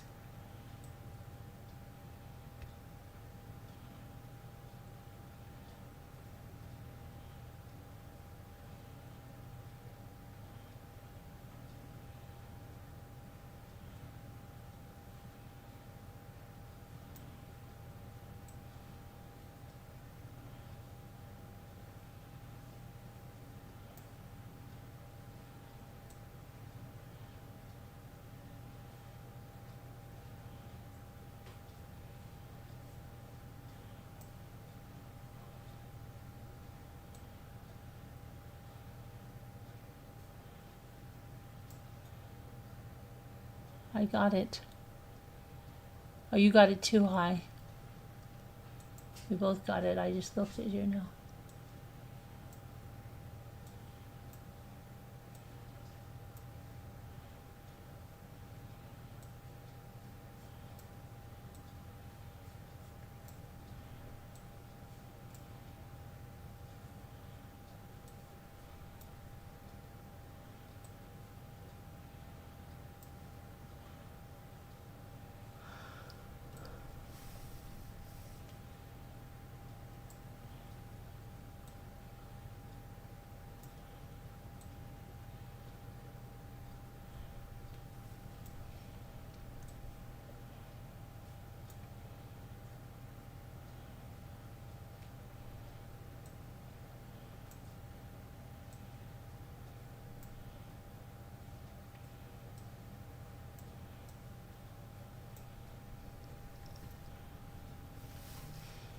Okay.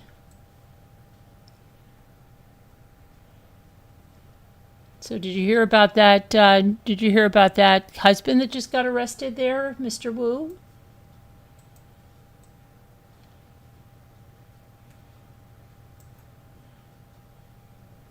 Unions, you say. I said unison. I knew you would get union. There we go.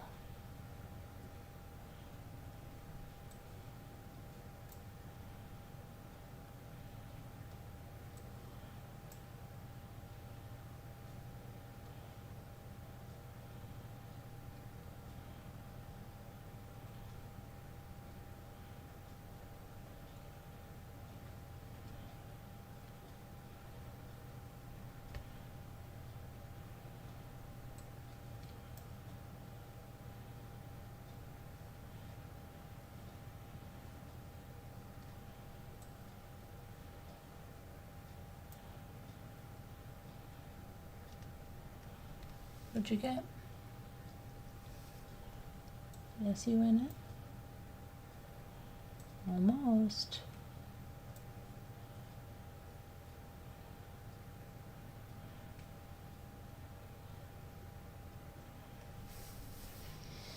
US.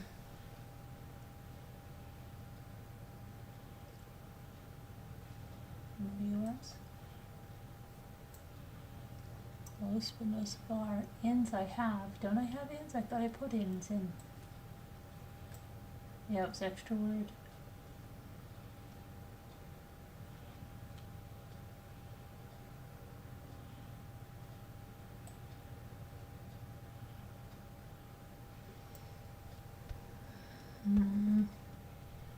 Are you talking about the sailing couple? Yes, I did it. Yeah, can you believe that? that you didn't see that coming, they said, right? Yeah, sure.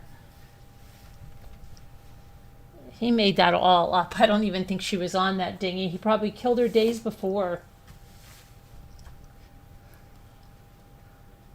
Right? I want to know when she was last seen. Then I'll know if he killed her days before, right?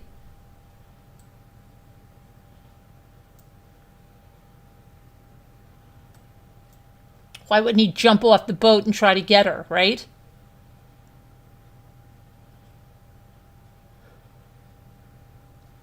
Oh, she took the key and I had a paddle back and it was, come on. That story was so full of holes and he kept calling her my beloved and all that stuff. Like, it was, oh, I don't know, it's just too, like, he had everything. He wasn't even, like, flabbergasted, like, oh my gosh, how come the motor went out? Oh my, I can't believe she had the key, like, come on.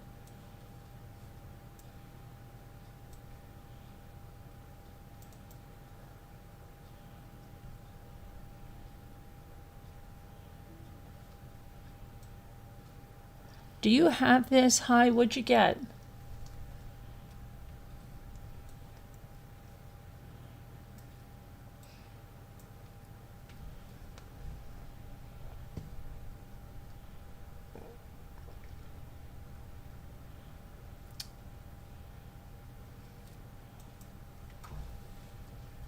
I need to listen back to the details. Yes, you should. It's crazy. And some of the comments, oh my gosh.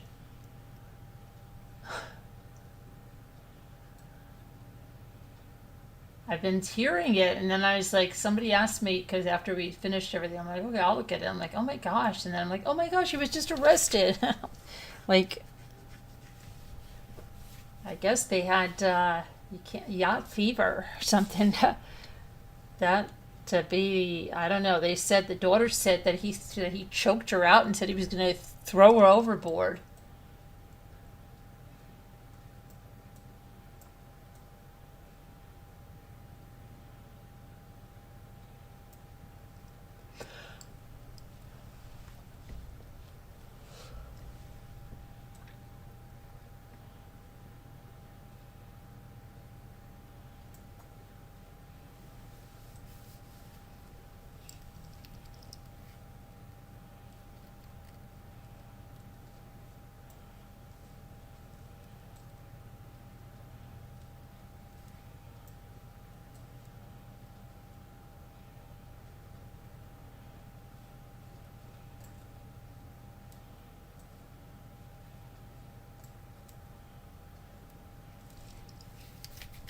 What a crazy, I mean, they always think they're not going to get caught now. Oh my gosh. Yeah, it's crazy. I don't know how they think they're not going to get caught. It's just, it's crazy. I could see this guy. I could see he thought he's so smart. Like, oh, I've got the perfect thing. We went out on the dinghy, and then, oh my gosh, honey, honey. And then she had the key. Oh my gosh. Murder, come on, please. Oh, thank you, Murder. Oh my goodness. I didn't think we were going to get off this one. Murder, about time you showed up.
What did you get? Pinching? Of course you did, murder.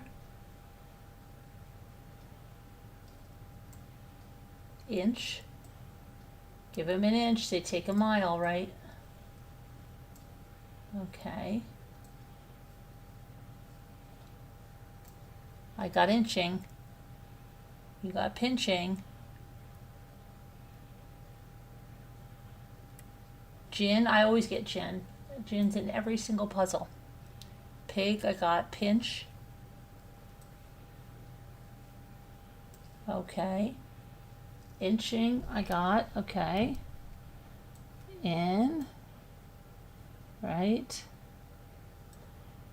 Pin, in.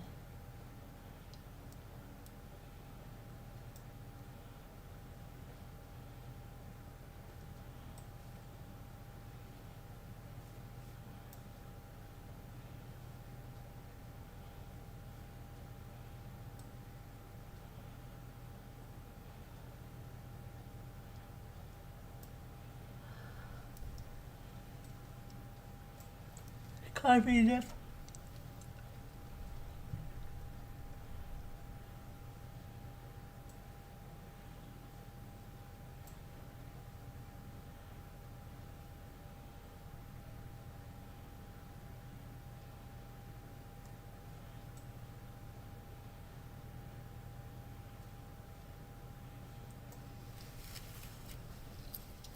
Oh, I know what it is. It's icing, isn't it? Hold on a minute. Yep, icing. Oh, I-61 just got it too.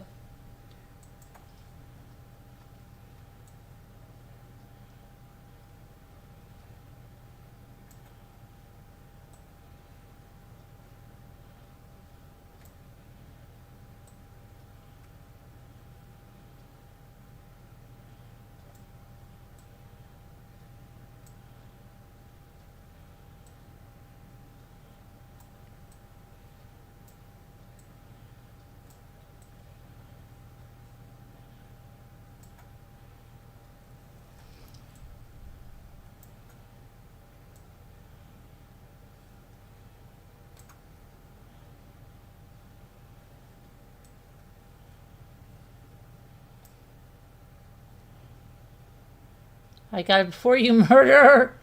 I don't get many chances to do that, but when I do, I take it. When I do, I take it. You got to let me have it. I don't get a lot of chances. Sorry, guys. Sometimes I've got to have it.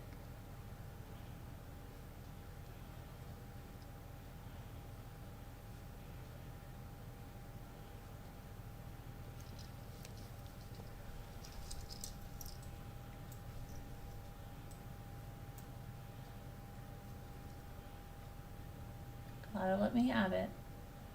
It's okay. You don't have to have every single solitary one.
Steeds, we only have one.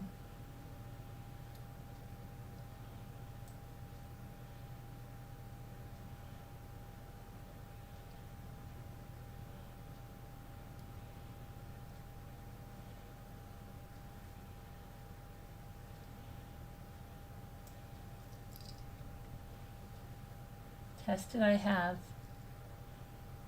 We need the other one, the one before that.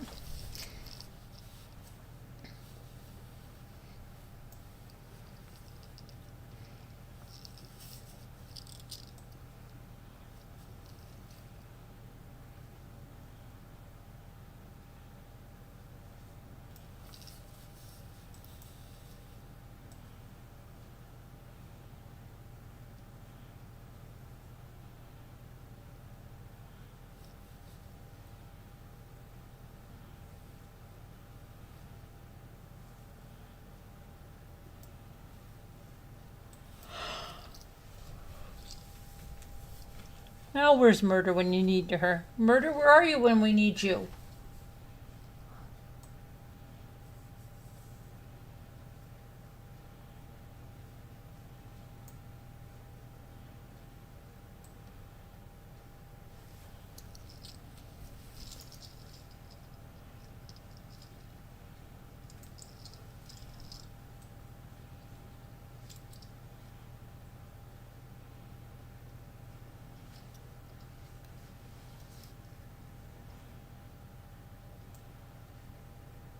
Testy?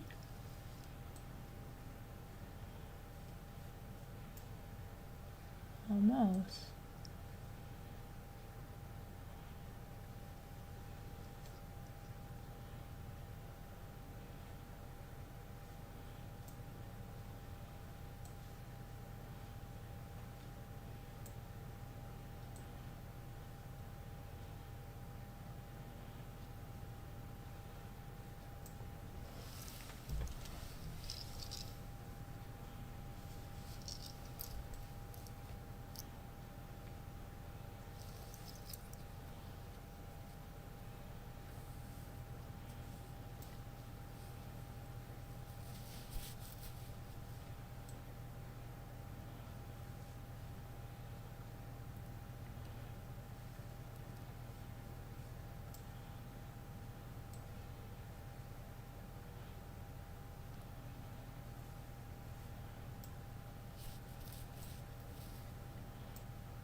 Murder, what is this?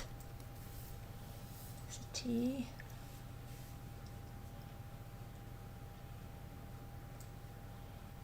Hey. Thank you, Murder.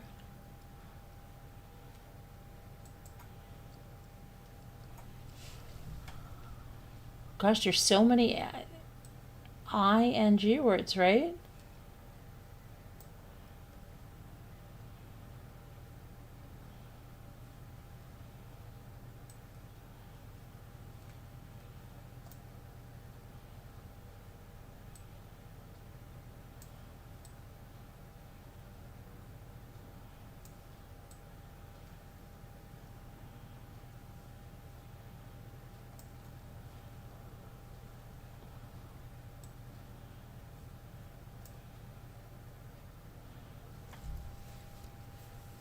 Inhaling.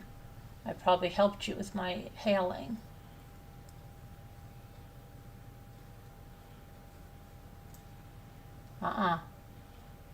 Wait a minute.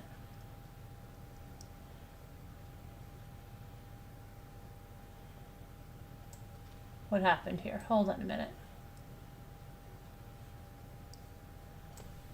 There you go.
Nil.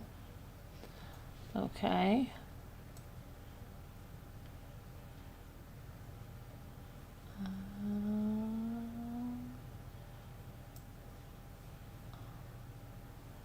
Bibbidi bobbidi boo. Bibbidi bobbidi boo.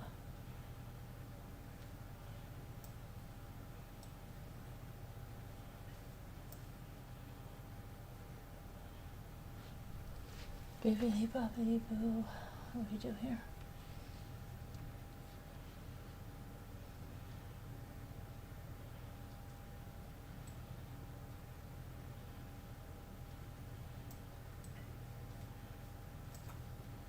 Gain. Yeah, I just got that too. You got it too.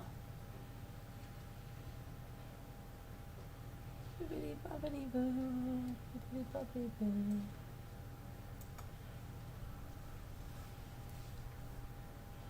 What could this be? What could the last one be? Let's see.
Very good, murder. Very good. I think we got to go to bed because I got to get up early to transcribe that, be a court reporter. Well, thank you for the new membership, Val Ventura. Thank you for the super chat, Shug. Appreciate that.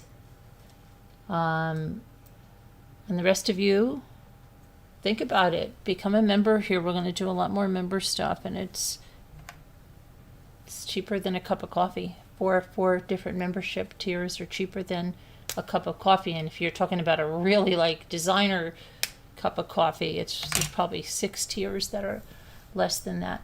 Anyway, and it really helps to support the channel. So if you're listening on the replay and you're not a member, please join. We love our members, and we love everyone that watches and hangs out with us, whether you're a member or you're not. But thank you. And thank you for hanging with us. Thank you for playing with us. Good night there, Amy. Good night, Hi. Good night, Murder. Good night, Mr. Wu. Good night, whoever made it up this late. Who else was here that made it up? Is that it? Everybody else is asleep? Good night, everybody that's asleep. You'll hear it in the morning. And then tomorrow's the trial again. Very hard trial to watch. Athena Strand's murder. But I am transcribing it, so you will get everything. Just like as if I was a court reporter, okay? All right. I'll see you guys tomorrow. Be good. And was there anything? Oh, yeah. May the Lord bless you and keep you and give you his peace, and prayers for everyone in our community, because we all need them. You can pray for me too, because definitely need that. We all do. All right. We'll see you later. How do I end this crazy thing? Over here. The B lady will say, are you looking left? I'm looking right. Left and right. Good night, everybody. Love you.